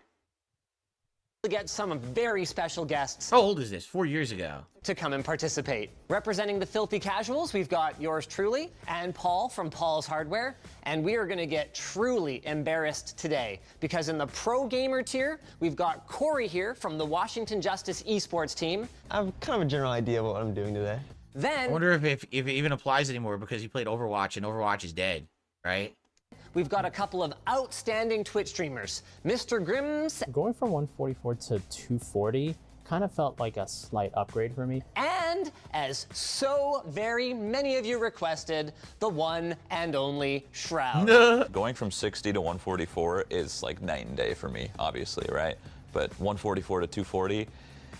So let's get down to business, shall we? Really? And again, what people are saying, and we were talking about this morning on the podcast with Street Fighter 6, people who are playing Street Fighter 6 on PC are playing at a minimum of 120 hertz. And apparently people are saying that's a huge difference. That could basically be why so many people are so easy to counter Drive Impact, to try to counter moves that are, coming out. And I can't do it. That could definitely be the reason why. So to measure the impact of monitor refresh rate and FPS in-game on our subjects, we've built a suite of 5 tests, going from synthetic reaction time tests to aiming tests to putting the whole thing together. So behind me, I have 3 identical systems, except that they've got one key trait modified. So they're all running Core i9 9900K processors. They're all running the same Acer Predator 240 Hz displays, but their graphics cards have been altered. System number 1 is running an RTX 2060 Super, which is capable of running our test games today at anywhere from around 250 to 300 frames per second. Wow. And its monitor has been completely uncapped to 240 Hz. Damn. This is our best case scenario for competitive gamers. Or so we think. Confused. We'll see how the results go today. System number 2 is at the other end of the spectrum. So our monitor refresh rate has been turned all the way down to 60 Hz. But we went even further than that because having a very high performance graphics card on a 60 Hz display still does actually give you better responsiveness than if you had a lower performance graphics card. So we have dropped our GPU all the way down to a GTX 750. This is going to give us anywhere from 70 to 85 FPS. Did you hear what Linus just said? He said, if you have a graphics card that runs at a higher frame rate, even if you're not seeing that frame rate on your monitor, you still have better reaction time. That's what he just said. He says because you'll have less input delay. So if you're playing on PC and you're only playing at 60 frames, but you have a graphics card that can run the game at 300 frames, and you're telling it to do that, you will play better. Wow. In our games. And finally, by popular request, representing the middle ground, we've got our third monitor dialed into 144 Hz and hooked up to a GTX 1650 that is going to push anywhere from around 150 to 185, 200 FPS. Now, just like last time, our test subjects are going to have no idea what hardware they're sitting down in front of until they actually start to game. Are you a functional and retard? we're going to be using high-speed cameras to record not just their test scores, that we could get out of the software, but all. So, let's just fast forward way ahead because Ellie's been interviewing them and stuff. Like, what are the results? I'm wondering, right? 240, 240.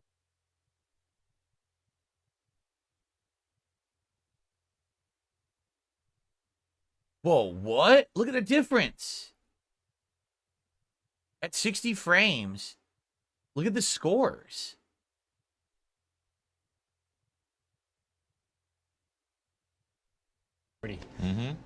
So I think I had misunderstood this test. I have to play against Shroud? Just for the first one. You say that like it makes it a lot better. So test number 5 is going to be a good one, and we've just got Shroud dialing in his mouse DPI and in-game sensitivity settings until he's at the point where he feels like, yeah, this is pretty good, I'm ready to go. Now, he does usually use a G Pro wireless instead of a G Pro with a wire, so that might introduce a little bit of variability, but at least it's the same basic sensor. So, yep. Hopefully it's all right. So test number 5 is the shooting gallery test. Obviously, everything we've seen so far is still synthetic in the sense that you're playing against bots. What do I do? Now, it's time to see if those skills translate into the real world and take on a human opponent. I sure wish I could have picked my opponent here, but I don't get to. I did pick him, but like not because I thought it would give me a chance to win.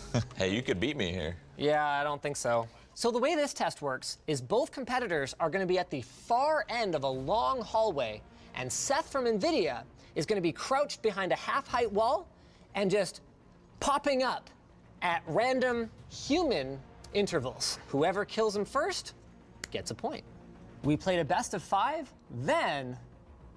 All right, it's interesting, but it's taking too long. Like, I just want to see the results. Here we go. Here we go. This is what I want, the results. Our data and our high-speed footage and see if using a high refresh rate monitor and a powerful graphics card like a GeForce RTX 2080 Ti can make you a better gamer. It's worth going through test by test here. While raw reaction times in our synthetic test were similar across refresh rates, when it came to reacting to moving objects and timing in our double doors test, hit rates were way lower at 60 FPS 60 Hz than at our higher refresh rates. Wow. With most of our shots actually being just a few milliseconds off. We also have a couple of shots here where they look like they could have been hits, but ended up missing because at 60 frames per second, the target's location doesn't update as often, which meant that what our camera, and therefore your eyes, was seeing was already out of date by the time the shot landed. There you go. Mr. Grimm showed us that with enough practice, you can actually overcome some of this disadvantage. His experience with beat and rhythm games allowed him to quickly familiarize himself with the speed of the cue, so that's the appearance of the opponent, and then predict when they would cross his crosshair. But everyone, including Grimm's, performed better with frame rates over 60 FPS, showing that with more information to predict trajectory and speed, everyone will perform better. There you go. And that's what I've been saying all along, is that people playing these games on PC versus console, these cross-platform games have an innate advantage. As long as you're playing on PC, either on a PC that can run a higher frame rate, even if you're playing at 60 Hertz or 60 frames, you have better reaction time. He already said that. It'll already give you less input lag, right? Or even more than that, if you're playing at a higher frame rate, 120 Hertz, 144 Hertz versus someone at 60 like me, I'm playing at 60, you just have better reaction time. It's completely unfair. If you're playing in a tournament, everyone's playing on the same setup. Everyone has the same reaction time. But if you're playing online, it's completely unbalanced and unfair. The only way I will ever have an equal playing field against people playing online games, particularly Street Fighter 6, is to play it on PC with a higher refresh rate. It's the only way to do it. There you go. Lady Christmas says this video is a few years old. And he says the cards that they were testing in here were 400 to 500. Now the new cards are 700. There you go. They're even more expensive now. Wow. Well, there you go. Whenever I'm playing people and like, gee, why do they always get to counter drive impact and I can never counter drive impact? Now you know why. That's literally the explanation. It was just laid out factually by a guy who fucking does these tests for a living. 10 million views 4 years ago. He proved it. Okay. Thanks, Linus, for corroborating what I've been saying for the last year playing Street Fighter 6. Everyone who's playing on PC has an advantage. Okay. All right, what we're going to do now is we are going to switch over to the submissions tier. Oh, you're saying it's cheaper now for powerful cards? That's cool. Oh, I don't need... What am I doing? I already have it on my console here. Cool. So, we're going to go to the submissions tier playlist. Thank you to everyone who is a submissions tier member of this channel. I appreciate you supporting this channel. Here we go. And let's do... Last week I started near the beginning of the playlist. All right, let's start around here. Yeah, let's start around here. How many videos in is this? Let's see. 5, 6, 7, 8. We'll start at video number 9 of like 21 or something like that. Okay, so hold on. Okay. So again, if you're an Ultra member, we're guaranteed to watch your videos. That's why we just watched 2 hours of Ultra member videos. Now it's time to go to the standard and, or excuse me, the submissions tier. Thanks to everyone who supports this channel. Shout out, by the way, to Haseo, who popped their 14-month membership here and said stopping by to say hi. Thank you for that. Says, hopefully you'll be able to enjoy real high FPS gaming in the future. 60 feels like 30 when you're used to 144 or higher. Wow. Okay. Smoother animation does not equal better animation. Okay. AI animation used in the video is linked in the description. Okay, let's see what they mean by this. I'm mad. And bleeding. Tom and Jerry made 60 FPS using AI. Interpolating pixel art with AI. Even a simple animation can be made fluid and lifelike using AI. Your animation to 60 FPS. AI's enhance animate to 240 FPS. What Mulan would look like in 60 FPS. 5 million views. Just fuck it, right? I'm an animator. Why try? Yeah. Press a button. He does it all for you. Hey Google. Animate this video. Sure.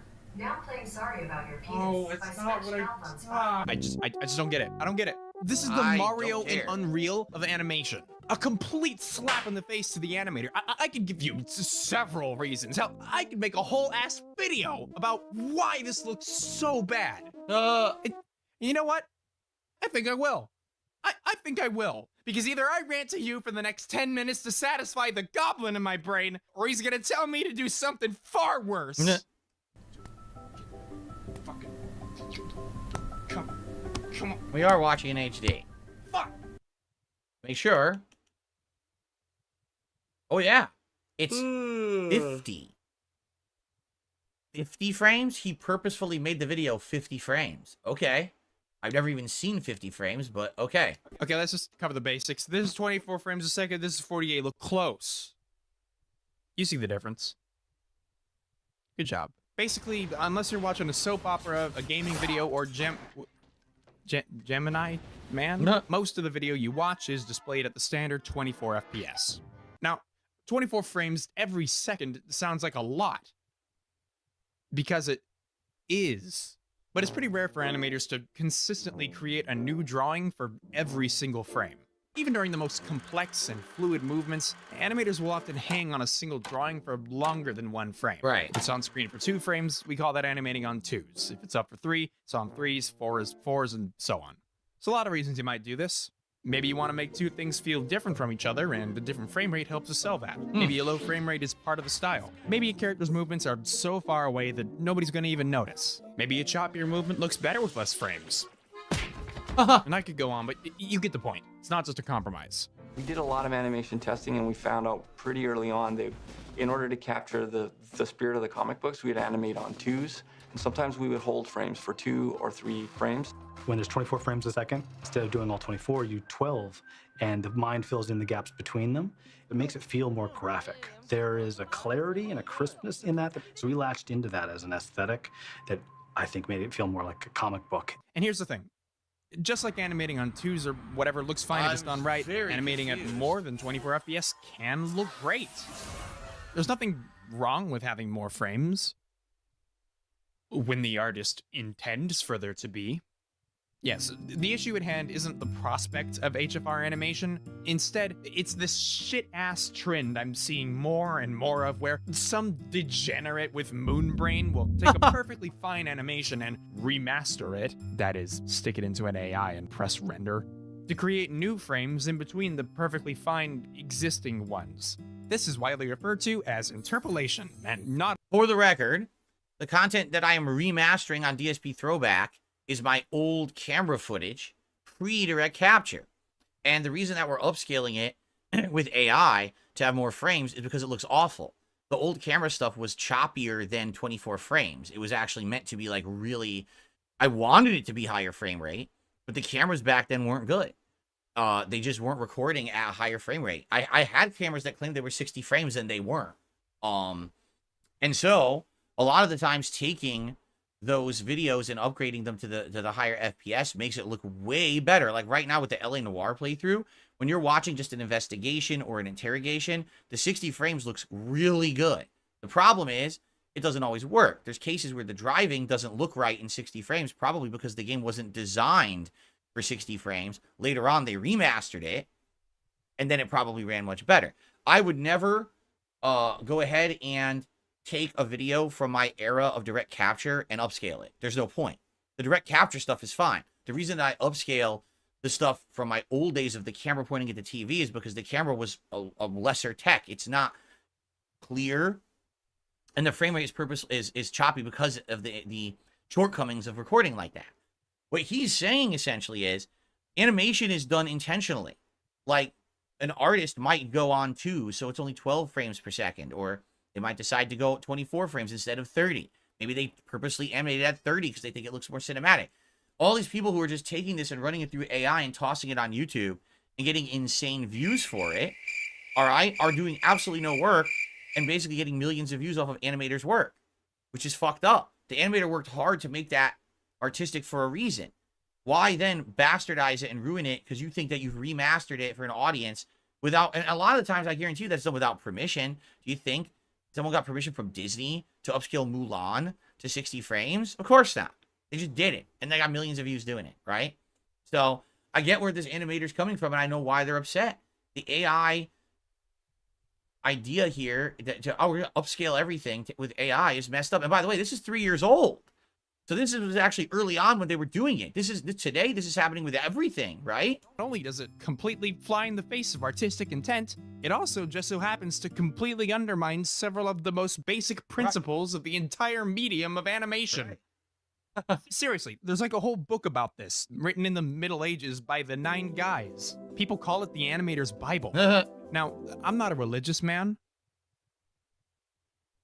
The book outlines what we call the 12 principles of animation. You got timing, staging, exaggeration, anticipation, straight ahead versus pose to pose, solid drawn, arcs, follow through and overlap, squash and stretch, secondary actions, appeal, and easing. I don't expect you to internalize and remember all of that, but suffice to say, all of these principles are, in their own way, extremely important to the process of crafting a good-looking cartoon. And here are the ones that the AI completely fucking ignores. Are you beginning to see the problem? Side note, if you're an animator, you should seriously buy that book if you haven't already. I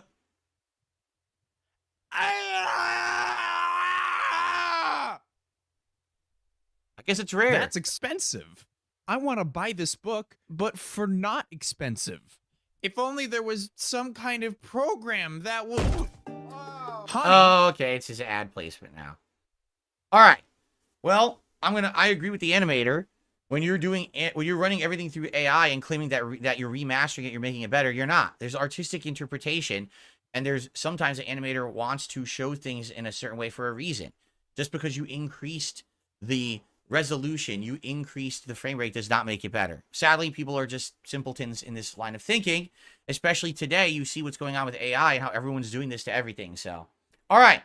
Thank you guys. Someone please shut Time up this dude who's to split being apart. a When I come moron. back, more of these submissions to your videos here on DSP versus the internet. See you then.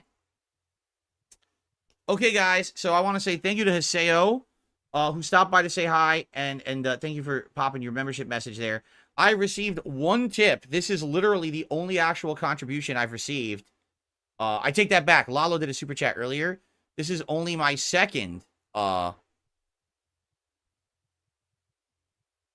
Anyway, this is only my second contribution to the stream. So this is an anonymous $1.50 tipper. They said, Ranked Street Fighter is locked at 60 frames per second. It's stated on the menu I'm playing right now. Now, what do you mean? What menu says that it's locked at 60 frames? And by the way, you realize that frames and refresh rate are different, correct? You know that, right?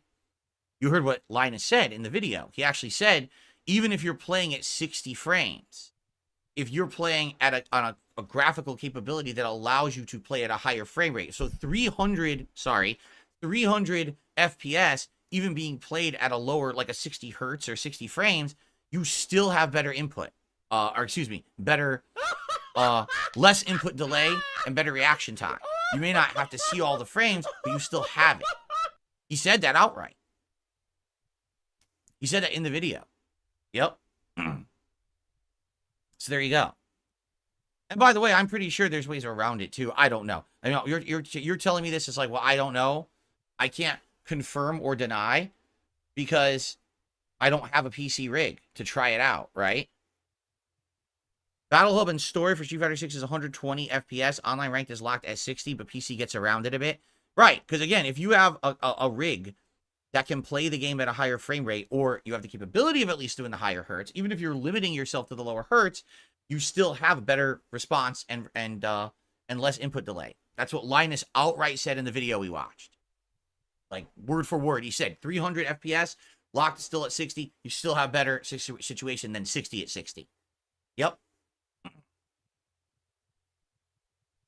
Really? E says Snake Eyes said he probably wouldn't even attend a tournament if it was run on PS5 because of input lag. There you go. Wow. Okay. Cool. So thank you for the $1.50 tipper, anonymous tipper. I appreciate that. All right, guys. So we're heading into the final hour now. All right. And I appreciate you guys hanging out with me again. I'll just say it one more time. If you can support the stream, please do. This now is officially the lowest supported reaction I've ever done. This is coming off of last week also being a very low support react stream. So I don't know what's going on with the show. It never used to be like this. Big. You know, like I said, this channel, the only income I get on this channel is memberships and this stream right now. So anything you can do to support would be great. Okay? Let's continue. I need that money. I really do. I need that money. Alrighty, everyone. DSP versus the Internet episode 66 rolls on. We're now in the submissions to your videos. Let's continue.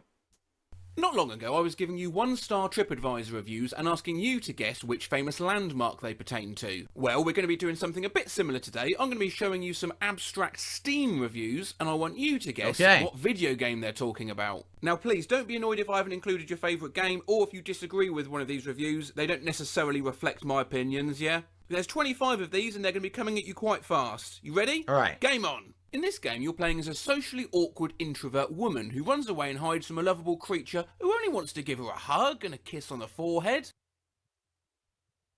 A socially awkward introvert woman who runs away and hides from a lovable creature who only wants to give her a hug and a kiss on the forehead. So it's obviously a horror game where something is chasing down a woman who can't defend herself and tries to kill her maybe by eating her brain or something. So it's for 2016. Oh, man, this is tough. Because it's old. It's tough because it's very old. The only thing I can think, like, what horror creature would eat your brains? A zombie? Right? Oh, Darziak guessed. He says, what about aliens? Oh, okay. You know what this probably is? Alien, what was the? Alien Isolation. Alien Isolation. Yeah! The balls on your horse shrink in the winter. The balls on your horse shrink in the winter. Well, this is easy. What games have horses with balls? Right? Well, Red Dead 1 and 2. It's probably Red Dead 2 from 2020. It's Red Dead 2. Yep. I did not kill her. It's not true. It's bullshit. I did not kill her. I did not. 2020, I did not kill her. I have absolutely no idea. Right? I did not kill her. It's not true. It's bullshit. I did not kill her. I don't know. I literally have no idea. All right, let's see. Among Us. All right, I guess I could have just guessed. All right, Among Us. So we can see 21.2 hours on record, and I did check, and 21 whole hours had been played when this review was written. The user writes, finally got past the tutorial. And an honourable mention for the same game. This game is like a priest, and I'm the altar boy. This game is like a priest and I'm the altar boy. That's incredibly disturbing. You know what that implicates, right? You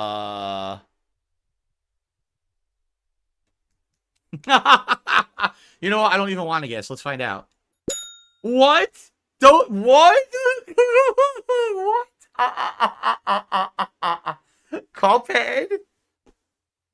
Okay, then. Let's continue.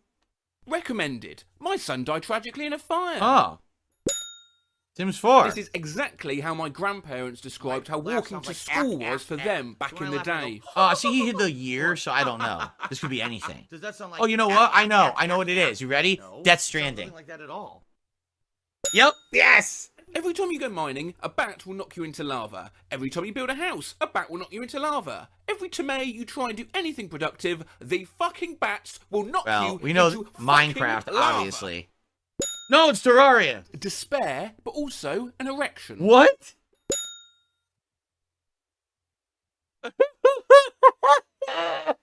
Yo, people are fucking weirdos. Right. Buy it for science, you monster. That's gotta be Portal. Yep.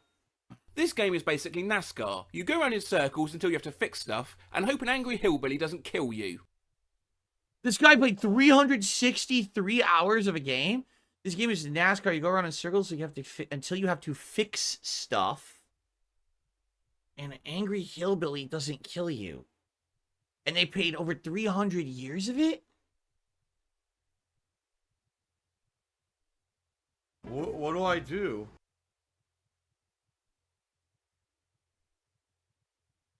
Oh God. Asymmetric horror game. Being that it's on PC, it's probably Dead by Daylight. What do I do? Right? 2016. Dead by Daylight's been out for a while. Because in Dead by Daylight, they got those motor things you have to fix, right? Haha! I think it's Dead by Daylight. Oh, fuck. I pressed play. I was right. What do I do? Air pressure sound. No. Air pressure sound. This shocks me. Air pressure sound. Air pressure sound. Ding ding ding, speeding ticket. 2016. Fuck, I don't know. What game can you get? Wait a minute. What game can you even get a speeding ticket? Are you even aware of a video game where they can give you a speeding ticket? Like, if you think of, I was thinking it's a racing game, but it can't be. You don't get speeding tickets in racing games. You don't get speeding tickets in anything. You don't get speeding tickets in GTA, nothing.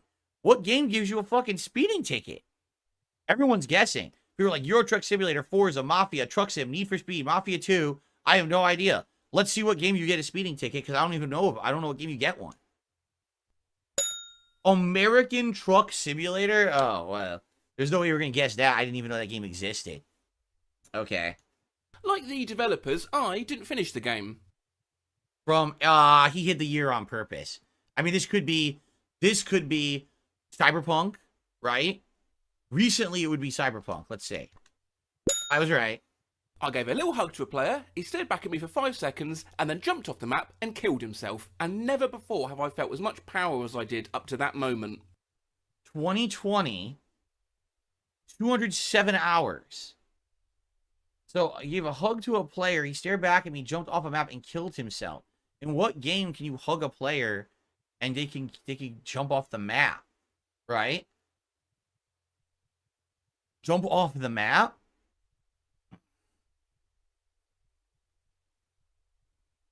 I don't know. What do you guys think? Fortnite, Gang Beasts, Fall. Oh, Fall Guys is a good guess. Fall Guys is a good guess. In fact, I think that is Fall Guys. But Gang Beasts is similar, right? Gang Beasts is a similar game. Let's find out. Fall Guys. Got the something kicked out of me by 2 roosters. Got the shit kicked out of me by 2 roosters. 2019. I have no idea. Let's find out. I don't know. Could be anything. Got the piss kicked out of me, got the shit kicked out of me. Let's say got the twat kicked out of me by 2 roosters. Sekiro? Oh! Oh, yeah. That's true. There are monster roosters in that game. I forgot about that. With a drug addiction told me to build a chair for her. I built her a chair and she immediately sat down next to it, on nothing. She's just sitting in the air, still asking me to build her a damn chair.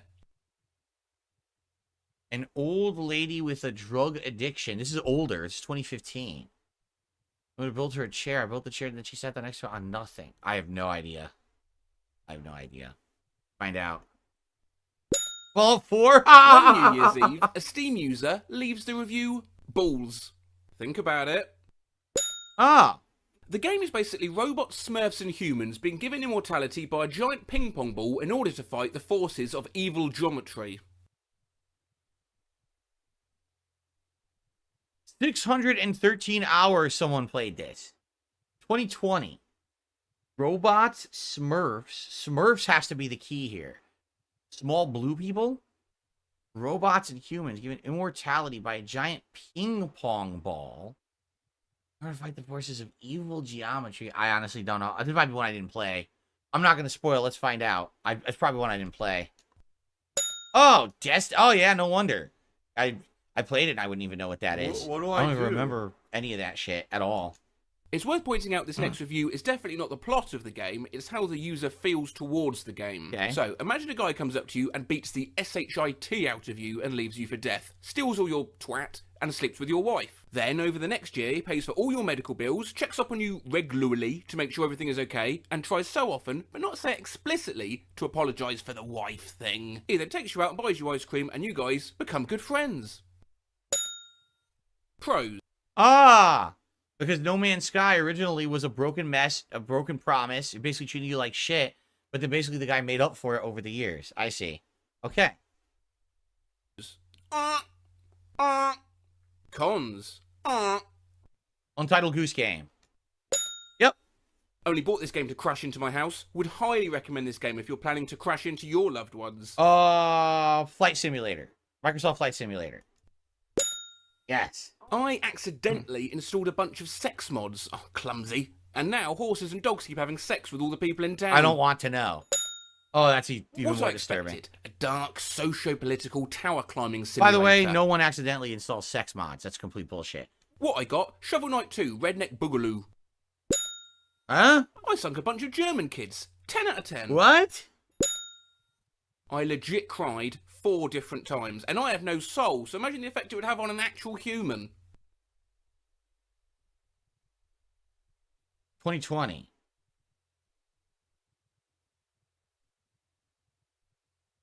I was going to say Detroit Become Human. But was Detroit Become Human 4 years old? I can't remember. Right?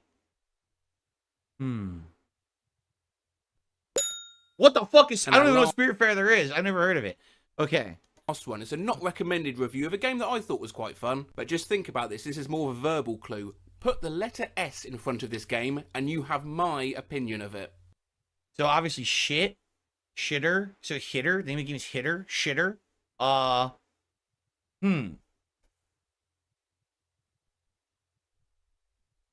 Shite. Oh, people say Hitman, so Shitman? Shitman. Okay, that's good. Shitman. Shitman. Yeah? Very, very clever. How did you do? I did pretty good. You guys did good too. You guys got some I didn't get. That was fun.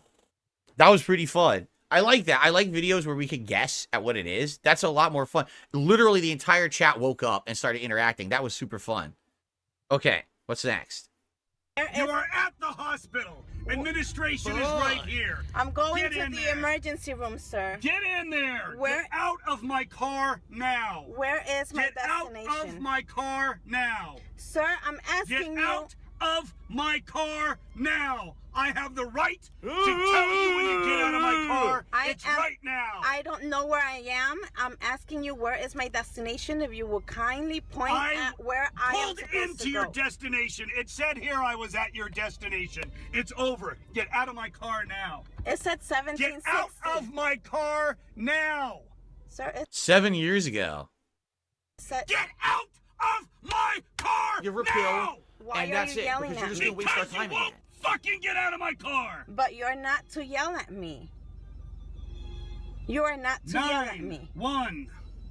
Do it. Do it. Do it. Get out of my car. Where is my destination? Get out of my car. Sir, can you just tell me? Get out of my goddamn car now. Sir, can you please tell me where my destination is? I don't give a shit. Get out of the car now. Can you please tell me where my destination is? Now. The ride is over. You have been extremely rude, extremely condescending this whole How have trip. I been extremely rude? You kept me waiting way too long. You showed up and told me you were in a hurry when you showed no actual effort to be in a hurry. Get out of my car now. I am just Get asking out of you. my car now. I don't know where I am. Get out of my car now. God damn you to hell. Sir. Get out of my... I have no clue how this works. what is the rule when it comes to these kind of ride delivery or ride sharing apps? I don't know how it works. Legally, he owns the car. Legally, the car is his property. He allowed her to come into the car for the ride, but at any moment, doesn't he have the legal right to tell her to get out? Right? Or not? I don't know what the legality is. So if she's just sitting in there and refusing to leave, technically isn't she breaking the law? Right? And what is she trying to gain by doing this? Is this really going to help anything? Like, you know what I'm saying? Like, this is, I don't get it. Car! I am asking Get out of my car! It is my fucking goddamn property! Get out! Now! Now! You are facing Get out right fucking now! You are facing Get out of my car! I'm facing a fucking moron! Get out! Now! You're facing No! You have no right to scream at me. I will fucking talk to you any goddamn way I want. Really? Yes, I fucking will. Wow. And I have the right. You have the right to scream at me? Get out of my car! You have the right to scream at me. I have asked you to leave my car multiple times. And Get I out of am my car. asking you in a Get out very of my educated car! manner, where am I? You're at a hospital where Where- you need to be. Get out of my car! Uh-oh. Can you get her out of my car, please? I can't put hands on Where is the emergency room? That's on the other side. I'll walk you On the other side? Yeah, I'll walk you over. Get out of my car! She's Lost relic. Oh my god. That was insane. I watched one more video before we split the part. Here we go. 3,000 years in the future, the History Channel finds your... See, I can't comment on that because I don't know what was the legality of what just happened. Obviously, people in chat are saying, I would just leave the car for fear of my life. But obviously, the guy was never going to hurt her or touch her. He So if just you're wants her gonna be an out, or asshole, else he would have you're gonna be treated actually like an physically asshole. thrown her out You're of the gonna car, be shown the no? door. So, but I think he's right. I think actually he had the right to throw her out of his car. Like, she has no right at all to stay in there, right? If he had touched her, now he's in trouble. But the moment he didn't touch her, I think he was fine. I don't think that, you know, I don't know. And by the way, again, in the United States, it's always a gray area because it depends on what state you're in. So, okay. All right. 3,000 years in the future, the History Channel finds your room. Well, this will be disturbing. I'm sure this will be disturbing. 3,000 years ago, using a state-of-the-art rover, archaeologists from Hubbard University have reached the silence of a long-sealed chamber in the ruins of a site researchers have aptly named Gobokitumbo. Keep going. Keep going. Wait, what's that? What mysteries of the old world lie buried by time? Right there. Move there. What they discovered may perhaps change our understanding of antiquity forever. My God. You chose to break the law. What the? This civilization Live with the consequences. was far more advanced than any of our original notions. An empire dedicated to the arts. Oh, yeah. To the divine. But also to the sciences. The researchers have uncovered a scroll. What may be a scroll of high academic achievement. These people, the breadth of their study, they may have unlocked knowledge greater than we possibly could have imagined. Oh my Perhaps God. Greater than the Library of Alexandria. I believe we're looking at some sort of canned food or meat. They had brilliant techniques of preservation. Oh yeah, canned meat. These people didn't waste a thing. Idols, suggesting a deep and devout religious fervor. They had a complex system of belief, a polytheistic pantheon. There was a trickster deity, a god of science, demigods even, men made from iron. There were at least 3. Men made from iron. We're Show still iron. having trouble translating their hieroglyphics. Their language was so complex. Oh my The God. terms goon or jelk. These are both nouns, verbs, sometimes adjectives, used in everyday speech, yet their meaning I just realized, look at the lost to picture. time. Perhaps terms of affection. No, seriously, I do- thought that was a legit old painting, and then I looked at it, I was like, what the fuck did they wear it? Have a nice jelk. Many ancient tablets Oh my reveal God. mystic secrets. Tablets of Roku, of Kindle, of Amazon Fire. These were the spells they would cast in their time. Yes, the spells they would Of course, cast what we in their now call time. Right. Science. This sock is perfectly fossilized. Some mysteries remain unsolved. The apple was certainly confusing. We theorize either it was lightly cooked on the top to increase its flavor, that's a bomb. or it Apple was bomb. used in an incense-burning ritual to speak with spirits on Wow. the other side. Either way, it was perfectly preserved, just like this flower. A warrior culture, one of bravery and litigious acumen. Prime One folk energy hero drink. by the name of Saul. They would invoke him or call. Better call him Saul, in yes. times of dire need. That's Dobby from Harry Potter. Their entire class system was centered around the hoarding of symbolic totems or trinkets. Oh my Essentially, God. Incredibly they would slow. Wear their money on their shoes. This man was Crocs, clearly shitty Crocs. I feel like we have only just scratched the surface. We have so much to learn from our ancient past. What's wrong? It's not responding. Some secrets remain hidden, but others will soon see the light of discovery. Unfortunately, the rover suffered a catastrophic failure when its treads got stuck on a busty. Oh my God. And it spun Of into course. a fragile yet structurally significant cup of Baja Blast. We got to get in there. Luckily, it captured one final image, and it is. Oh my God. All right, that was pretty good. All right, it is time to split the part, and then we have one more. We're going to keep going into these submissions, tier submissions for the week. Thank you guys for watching DSP versus the Internet. That was actually a pretty funny part, and I will see you in the last one for the week. All right. All right, guys. We're going to keep going. We have a couple shout-outs to do. Thank you to Alex from Phoenix for a very significant $20 super chat. The biggest contribution by far of today's stream. Hold on a second here. He says, just helping when I can. I cannot wait till my gifted membership expires so I can suggest videos as an ultra member. What you might want to do, you might want to disable gifted memberships, because gifted memberships on this channel are going to negate your ability to have a standard membership, and you know that the people gift these fake ones. So I think the gift command works on this channel. Does it? I don't think I enabled it for the other channel where it doesn't matter. This is like the one channel that would be affected by a gifted membership. There you go. If you use that link, you may be able to disable gifted memberships. So that way, if someone does another bomb of the fake ones, you don't get one. And that way you can actually get the level that you want. Because this is what we found out a week or two ago from Alex from Phoenix. He's trying to upgrade his membership, and because he was gifted one of the stupid fake ones by a dumbass, he can't upgrade.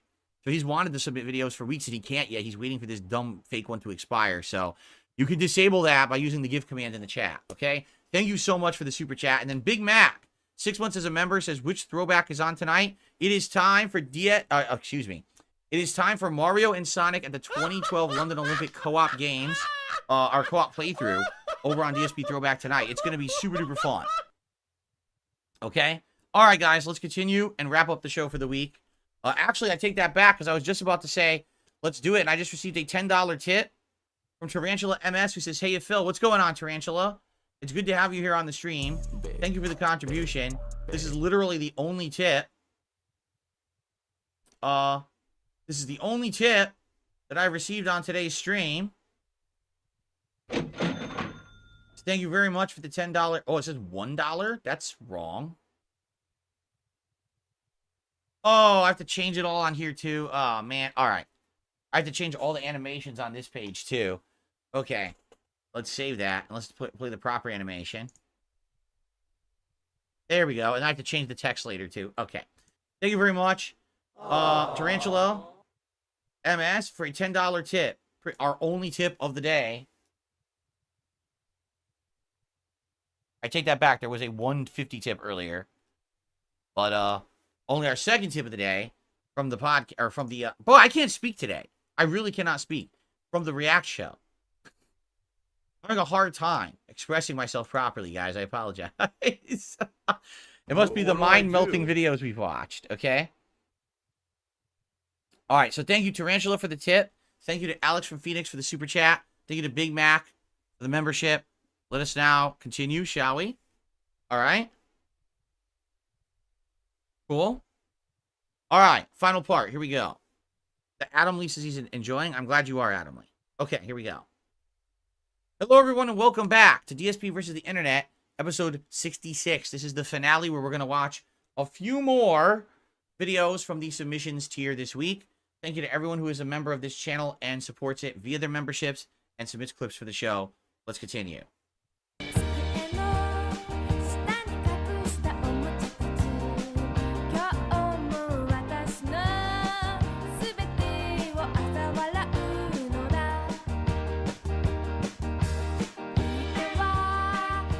I don't understand. Europe slander too? I actually don't understand any of it because I'm not from Europe, so I don't understand any of these jokes.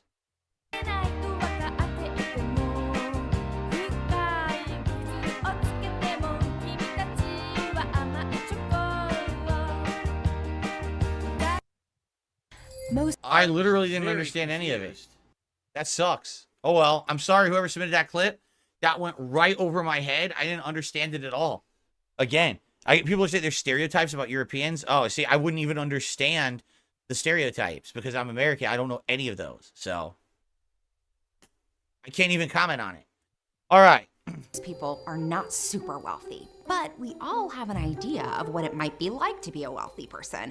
We watch them on TV. We follow them on Instagram. We read their blogs and honor biographies. Nope, I don't do any of those things. That awareness of how the other half lives doesn't happen much in the other direction. Though many of us have probably described ourselves as broke or poor at one point or another, very few have an understanding of what real poverty feels like. And it's not just a matter of having less money. Once you get below a certain threshold, a whole new set of rules apply that actually make day-to-day life more expensive.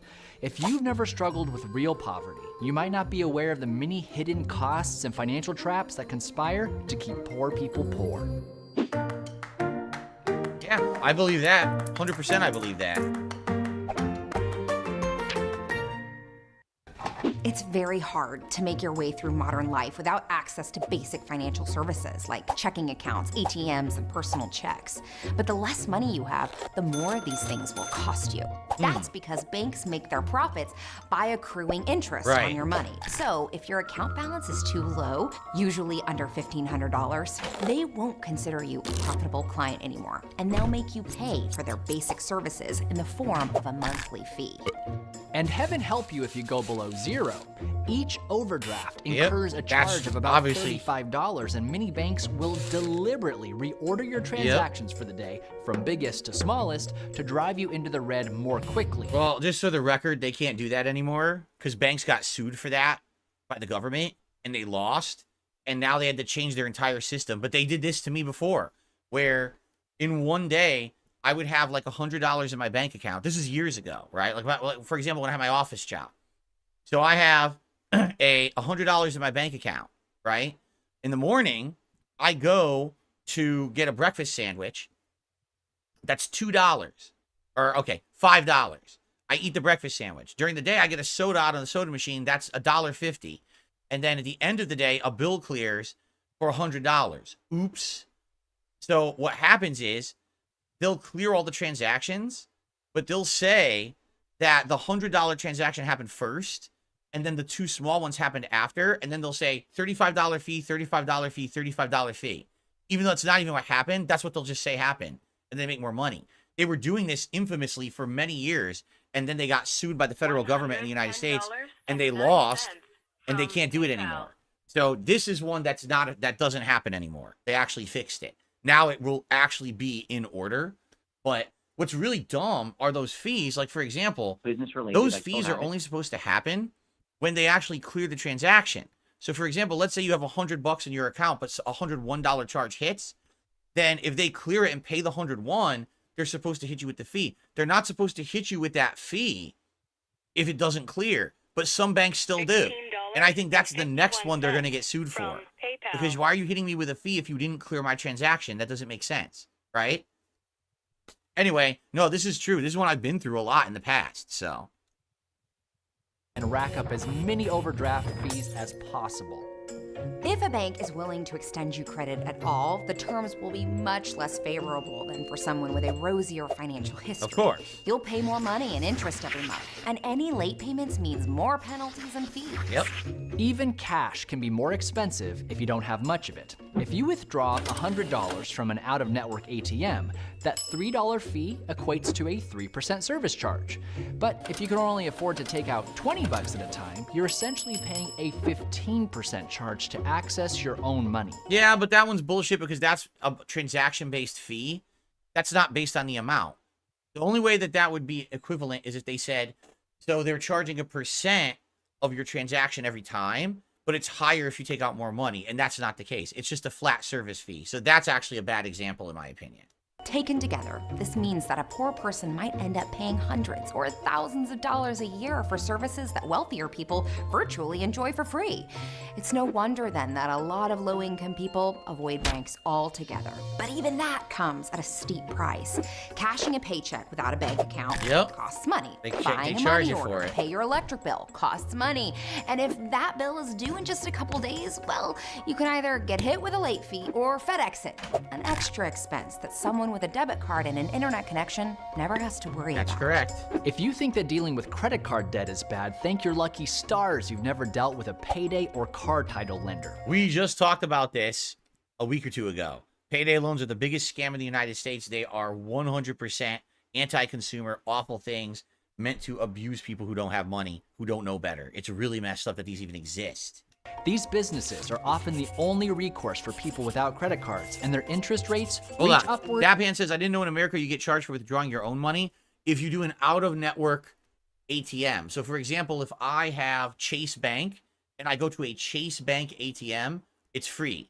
But if you go to another ATM, let's say I have Chase Bank and I go to Bank of America ATM, then they charge you the fee. So it's free as long as you can find an ATM that's your bank. The problem is there's a ton of competing banks out here, and those ATMs aren't that prominent. You might just run into one, not even know what it is, and just take money out, and then you get charged the fee. So of 800% annually. Not only does it cost more to borrow and spend money, but what you spend it on is often more expensive. If you have to feed a family on a tight budget, buying in bulk at a supermarket is usually the best option. Right, which you can't do. Not one You don't have the available money. to many poor people. Even if they had the cash on hand to buy weeks worth of food in one trip, how is someone who depends on public transportation supposed to get it home? Yep. On their lap on the bus? Big food retailers, ones with enough purchasing power to offer low prices, are notorious for avoiding poor neighborhoods, and people who live in these so-called food deserts often lack the mobility to cruise around town bargain hunting. Instead, they're stuck with local convenience and corner stores whose prices are much higher. Yep. Or they That's rely true. on fast food, which can That's also seem true. cheap in comparison, but is actually more expensive than cooking at home, Yep. to say nothing of the long-term health risks. Rent can also be more expensive. Most landlords require a security deposit between $500 and $1,000 to move in, an impossible sum for people barely scraping by. And in that case, your only option other than homelessness Alone. might be a low-end extended stay Oh, I thought you were hotel, gonna say alone. which typically don't require deposits, but cost way more than an apartment in the long run. And they often lack amenities like kitchen appliances and laundry that save apartment dwellers time and money. They say time is money, and the less money you have, the more time you have to spend on everyday tasks. Waiting at the bus stop. How old is this video? 4 years? Because people are saying $750 rent. Where is that? This was pre-COVID. This video was made pre-COVID because YouTube's always off by a year. So this is probably 2019, pre-COVID. Remember, after COVID, that's when everything skyrocketed. So yeah, exactly. Waiting at the laundromat, waiting at overcrowded clinics and public offices. This leaves much less free time to take care of one's family, pick up extra work, or strategize a way out of poverty. It gets worse. Inflation, the general increase in prices, tends to hit things like food, gas, Yep. and rent the hardest. The lower your income, the greater percentage of it goes to these costs. So a poor person will see their year-over-year expenses go up at a higher rate than a wealthy person. All these pressures take a toll on one's psyche that only makes things worse. Imagine having to constantly make tough decisions about where to spend your last few dollars. Pay the water bill or buy food for dinner. Put gas in the car or see the doctor. This relentless burning of mental energy leads to a deterioration in the quality of one's judgment, a phenomenon psychologists call decision fatigue. Wow. It's why someone might visit a payday lender when they know it's a bad idea. They're so exhausted that they'll settle for a quick fix, even if it will lead to more problems down the road. Right, because they're thinking, at least I'm solving the problem immediately today. I'll deal with the other problem later, but then the other problem later becomes worse than the problem that you were trying to take care of today. But that's an endless cycle in America. It really is. Like, this is how America deals with this shit. It's pretty bad. All right, I want to watch more videos, so let's go to the next one. But that was a pretty good video, I feel. Okay. Yep, and you said May the 17th works? Awesome, see you then. Hey, boss, tornado just destroyed the entire village. Should we make a video about rebuilding their houses, or is that... Nah, those ones don't really get many views. Hey, Chandler, can you pull up the analytics from the recent video? Oh, yeah, I can do that. I haven't checked it yet. This guy really doesn't like Mr. Beast at all. Mr. Beast changing his thumbnails for every video. Okay, he really doesn't like Mr. Beast in any way. But I already know it's popping off. Like, the storytelling was immaculate, the idea itself was crazy, and I would even be surprised if it's not even... Hey, yup, I'll take care of that. Do we have the right sound effects? Not just yet, I was working on... Yo, guys, boss! Shh. Just wanted to say, great work on the last video, guys. Really impressed me. Yeah! Alright, let's go. My only question is just how it has 10% less views than average. 10% less. Do you realize how awful that is? Let me just paint the picture here. The video was fine. The title was fine. That just leaves one more element. Who made the thumbnail? Come on. I know it's one of you guys. Who did it? No takers? Fine. Read the list. Okay, thumbnail for this video was assigned to subject 159. 159! Where are you at? Where is 150? Oh, you're the new hire. It's nice to meet you. Hey, look, you're still new here and you're still learning and you just didn't make the thumbnail good enough, that's all. We all make mistakes. Just not here. And I want you to look at me and then look at the thumbnail you made. Why is my face only covering 1/8 of the screen? Did you learn nothing? God, do I have to do everything myself? Get out! Anyone else? Anyone here got common sense? Hey, boss, I was assigned to make a backup thumbnail in case the other one didn't work out, so I don't know if this helps. Okay. Okay, I like it. That's great. We'll use it. Thank you.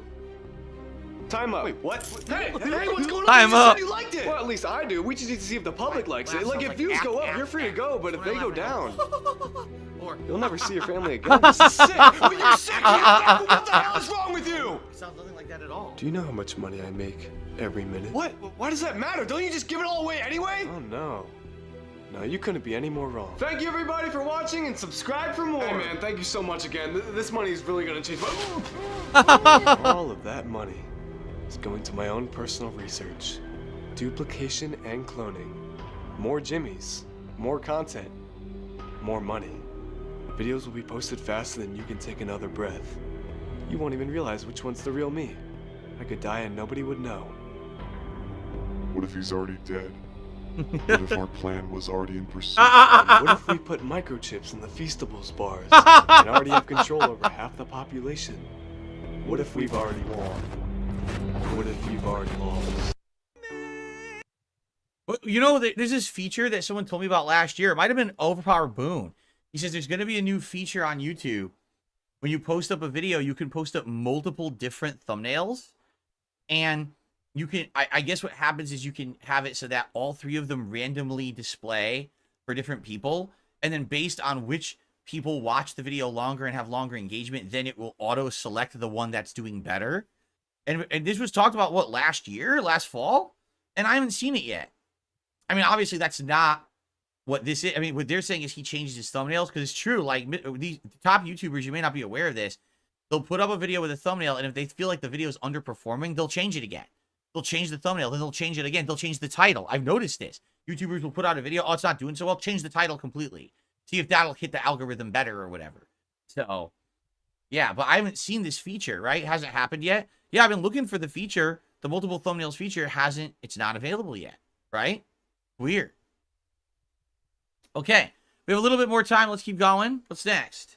If you're a construction worker and it's lunch hour, that means it's time to go get a gourmet meal at the best restaurant in town. the gas station. Duh. So today at Holiday, I'm gonna show you the most classy 4-course construction meal you've ever seen. It's time to eat. Where is Holiday? I don't know what Holiday is. I've never heard of it, so maybe it's not American. I don't know. Lunch. All right, there's many reasons to want to have lunch at a gas station. Number 1, you don't need a reservation. No, it's US Number Bank. 2, there's no line. You're in and out lickety split. And number 3, the ambiance. You can't beat this atmosphere. Smell of cake donuts when you walk in, hot coffee. What more could you ask for in a restaurant? Every good 4-course meal starts with an appetizer, something to set up the rest of the courses, something light, something that's not going to make you too full. So naturally, course number 1, appetizer. Gotta get yourself a bag of chips. Now here's a debate. Are Funyuns chips? Are Funyuns puffs? That's the beauty of a good 4-course meal. It really makes you think. After you put down a full bag of these, you can't just jump right into the main course. Course number 2 is a palate cleanser. Now anyone who's anyone in the culinary department knows that the best palate cleanser is the White Monster. Give it a little sniff. Oh. Disgusting. Ooh, my taste buds are locked and loaded for the main course. Nasty. Without further ado, the main course, bon appetit, the most wonderful roller dog. Oh yeah, Everyone knows roller that I like dogs. my dogs rolled and my monsters cold. Let's maybe head on down to Franktown and have ourselves a little wiener. The roller 2 for dog is $3.50. kind of the fajita of the gas station market. You get to put it together yourself, which is fun and interactive. This is the hidden gem of every holiday, the nice cozy bun drawer. Look at those buns. I like to say that you don't choose the bun chooses you. So I like to maybe pick up a couple, see which one feels soft but also dense. After you got your bun, it's time to select the roller dog. So you're gonna take your tongs. They work. I feel like I'm in a 90s movie talking on the phone. Oh, hey Janice, how are ya? Again, just like the bun, the dog chooses you. You're gonna grab it ever so delicately, place it in the bun. One last thing, the condiments. Enjoy. It's the only way to do it. Dogs rolled and monsters cold, baby. Now it's time for dessert.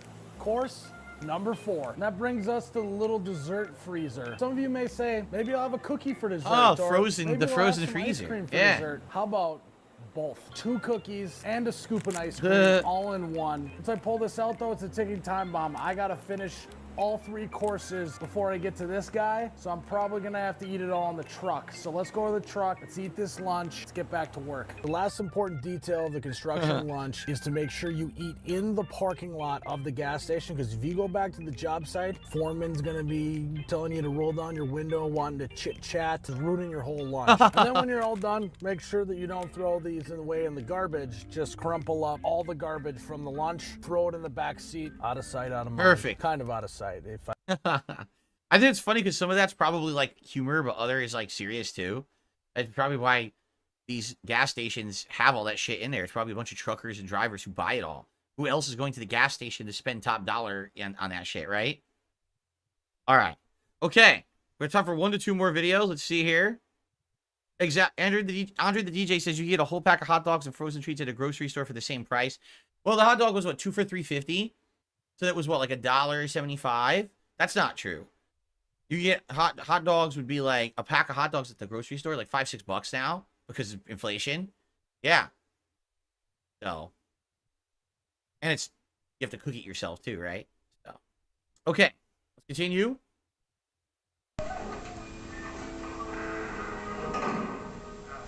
Get out.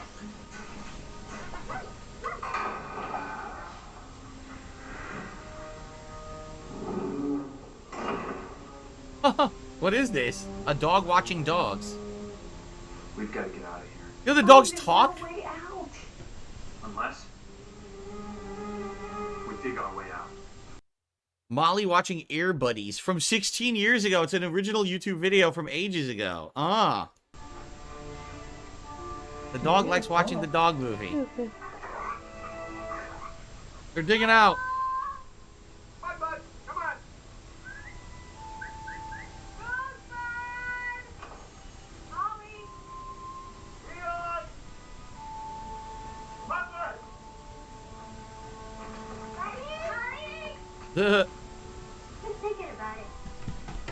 He loves it. This dog loves the movie. You can tell he's watching. He's you know, he keeps moving around. He's excited for it. Something's up. Air Buddy. I've never seen any of these movies. Air Bud, Air Buddies. I've never seen any of those. But that was cute. Got time for another one, though. Live action Zelda. How nice.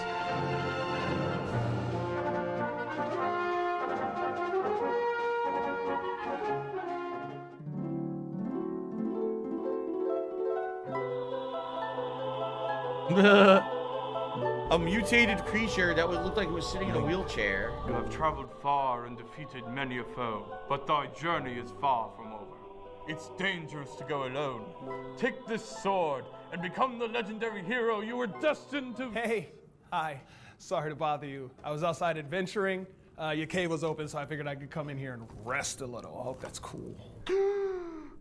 By the three goddesses, Link. Today's been incredibly Ganon slow. Used his dark magic to create an evil doppelganger. Clearly, this creature is a twisted reflection of your purity of heart and courage. Oh, ain't no dark magic here.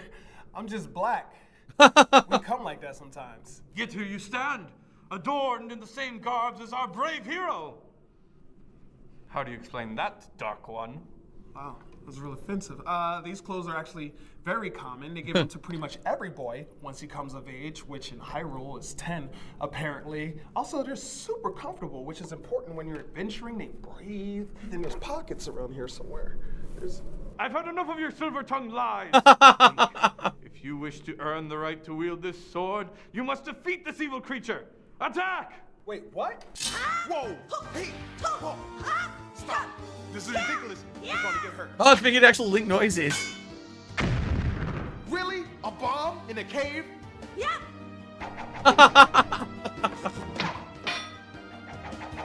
Where are you getting these things? You see what you made me do? You made me hit a kid. I didn't want to hit a kid. I didn't want to hit you. I didn't want to hit him. He's not even old enough to smoke, and I had to knock his ass out. Look, don't cry. You make me look like the bad guy. He's making me look like the bad guy. Look, I won fair and square. Give me the sword, and I'll get out of your hair. No, you mustn't. Only the one true hero of legend can wield the Master Sword. What'd you just call it? Oh, I see what it is. The little blonde Aryan kid is destined to beat the darkness with the Master Sword. I didn't say it that way. For the record, I clearly pronounced the R. It's one thing to have to cut people's grass. It's another thing to have to chase chickens around. But this is the last straw. You racist. And what's so bad about this Ganon dude anyway? As far as I can tell, he's just a ginger kid raised by lesbians. You look at that, you see evil. You want to know what I say? Adversity, diversity, a broader perspective. Oh my God. Join up with him and end this whole thing right now because all of this is bullshit.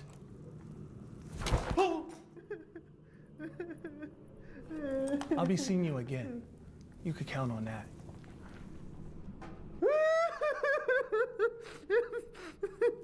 Come on, Link, you're embarrassing yourself. Hello, friends. Thanks for watching. Be sure to... Damn, that was old. That was a decade old? Oh, shit. I didn't realize it was that old. All right. That's a good note to end this week's show, shall we? All right. Well, everyone, thank you for watching DSP versus the Internet this week. I hope that you enjoyed the show. And remember, if you want to be a part of the fun next week, become a member today. People who are Ultra members are guaranteed to have their video watched next week and for 3 more weeks after that. And those who are submissions tier members go into this randomized playlist, which we just watched some episodes of. By the way, I will say this. I know for a fact there was some stuff in this playlist we didn't get to for sure. For example, there was the follow-up video to that newscaster, the weather woman, and it actually explains what happened in the video. Feel free to resubmit next week if you're that submissions tier member, if you want to do that again, because I would have actually liked to get to that, but we didn't get to it today. And thank you guys who were here live for the show. I hope that you enjoyed. As always, next week, same time, same place. We do it all again. All right, guys, thank you so much. I'll see you next week for DSP versus the Internet. All right. So, everybody, thank you. I had fun. I hope you did too. Tonight, over on DSP Throwback, it is the premiere of the Retro React stream where we're going to be watching Mario and Sonic at the 2012 London Olympics co-op playthrough, which I filmed in 2011. It's one of the best co-op playthroughs I've ever done. It's super fun, and I hope that you guys will join me for that tonight if you can make it. It's always a good time doing the Retro React stuff. And then tomorrow we get back to gameplay. Street Fighter 6 on the first stream, where I may actually attempt to get my mini PC to try to run Street Fighter 6. I don't think it will work, but I might try it. And then we're probably going to be trying out Honda with these new balance changes. And then tomorrow night is the conclusion of Hellblade 2. So good gameplay coming tomorrow. Okay, guys? Thank you so much. I hope you enjoyed. I'll see you all tonight. Peace out.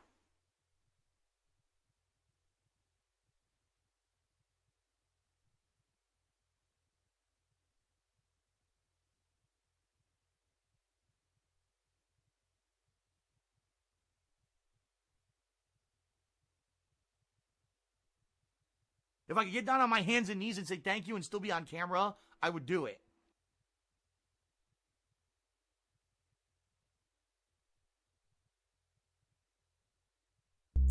Robust. Robust. Secondly, my philosophy is thus. Robust. Robust. Robust. What I can definitely tell you is thus. Amazingly flavorful. Robust. Robust. Wow, what a moron. Maybe you shouldn't have just stood still. Paid attention, dumbass. Please. My take is thus. Handcrafted. Robust. Robust. Robust. What I can definitely tell you is thus. Flavorful. Robust. Robust. Robust. Originally the plan was thus. I need you guys to buy in. What I'm considering doing is thus. Running at a nice, silky, smooth 60 frames. So all I have to say is thus. Exposure to a roguelike, I'll be honest, it leaves a bad taste in my mouth. My line of thought is thus. Bad, but man is it buggy. That beta is full of issues. My take is thus. Handcrafted. Robust. Robust. Robust. What I can definitely tell you is thus. Flavorful. Robust. Robust. Robust. Secondly, my philosophy is thus. Gourmet. Robust. Robust. What I would like to say is thus. Nilagang Baka. Robust. Robust. The point of these tip goals is thus. You guys crowdfund me. My ultimate hope is thus. I do get tips behind the scenes. The reviews are as thus. GSP Gaming had fallen out of dominance on YouTube. What I will say is thus. Do I know what a rainy day fund is? Yeah, it's called when you actually have extra money on top of your standard of financial obligations. It's my take is thus. Handcrafted. Robust. Robust. Robust. What I can definitely tell you is thus. Flavorful. Robust. Robust. Robust. Secondly, my philosophy is thus. Gourmet. Robust. Robust. What I would like to say is thus. Nilagang Baka. Robust. Robust. But my mentality is thus. You have to understand something. Just because it's free doesn't necessarily mean anymore that it's genuine. It doesn't mean that that person has passion for what they're doing. It doesn't even mean that that person's real. Just being honest, at this point, content creation on the internet has become more of a profitable business venture than something that people do because they're passionate about it and they didn't have a production budget to share their passion or their expertise in.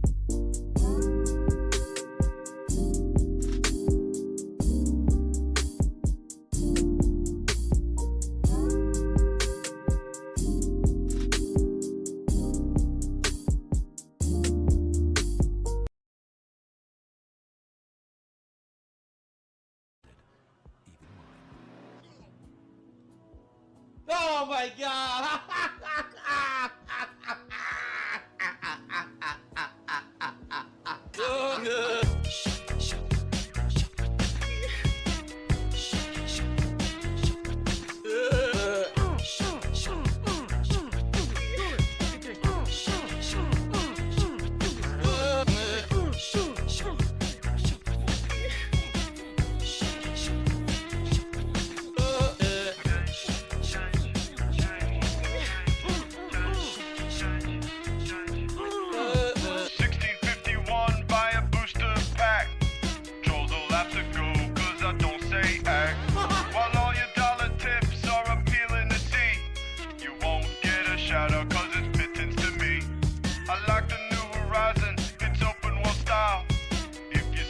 and then I'll spew my file.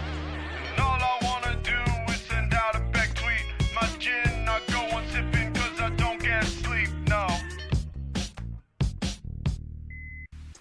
Windows 8.1. Jasper Kitty, he's my son. Worried that my mobile's fried. Computers lagging, slowing down. RTU PC is free. That's not good enough for me. Windows 8.1. When will support end? Laughing at these deadheads who sent let's shitting on Phil and vent threats. Play some Stevie of the Dead. Oh Lord, now it's time for bed. Shit, I'm ripping on this locale. Red vest dripping so chill right now. Watch them as they graduate. Gravitate, not no, graduate. don't DoorDash. His car crash. Hit so fast. Get fucked the back. Gon' crush the gem. Can't fuck with left. I'm so class. Phil's tracks are whack. Don't stop. Get it. Until your Hogan's dead. It cameras on. He masturbates. Of course, bounties are for fun, little crow. Again, I can't make anyone do anything. This is not a commitment. There's no legal contract. These are people saying they're going to do something nice, right? So if you say you're going to do something nice, then do it. And if you don't, you're banned. Oh, Rob. You owe me easy money, all right? 10, 20, 40, bruh. Easy money. 10, 20, 40, easy money. $10 top 10, $20 top 5. Got the bag. Correct? I have your super chat right here. That's $40. And if you don't pay up, I'm gonna open the door and shoot you. You owe me easy money, alright? 10, 20, 40, correct? Easy money. 10, 20, 40. Easy money. Easy money. 10, 20, 40. Correct? Easy money. 10, 20, 40. Easy money.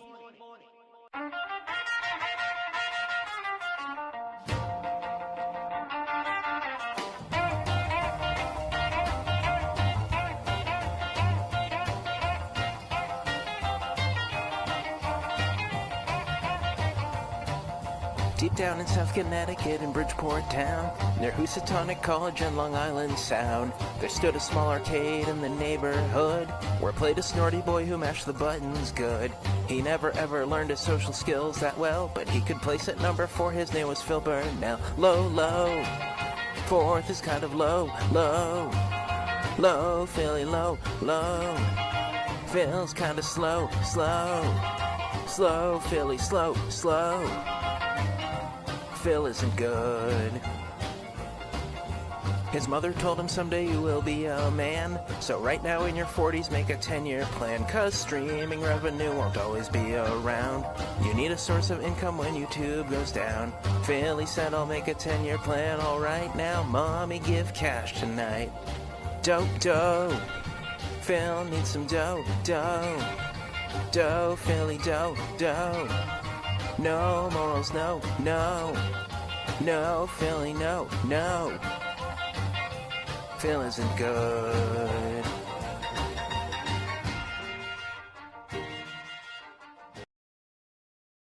Hello? Burnell?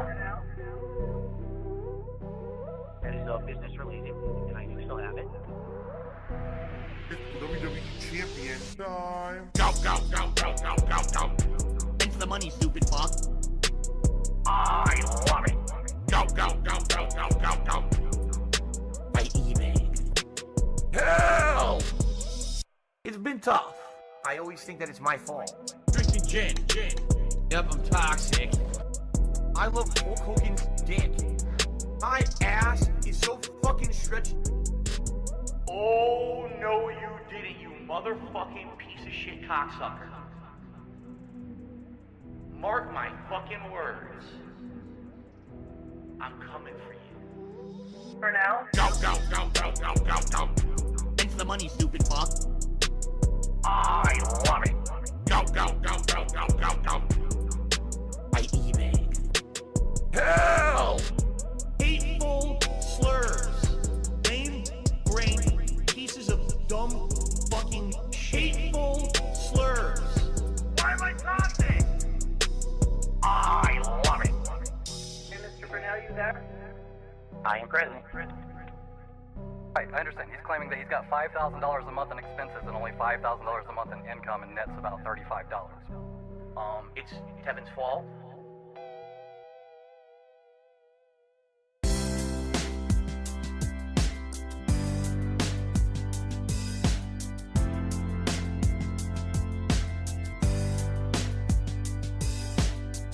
I'll be your drunk, I'll be your local, be your DSP. I'll be your best friend Derek, cause you look just like Pandora. I'll be the one who masturbates and leaves the camera on. I love my wife so much on accident, I'll call her mom. YouTube legend, mainly for begging. At least I can count on the Jews. Hello, Jew. I wanna bathe in gin on the mountains. I wanna swim with the whales in the sea. I'm gonna beg like this forever until the algorithm favors me. Yeah. I'll be the one who begs so I can eat out once a week. This song reminds me of my helicopter company. I'll be the one who never wants to get to level 2. I'll eat my takeaway while Jade is eating baby food. YouTube legend, fuck Maximilian. I was never offensive to you. All right, boys, prepare the slave trade. Bathe in gin on the mountains. I wanna swim with my whales in the sea. I'm gonna beg like this forever until the algorithm favors me. I wanna bathe in gin on the mountains. I wanna swim with my whales in the sea. I'm gonna beg like this forever until the algorithm favors me. Yeah.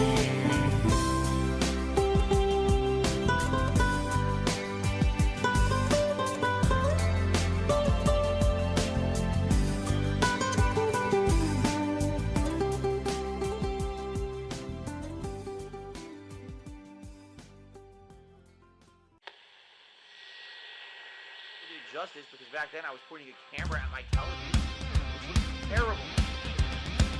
I had just adopted direct capture. 2008 and my content's fine. The way I do things is strange but uniquely mine. I point a handycam at my TV, record the footage and upload to DSP. Space gaming. Here's another thing they say that I can do. There's other streamers out a way to improve the view. Drops of comments meaningful but don't be late. So 5 years later it was time to innovate. The frames are silky smooth, 1080p. Anything less is a half truth. Make another gin, DoorDash at the door. Round tripping over cables strewn around my office floor. The colors pop, I can't believe the inky blacks. I'm so impressed, I think you fixed my fucked up back. The chat and mesmerizing, so enraptured. Now I got a little box that gives me direct capture. Direct capture.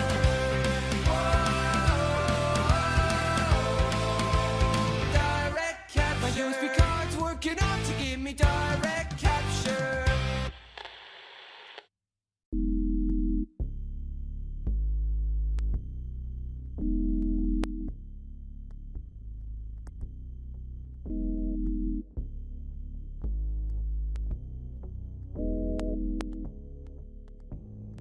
It complements the flavor perfectly.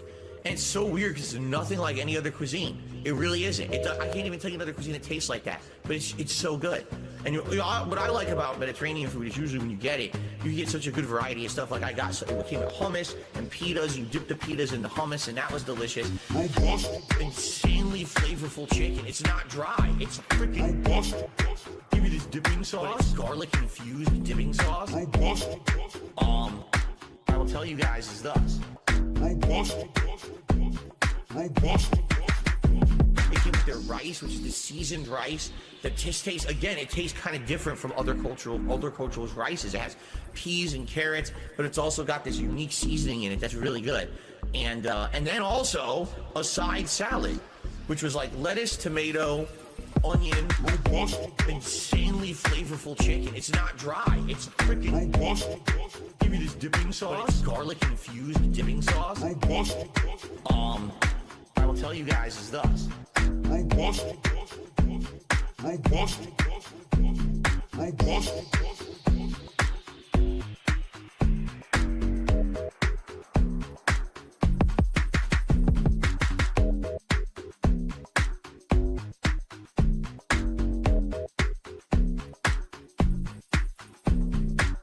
We went and got dinner. Now, this was a double-edged sword. We knew that the restaurant we were going to was probably going to be good. It was a very high-end Chinese-style, Asian fusion-style restaurant, okay? All employees, hello. Never forget. Contributions are mandatory. Excuse me, boy, did I screw that one up. Contributions are mandatory. Obvious.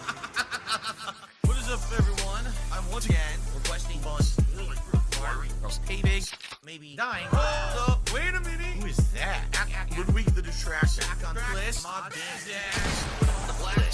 List. Anyway, get us back. Gotta give you a little time to file lies. So the government blindsided the IRS. A silly little crime. Right off. Microtransactions. Pretending they're very necessary. Business expenses. So get that ass condition. Simply consider tipping every single penny in your possession. Even if you can't read money.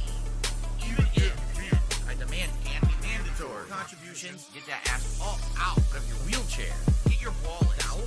Take $1 out. Then give me the rest of that. Now for the best attack. Wow. And by the way, put on a shirt and tie. Get to work. Work your ass off harder than my wife. Get to look at a beauty pop. Net worth these pay-to-win mechanics. Pay for themselves. So sell everything. Let's see. Timbo Slice. 3 times a charm. Max out. Buy in. Back taxes. Cash snacks. DoorDash deductions. Buy function like a ginormous supervillain. Origin. This house. House or a condo? Uh-oh. Hello?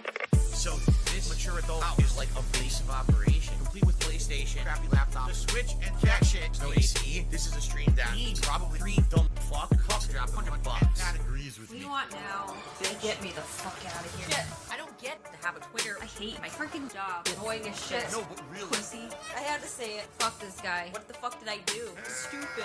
Dude, I don't give up. Back taxes, cat snacks, DoorDash deductions, buying function like a ginormous supervillain. Origin, specifically twisted sociopath megalomaniac, running arcade machine like a huge torture chamber filled with mutants. But this stream, instead of Wolverine, it's a dozen Derricks and their parents are related. David Jim created the fan base I cultivated into a small cult that's gayer than AIDS. So get that ass condition. Simply consider tipping every single penny in your possession, even if you can't read money. Even if you can't. I demand can be mandatory. Contributions. Get that ass up out of your wheelchair. Get your wallet out. Take $1 out. Then give me the rest of that. Now for the best attack. Wow. You know what I mean? I did nothing wrong. It's been tough begging you to hold my hand and pay for stuff. Yes, you. I need that money. I really do. There's no more choice. I'm no longer being sacrificed like Jesus Christ. While I'm more like Michael Vick. Triple fights. All right. First thing I'd like to know, we missed the goal tonight. I'm overdrafted again on dinner. Order sucks. What I'll say is thus. Maybe I'll drive this bus into Twitch instead of orders bus. Explosive. Not then be known as the Uniform Order.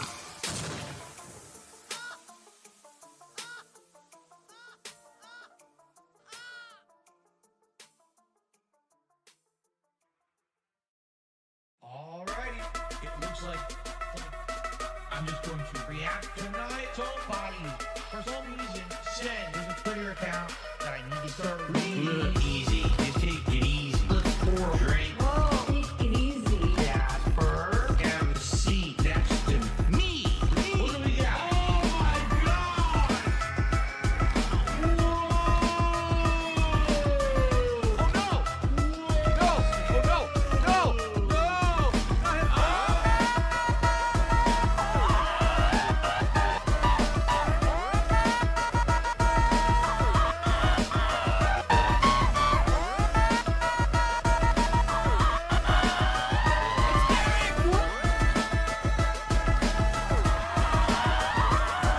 Watch out! Why? Stop it. Stop this! Get some help. Help, God, help, help, help, help, help, help, help, help.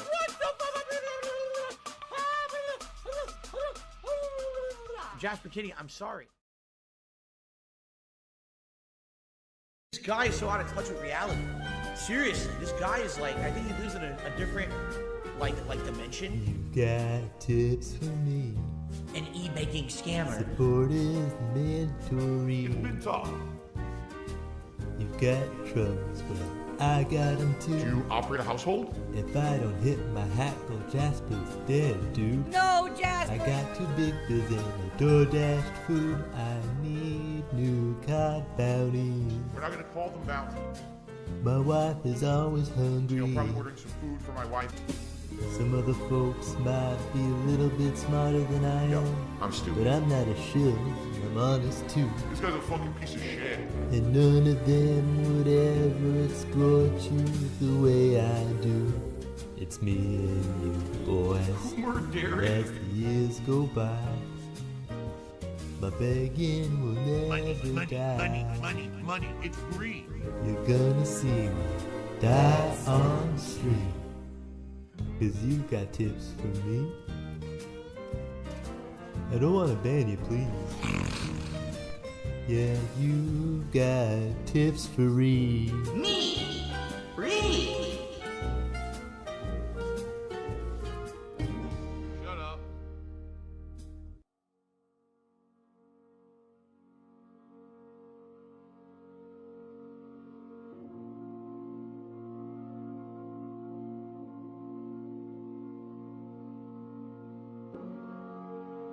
That attitude.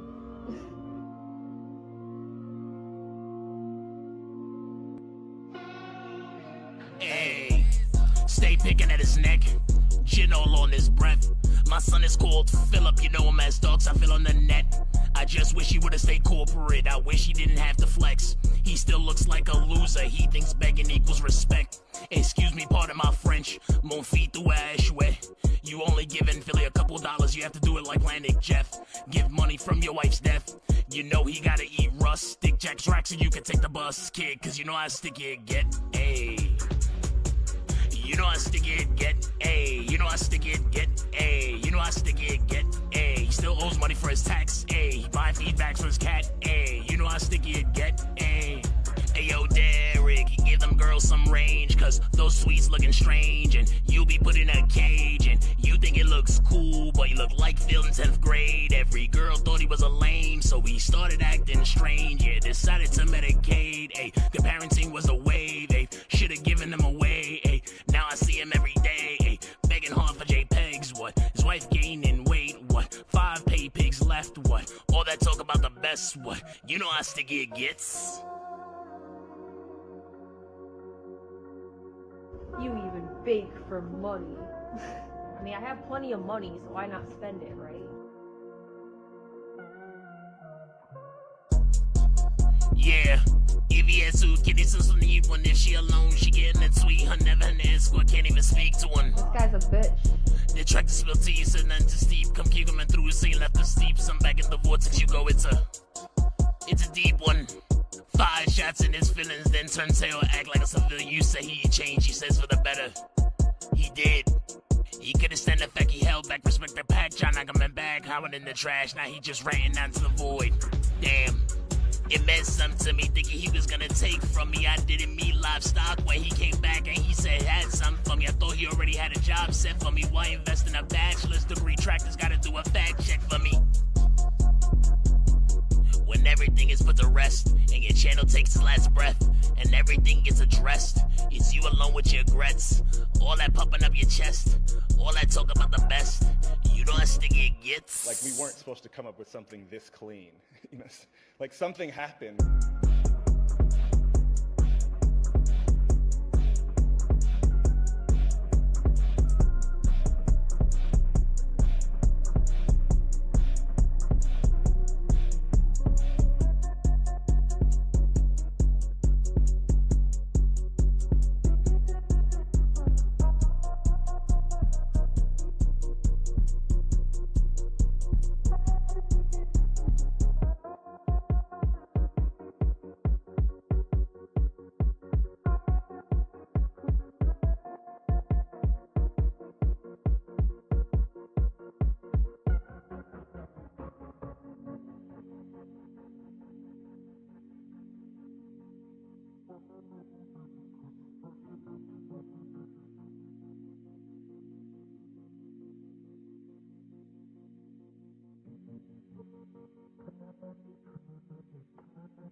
God, grant me the serenity to accept the things that I cannot change, the courage to change the things I can, and the wisdom to know the difference.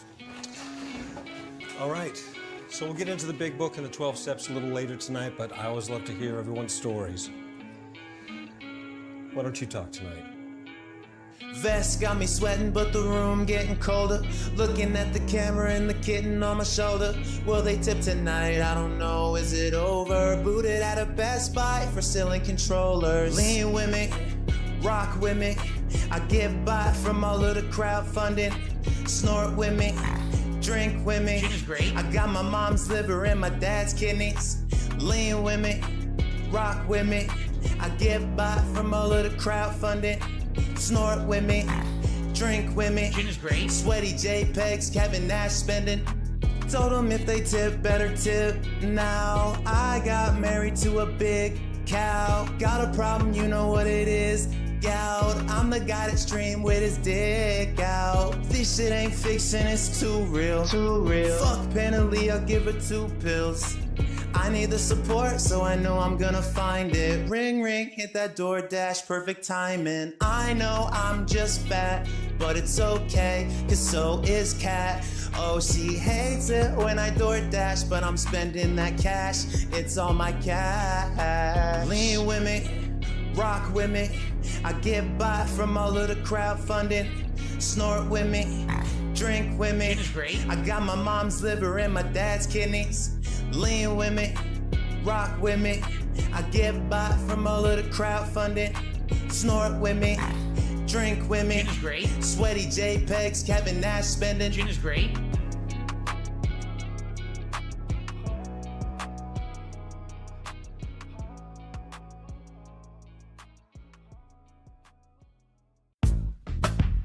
He literally said this is from Argentina, did he?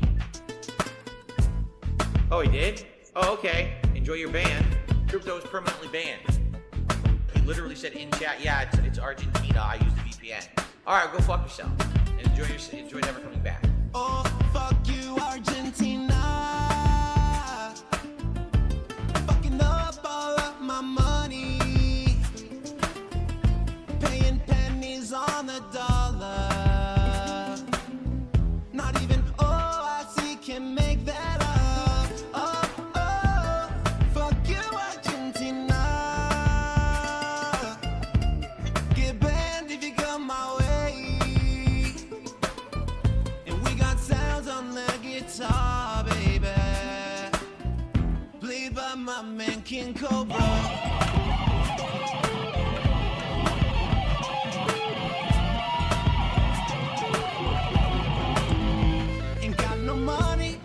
Country, I'll ban them if I see them. All of these pesos, I don't understand it. Don't want them and don't need them. YouTube ain't giving no leeway. Spent all my money on that beefcake. Now I'm strapped until next month. I guess I'll go DoorDash some love.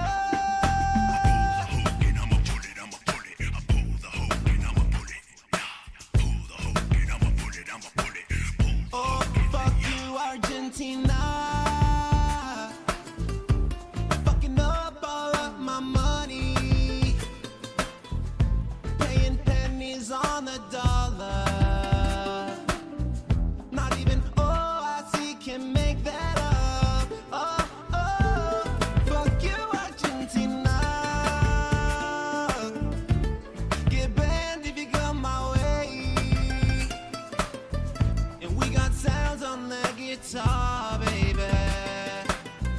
Played by my man King Cobra.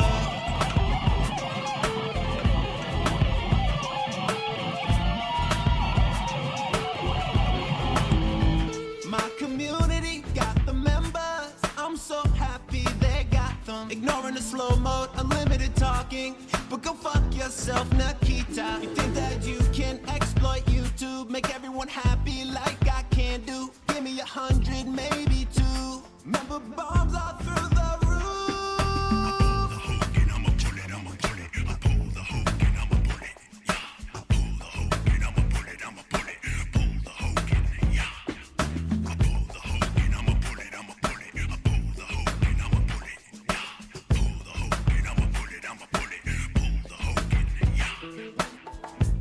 How could you do this to me, Argentina?